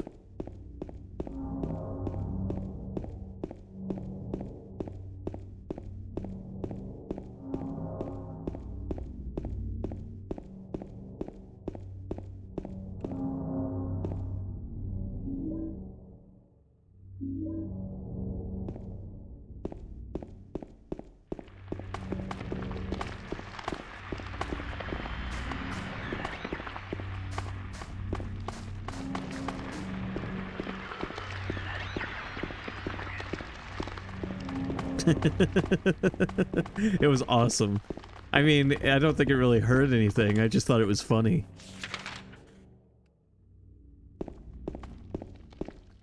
Essentially that terrible meme, you know, my life was destroyed by bomb-ass pussy.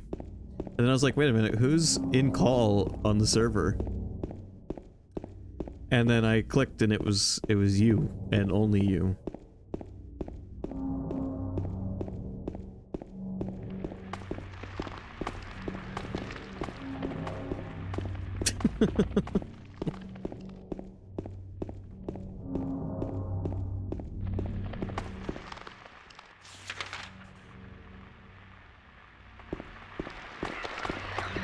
Hey, Neo. Hey, hope you're doing alright. Welcome to Silent Hill. Today we've learned that Maine is the home of the inventor of the machine gun, the world's first machine gun. Specifically Sangerville, a town I grew up in. And a female potential serial killer.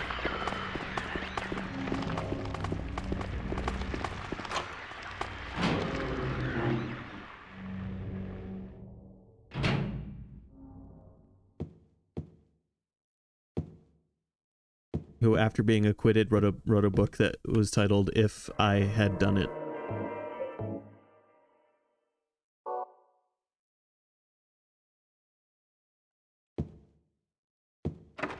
Just in a lot more words.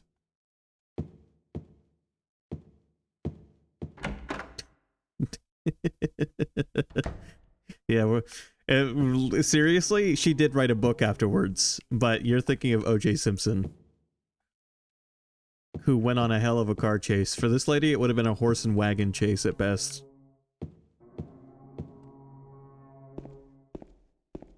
It would be like that scene from Shrek, where Shrek is literally riding a white Bronco and being chased by the knights in Shrek 2.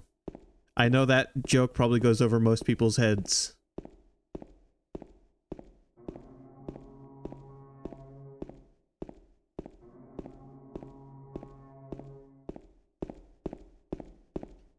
By the way, here is the really long staircase that goes on forever. And no, this isn't just a looping trick. This staircase really is this long. I watched a whole YouTube video about it. The video was titled Video Games That Don't Fake the Space.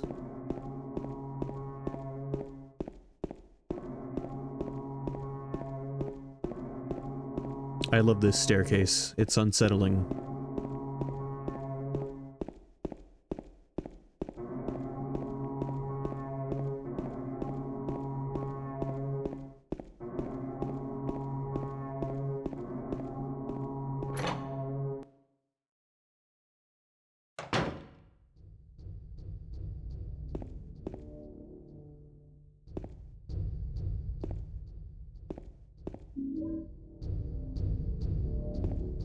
But yeah, the car that O.J. Simpson drove was a white Bronco, and Shrek is riding a white Bronco in Shrek 2 when he's being chased by the knights.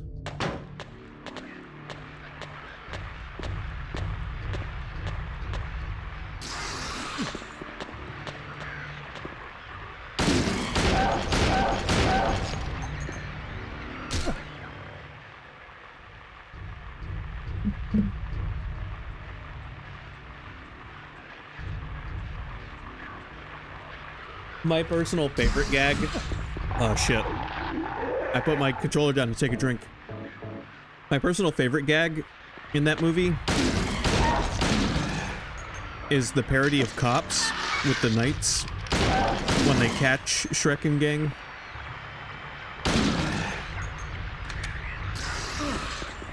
And they don't have pepper spray, so they push Shrek down onto his knees and crack pepper in his eyes.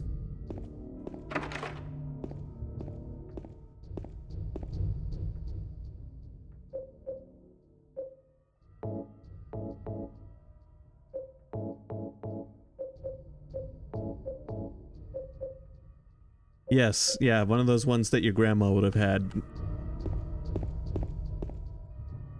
Not your grandma specifically, just in general.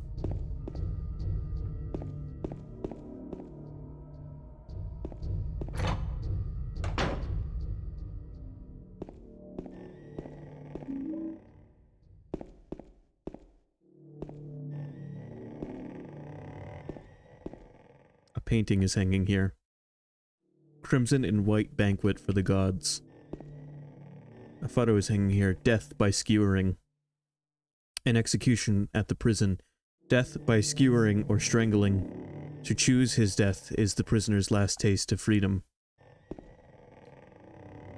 Toluca Prison Camp, built during the Civil War, later became Toluca Prison.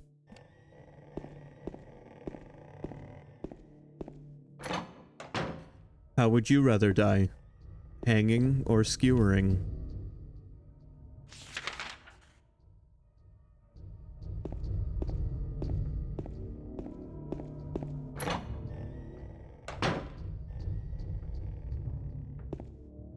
The hole's dark, and I can't see anything. Will you jump down? Well, based on the picture, the skewer goes through your stomach and out your back.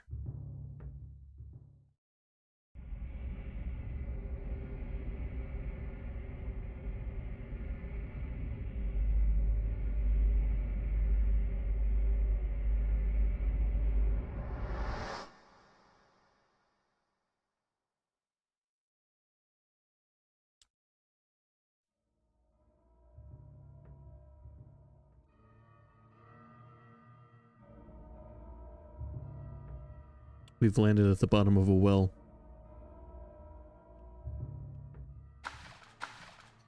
This section is one of my favorite sections of the game because this is some of the most, like, oppressive shit you have to go through. It would be impossible to climb this. Like, the game, at this point, the game is just trying to make you uncomfortable. It's like, here, be claustrophobic down here. Have fun.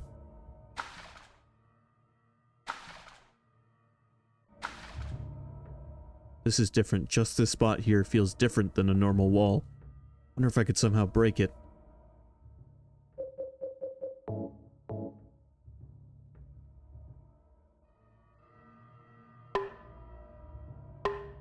Well, it's your execution, so I imagine you were...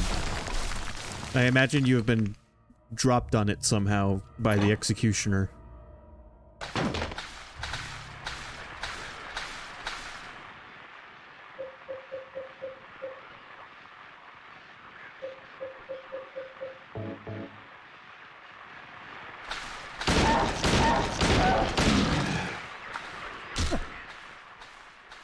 Sewer level wouldn't be a 2000s game without one.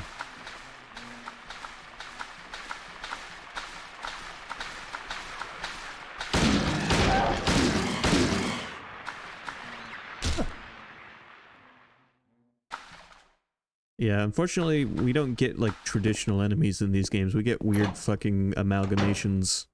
Mostly humanoid in nature, sometimes a little grotesque.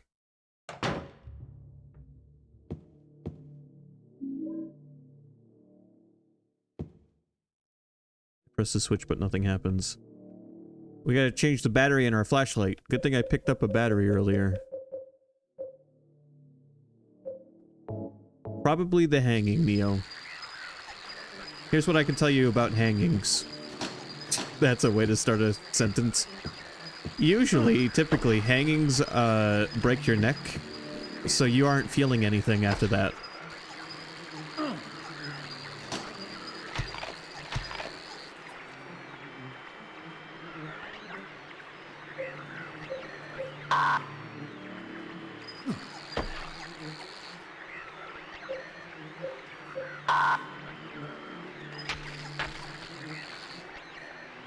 Yes, but imagine slowly suffocating with your spinal cord severed.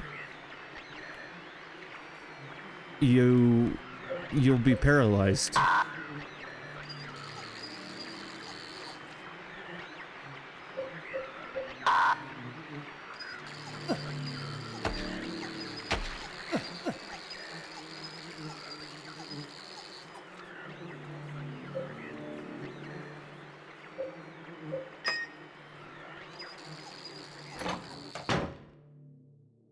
I know, this has been a delightful stream. There's a door at the bottom, the door is locked.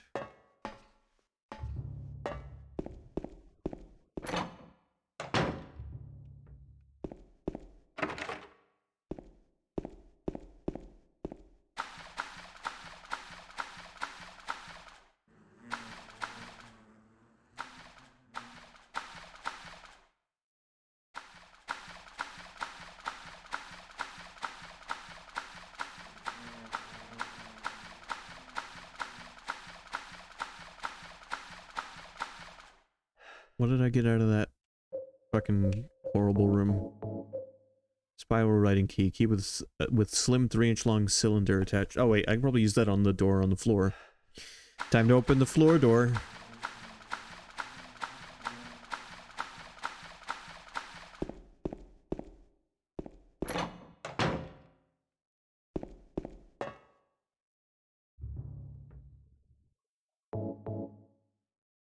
If I had to choose, I would choose the skewering. It seems like the more interesting way to go. Can't tell how far the blackness stretches. Will you go down?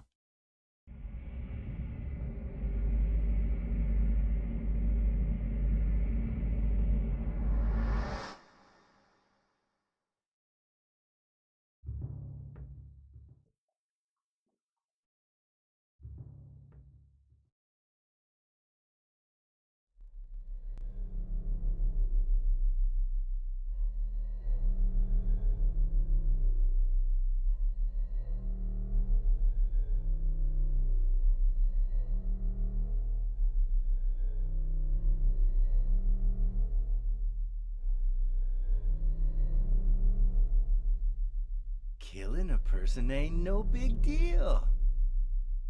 Just put the gun to their head. Pow.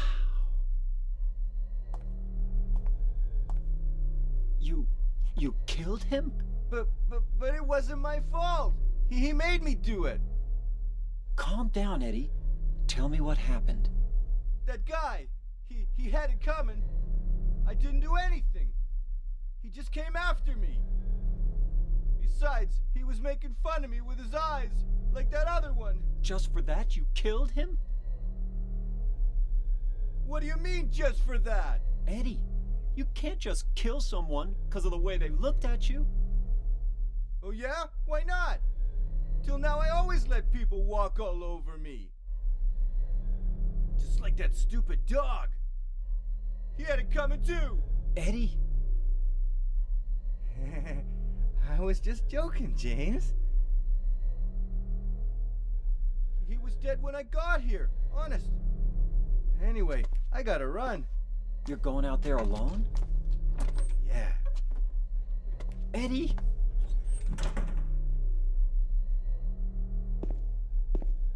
It's a corpse. The body is marked with bullet holes.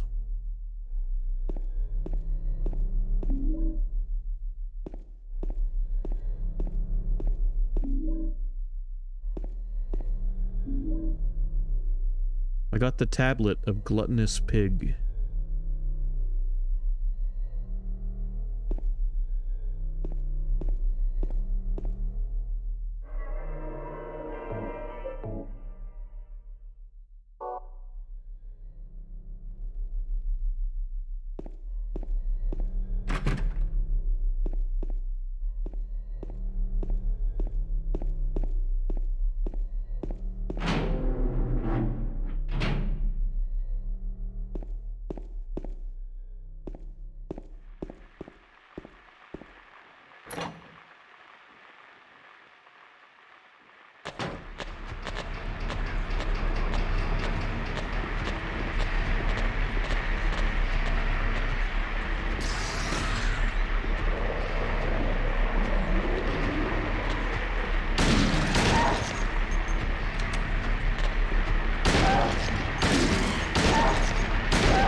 Books are scattered all over the bed and floor. Black Magic from the Abyss, Resurrection of the Dead. The Chronicle of Agrippa, Manuscript of the Iron Rings. So I shouldn't worry about these too much. Agrippa de Rippa!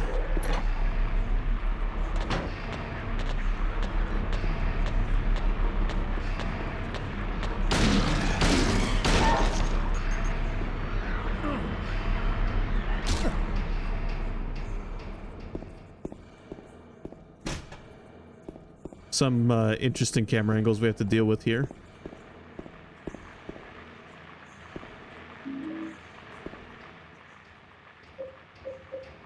It's all carved from wax. It was lying in the cell. You know, I bet I have saved up enough handgun ammo that I can use the handgun for the rest of the game. I could probably use it exclusively for the rest of the game.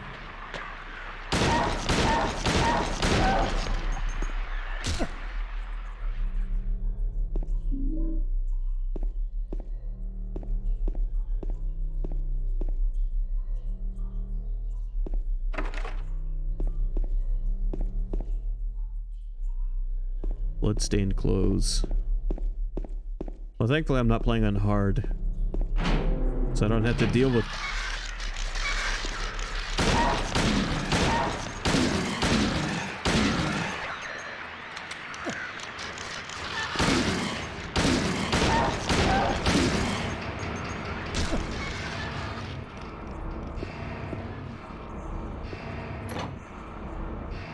Thankfully I don't have to deal with that.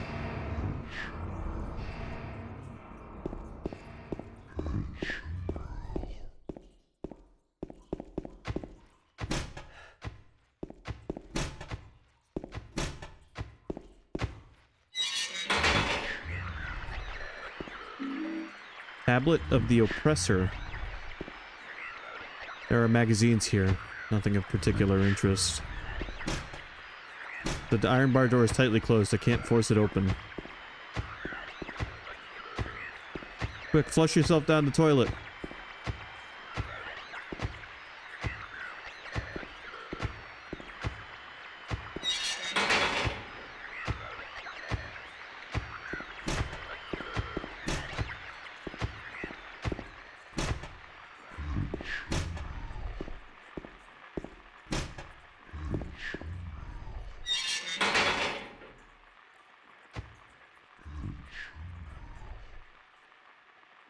Woman in flight.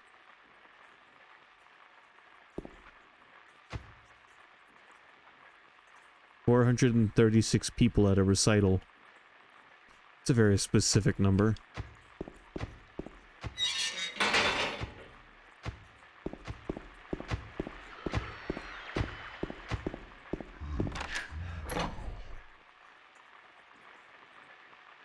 That's how many bullets it takes to kill the final boss on hard.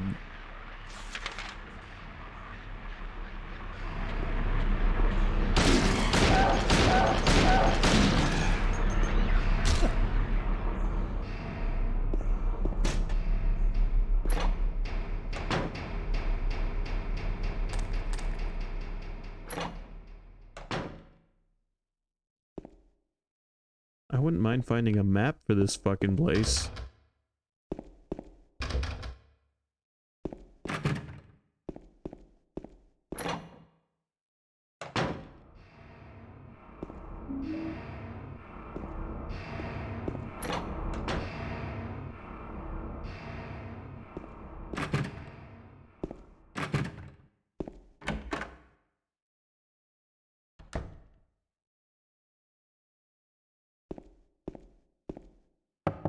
I knock on the door, but there's no answer.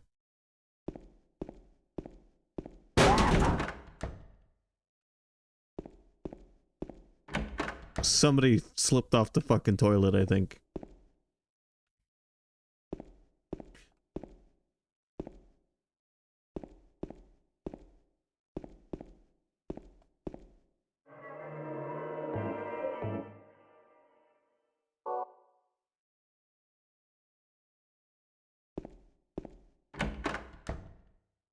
I feel like this game has very poor concept of time.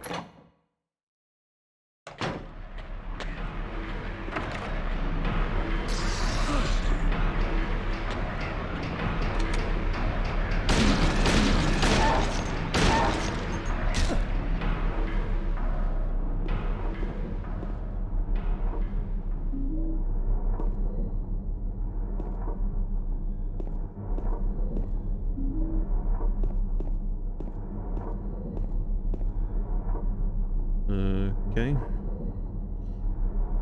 Toluca Lake, the town's main tourist attraction. This clear, beautiful lake has another side as well. It may seem like just a typical ghost story that you might find in any number of old towns across the country, but in this case the legend is true. On a fog-bound November day in 1918, the Little Baroness, a ship filled with tourists, failed to return to port. A newspaper article from back then simply says it most likely sunk for some reason. Despite an extensive police search, not a single fragment of the ship nor any of the 14 bodies of passengers or crew has ever been recovered to this day. In 1939, an even stranger incident occurred. There are many pages torn out. Many corpses rest at the bottom of this lake. Their bony hands reach up towards the boats that pass overhead. Perhaps they reach for their comrades. Toluca Lake has become the river of the dead.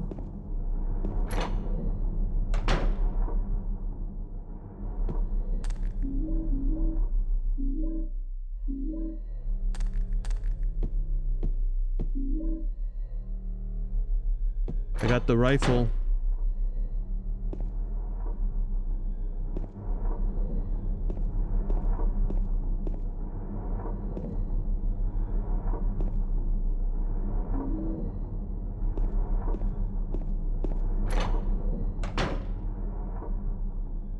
I think that's the last gun.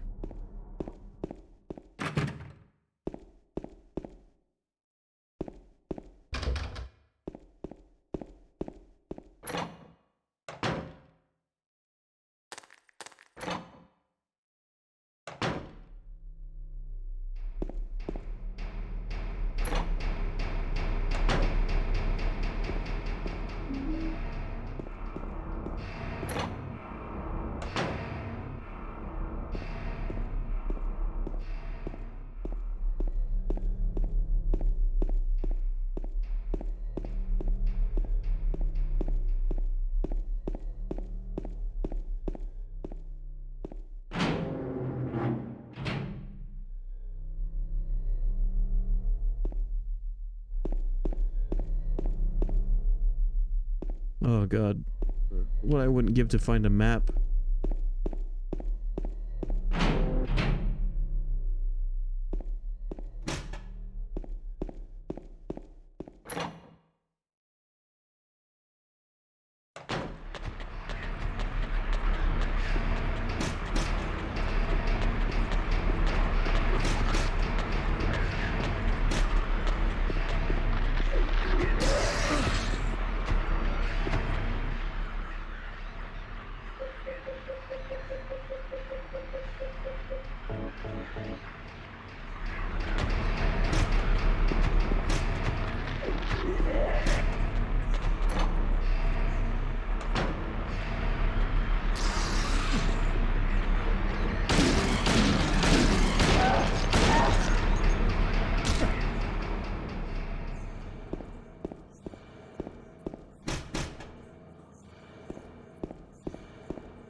Alright, we're going in circles here.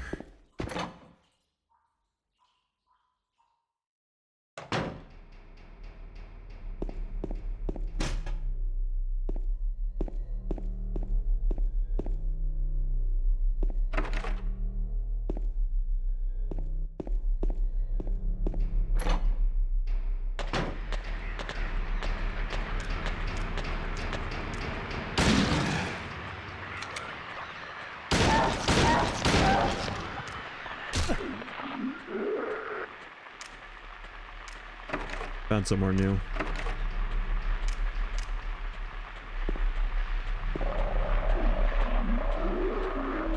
Tablet of the Seductress.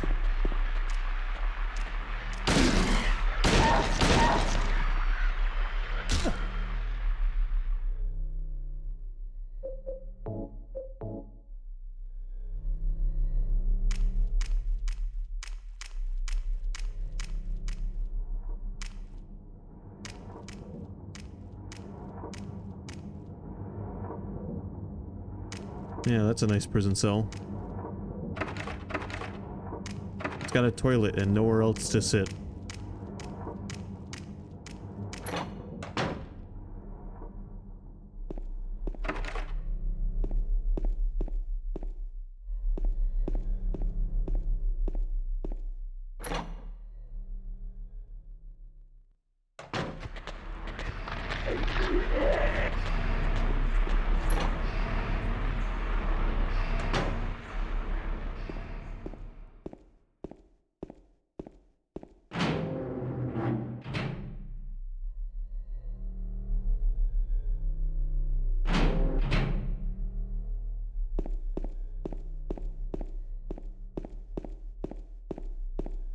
Alright, come on. What am I missing?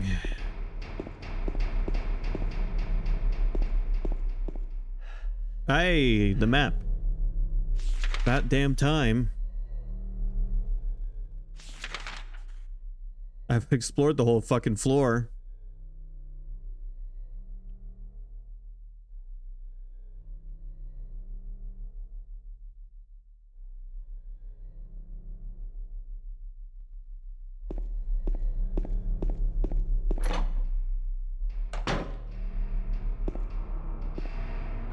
I'm glad in Resident Evil you could at least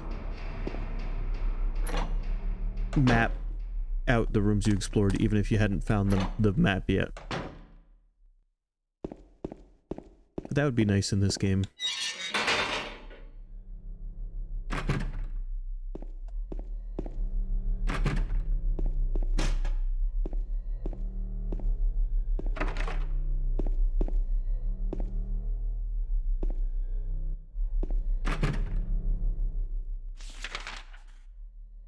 Cool. Glad I could come down here and find a hall full of locked doors. Very nice.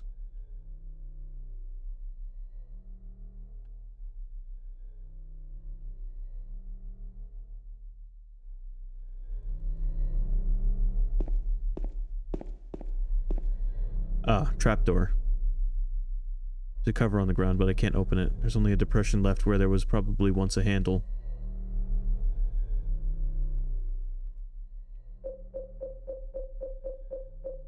I know I have part of what I need for this.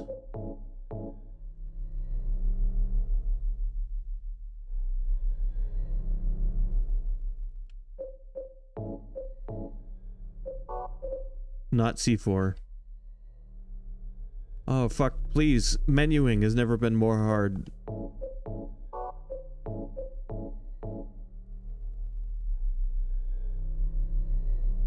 Yeah, okay. We need one more thing.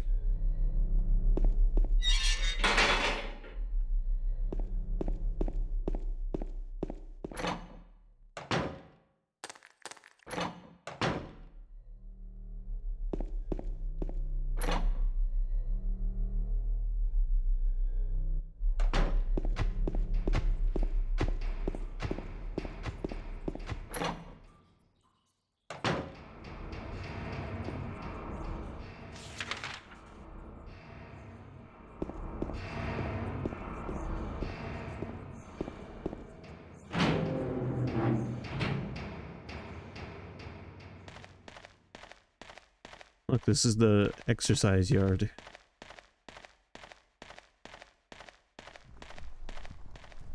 No, this is the execution yard. There are 3 ropes hanging from the scaffold. If you listen, you can hear horses running around.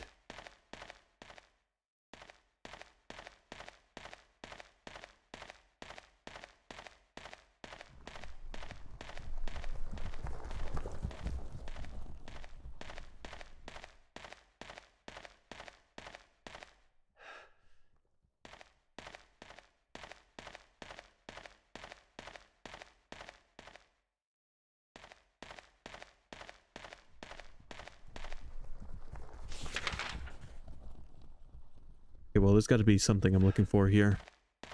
Oh. I give you blood to atone for the 3 sins, is written on top of the painting. Beneath the painting are 3 square depressions. Tablet of the Oppressor. Metal tablet with the Oppressor drawn on one side. Found it in the cell.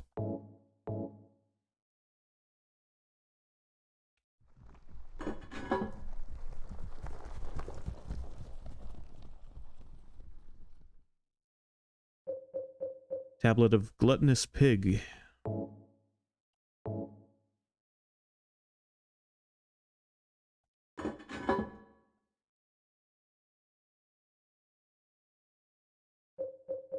Tablet of the Seductress.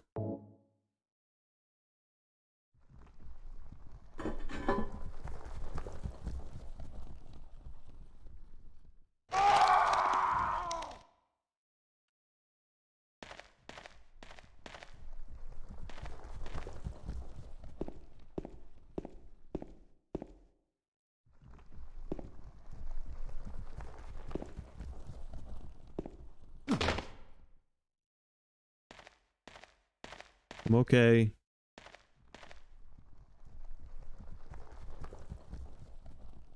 I give you blood to atone for the 3 sins.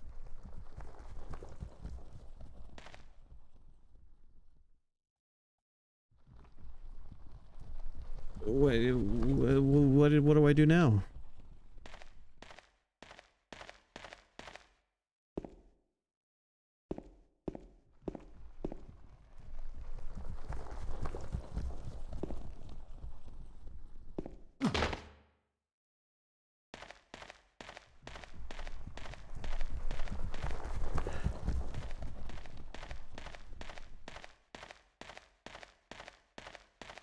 No children with knives in this game. No returning enemies from the first game. Weirdly. Sorry. Oh. A horseshoe. Thanks. That'll make a great handle.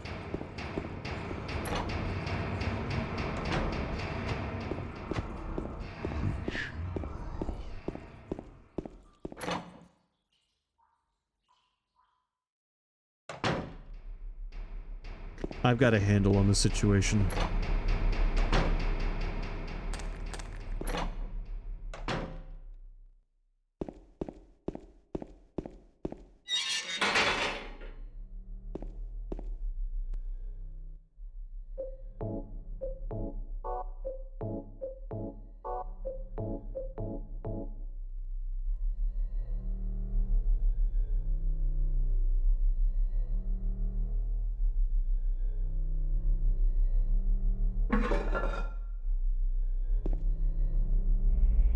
Wonderful. So glad that that works.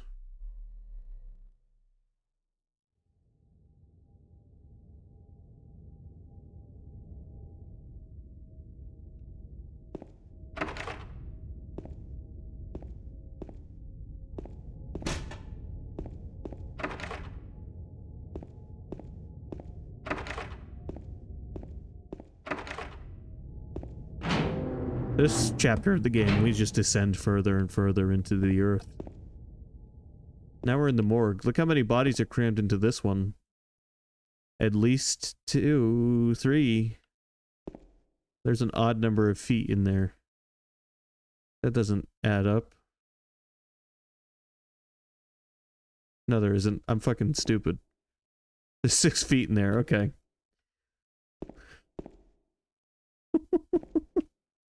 I was like, why the fuck are there 5 feet in there? No, there's 6.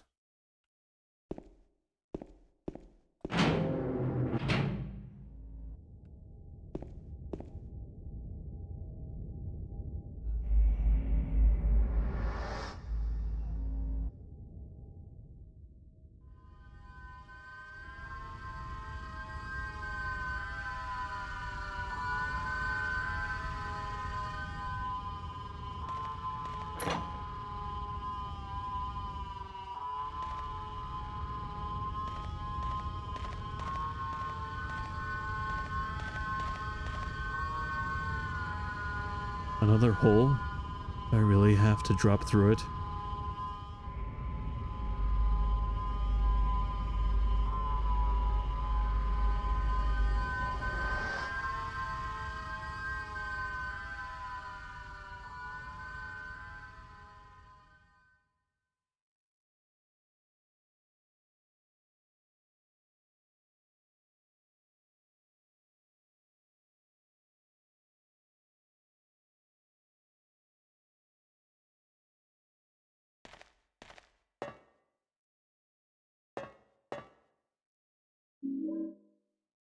We're about to be at the center of the earth, I think.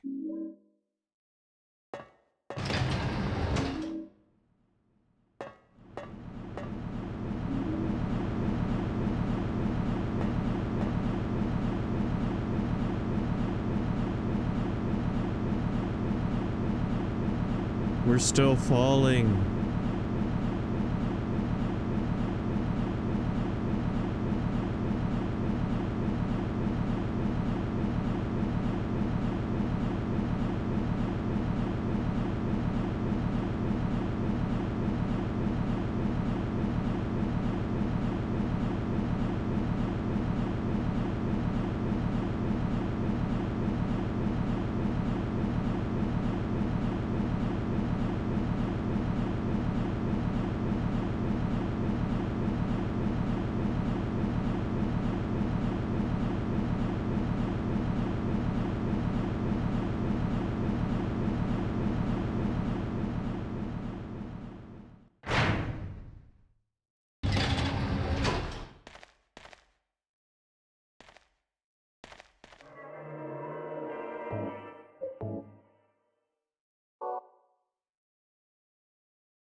Alright, this is very near the end of the Historical Society. And look, we actually get to map out our own map this time.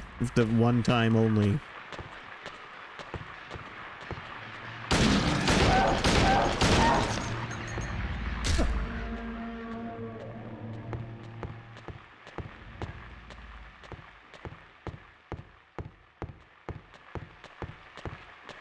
I love how we're so far underground, as far as we can tell anyway, and yet now we're in what looks like a fairly normal building.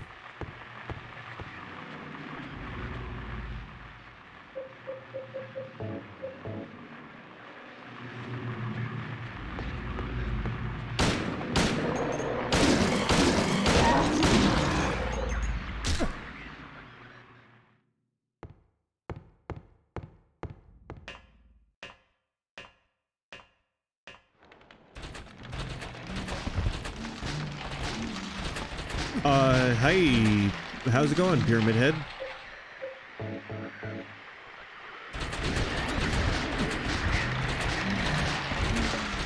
I walked right into him, I fucking gave him a kiss.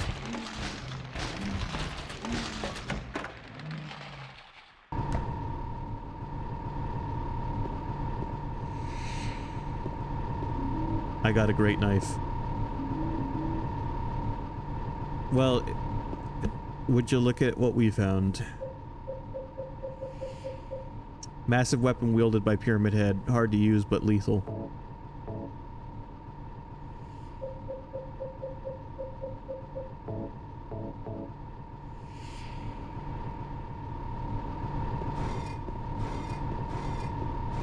Yeah. Except we don't wield this thing like Cloud would.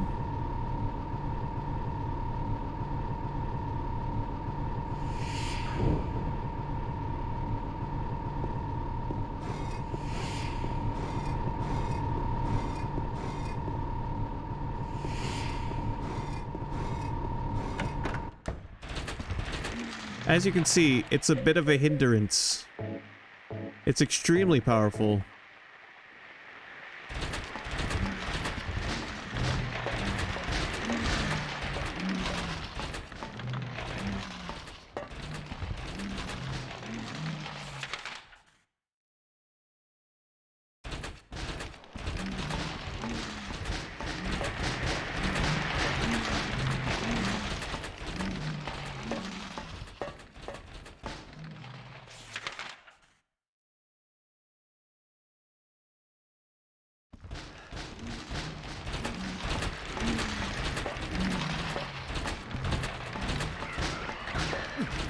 Okay, alright, hey, leave me alone, dude.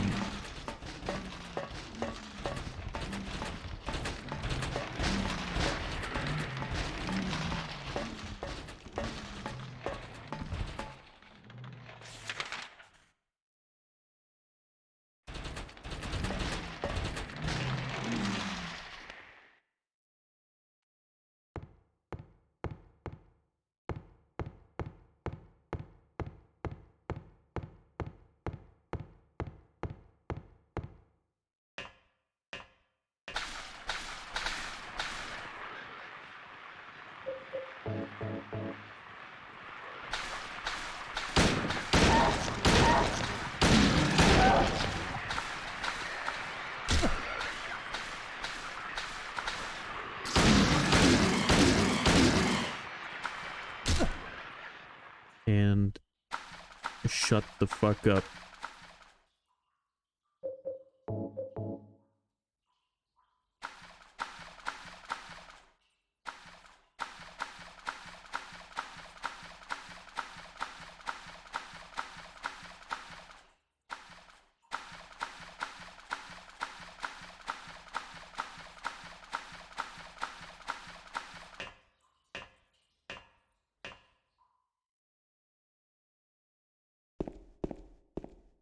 Okay, yep, I remember this room. Oh, excuse me, my nose. I felt like I had to sneeze for a second there. Alright, now it's that one horror movie where everyone's stuck inside a Rubik's Cube.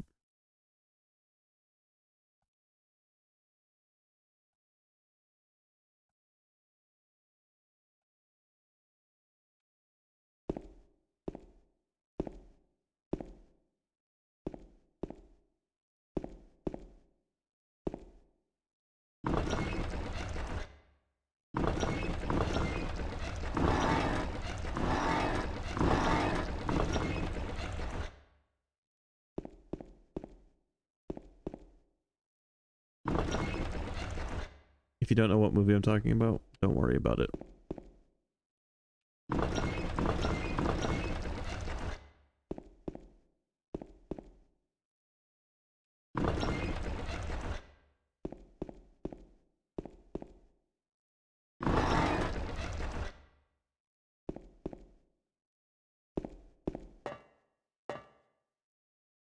Time?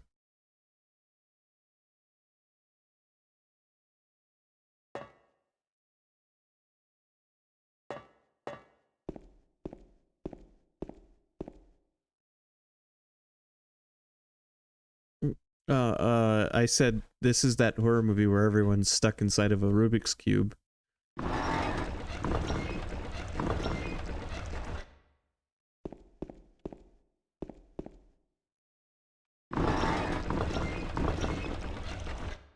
Pretty sure the movie's just called Cube. Why did you write time with an asterisk?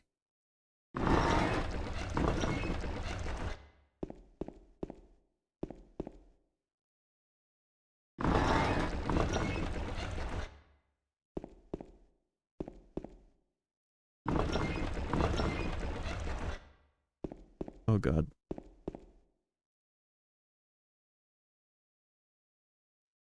Weird. I think a message didn't come through on my end, because the last message I got was the weight of our guilt usually is time asterisk. Would you repeat your reference? Nope, got me. Gotcha. Would you repeat that one more time? So like I think the message that you were correcting never came through.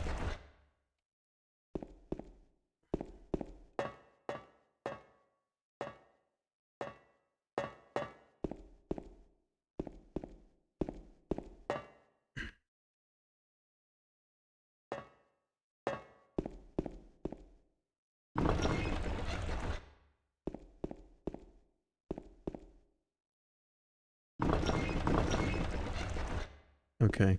Weird. I don't know how that happened.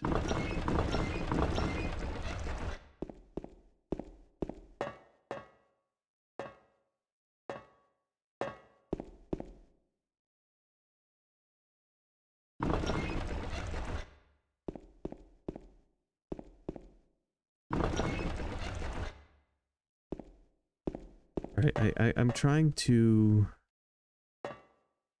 fucking figure this puzzle out. Christ.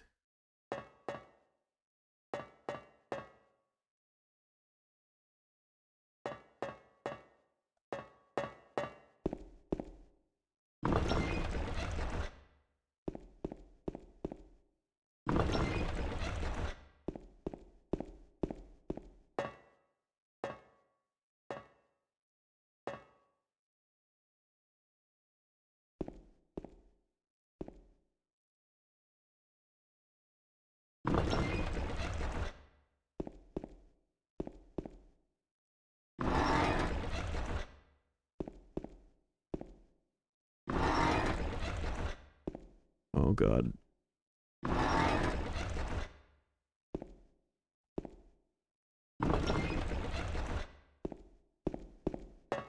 Oh baby, I did it. Alright, get us out of here. Jesus.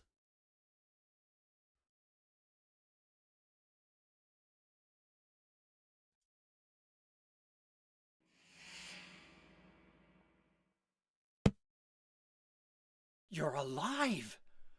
Maria, I thought that thing killed you. Are you hurt bad? Not at all, silly.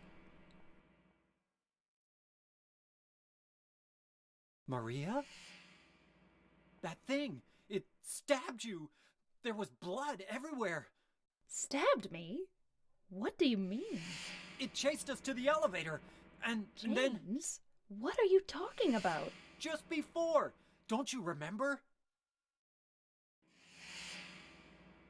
James, honey, did something happen to you?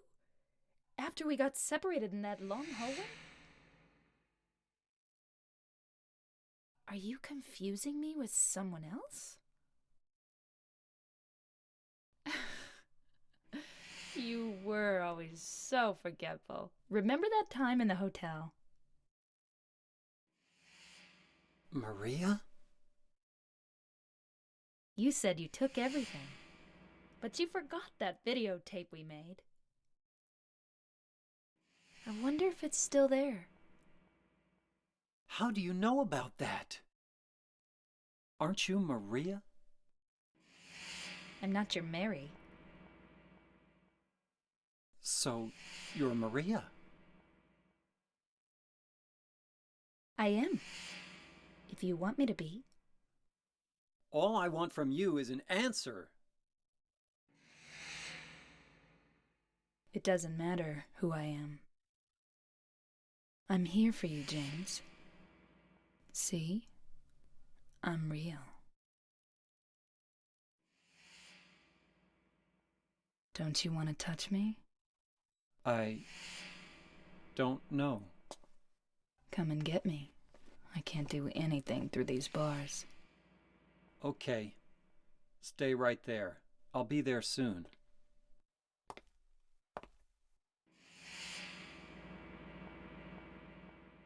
What an answer I don't know is.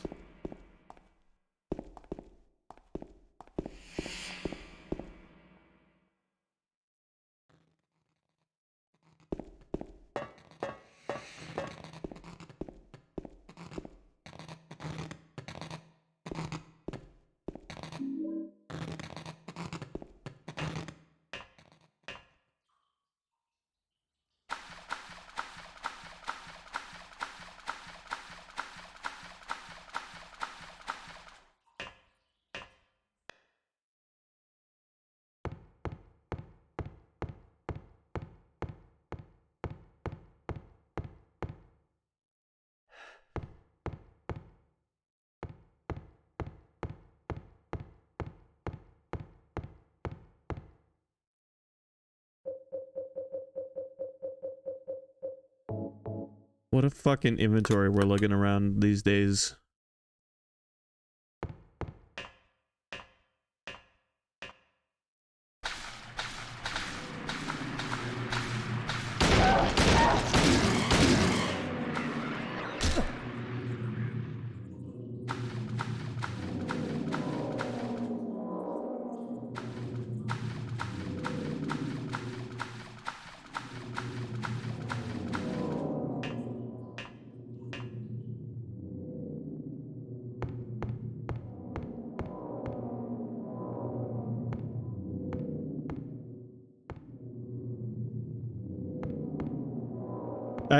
I love that the answer to that question from Maria was, I don't know. He doesn't want to say yes, but he doesn't want to say no.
All right. I forgot just how much, like how long the Historical Society section of the game was. So I'm probably gonna save this after we finish this section, and I'll do the last area and Born of a Wish. At some point later this month.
Fucking stay down.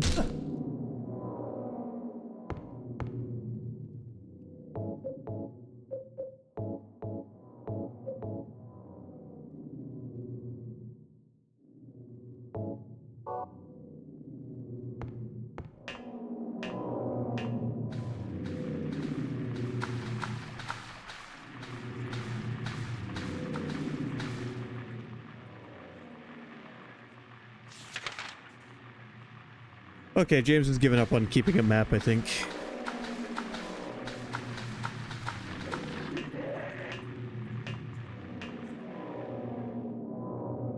We made it through, though.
What a direction for boss design.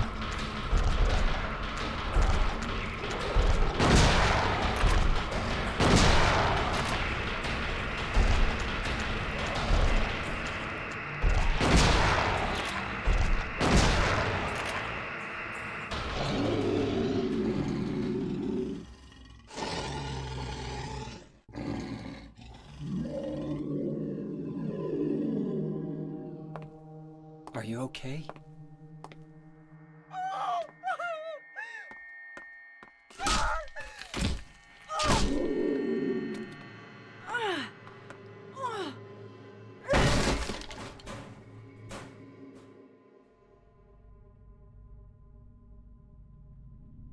Angela, relax. Don't order me around! I'm not trying to order you. So what do you want then? Oh, I see. You're trying to be nice to me, right? I know what you're up to. It's always the same. You're only after one thing. No, that's not true at all. You don't have to lie. Go ahead and say it.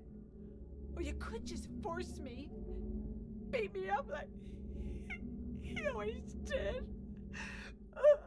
You only care about yourself anyway. You disgusting pig.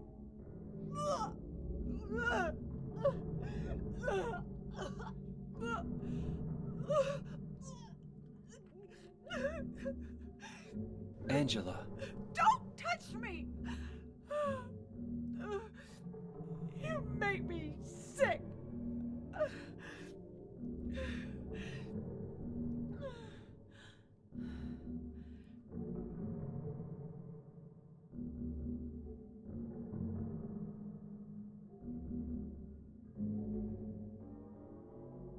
You said your wife Mary was dead, right?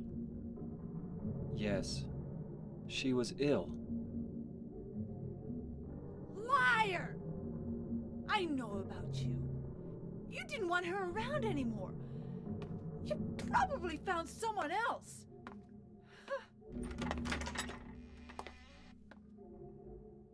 That's ridiculous. I never.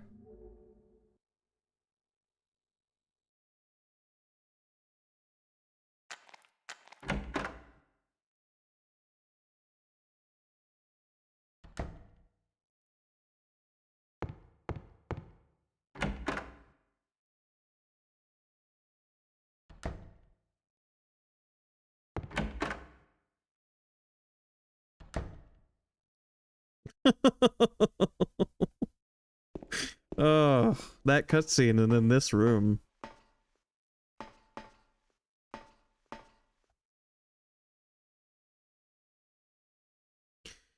This man was hung for the crime of kidnapping.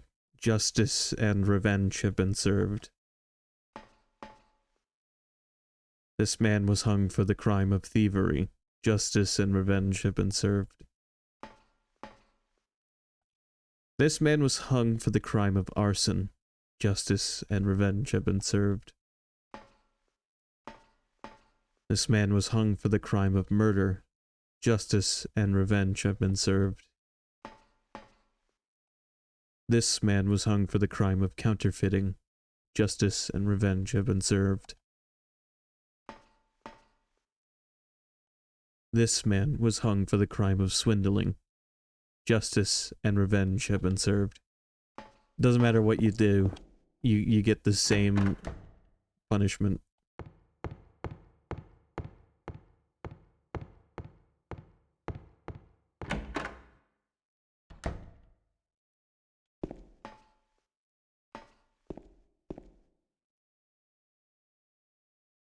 Dead men swinging in a tree. How many dead men do you see? Tongue turned blue and face gone gray, watch them as they twist and sway. The first one killed the butcher man, then cooked him in the frying pan, served him to his hungry guests and gave them seconds on request. The next one, with his smile and sweets, stole poor children off the streets. To men who dressed unsavory, he sold them into slavery. Breaking into a home at night, the thief, he had a nasty fright. Filled his foolish head with ale, woke in the morn in the county jail. The artist, with his daunting skill, tried his hand at painting bills, but caught in rain he was undone. When the ink he'd used did start to run, with promises of great return, taking gold he did not earn, bundled it up out of sight, quietly slipped off into the night. 3 houses into ashes burned. The sheriff, with no place to turn, did spy a stranger to his town, locked him up and beat him down. Dead men, swinging in a tree. How many dead men do you see? 6 feet long and 6 men wide, round their necks the noose be tied.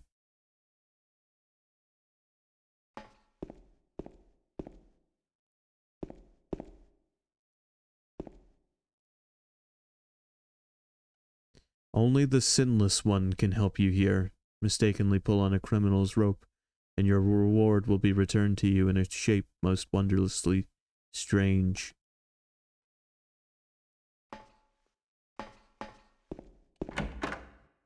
The arsonist is innocent.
Oh wait, I think I have to go back to the room with the bodies, now that I've pulled one of the nooses. By the way, what a visual that is.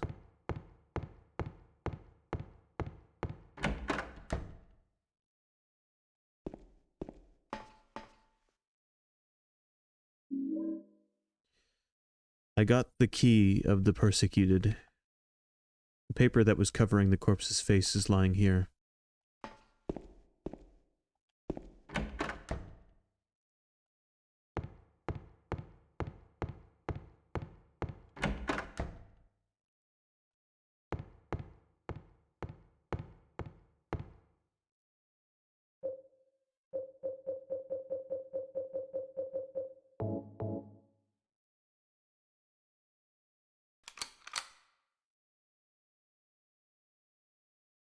There is an ending in this game where James kills himself.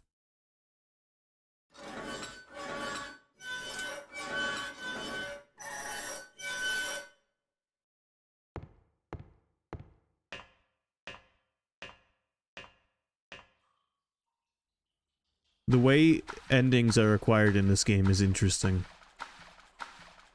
It's not based on doing weird things like Silent Hill 1, little things that are super easy to miss. Instead, it's based solely on how the player plays the game. Different actions earn different points towards different endings. The suicidal ending requires you to spend a lot of time in the game with your health low, and you have to be really slow to heal when you do heal.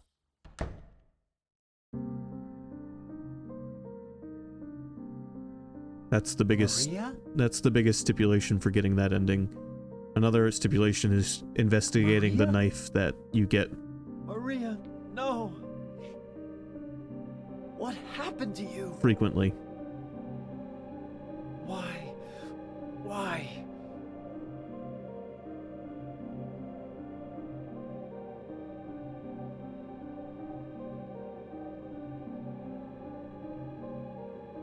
Maria's dead again.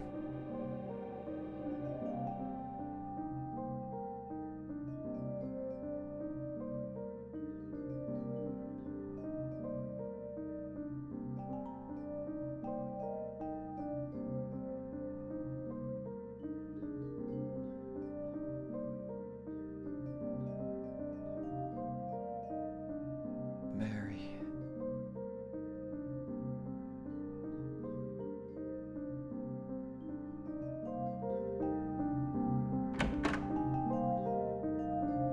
There's also an ending where you can leave with Maria.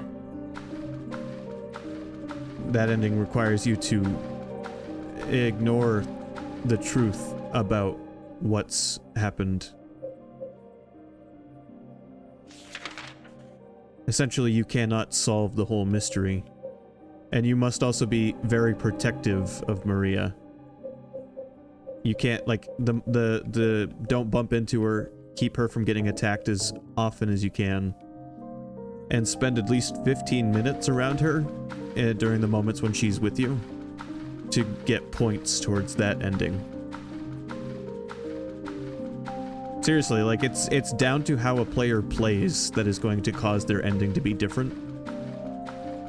And it's kind of a cool mechanic. It's a little bit...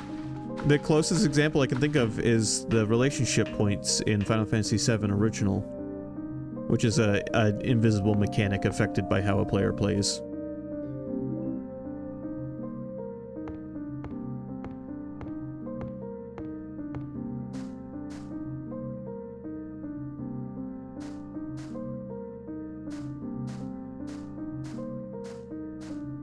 If you want the Maria ending, personally I prefer the ending I'm going for.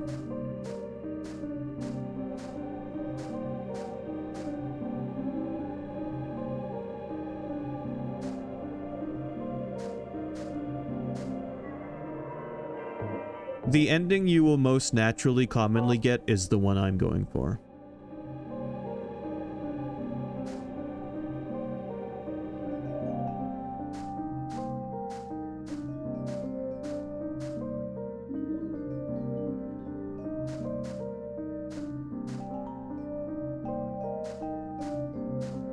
There's a name inscribed on the tombstone. James Sunderland. There's a name inscribed on the tombstone. Angela Orozco. There's a name inscribed on the tombstone. Eddie Dombrowski. The 3 visitors to the town, who all happen to be here at the same time.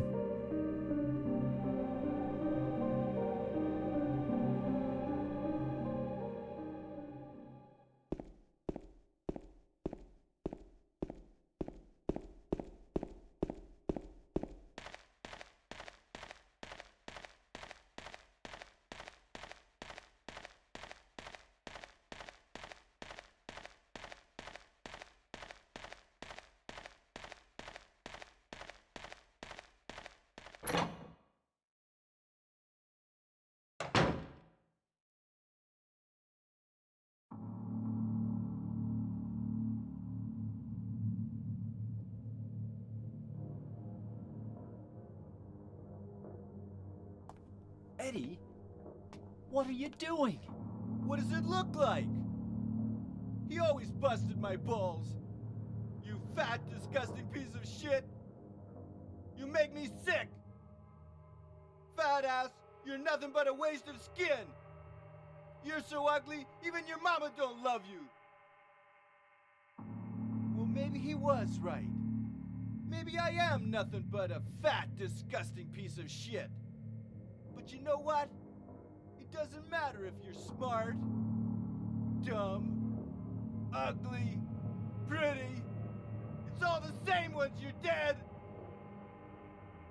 And the corpse can't laugh. From now on, if anyone makes fun of me, I'll kill him. Just like that. Eddie, have you gone nuts? I knew it. You too. You're just like him, James. Hey, I didn't mean anything. Don't bother. I understand. You've been laughing at me all along, haven't you? Ever since we first met. I'll kill you, James!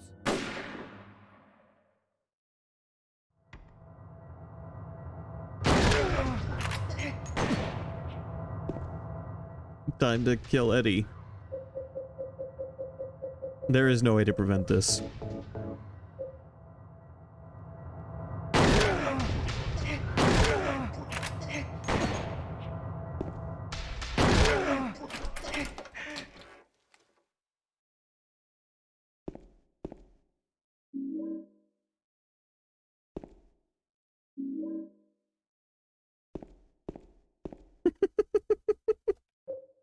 You, like me, responded to his revolver shots with my shotgun?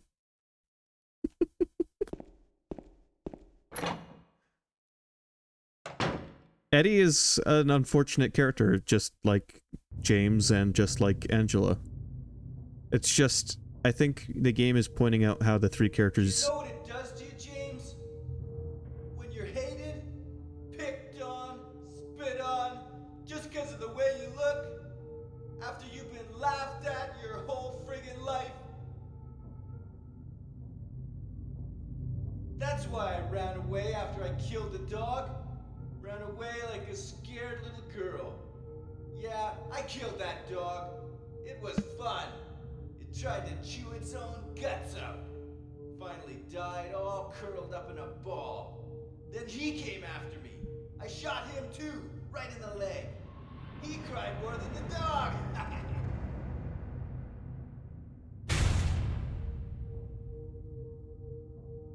He's gonna have a hard time playing football on what's left of that knee. You think it's okay to kill people? You need help, Eddie. Don't get all holy on me, James. This town called you too. You and me are the same. We're not like other people. Don't you know that? Let's party! This game very intentionally gives James some interesting things to say.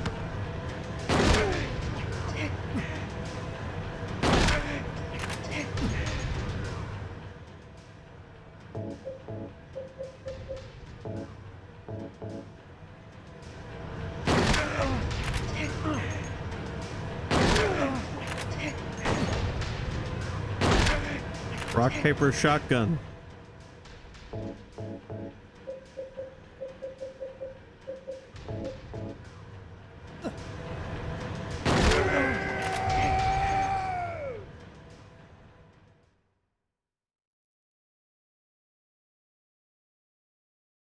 Eddie?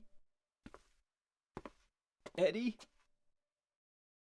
I killed a human being. Yeah, you did. A human being.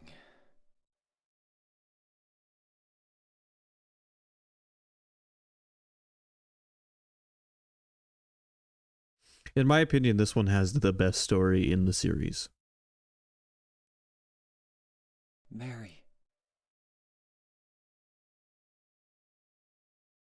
Did you really die 3 years ago?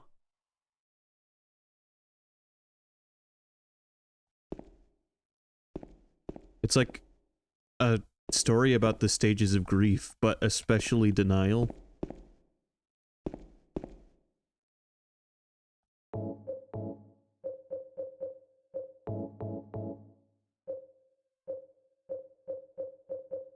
And here's an interesting difference between 1 and 2. 1's ending, depending on the ending you get, will change the whole story. There's an ending in 1 where it turns out everything was just a dream. Harry was dying in his car after the car accident. There's the best ending where Harry, Sybil, and Harry's new daughter leave.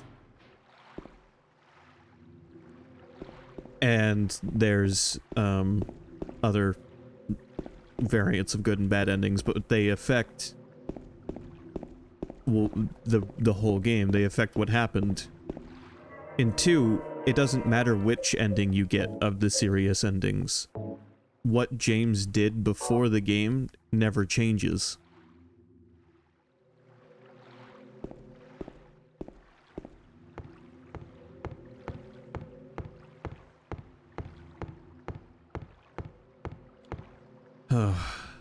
Unfortunately, we're gonna have to save it here for now.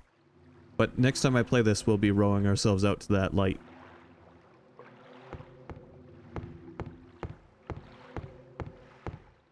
Yeah, exactly.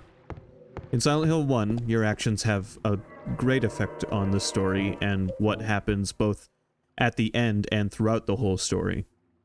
You know, if you get the bad ending, it's going to turn out that the whole thing was basically just a dying dream. Or a dying nightmare. If you get the best ending, it's gonna you'll know the truth of what happened in the town, but and you'll make it out alive. And then there's, you know, there's a few other endings that kind of are like a bit in between. In this game, yeah, the ending is simply how James decides to proceed. Whoa! Don't look at that. That's my very real PS2. Anyway, we've saved. I hope that was enjoyable. It'll be back soon. And, yeah. Silent Hill 2's story definitely knows where it's going from the start. A second playthrough of the game is kind of nice because you know what happened. And you start to realize all these things James says and does are a little hypocritical. But intentionally so.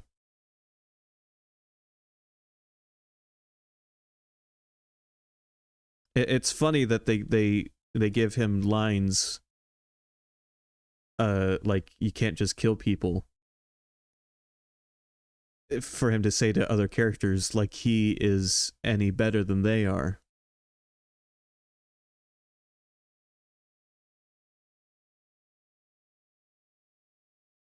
Anyway, I will be back tomorrow. I'm not sure with what, but we'll find out. Until then, thanks for watching, and I hope you enjoyed. Have a good night.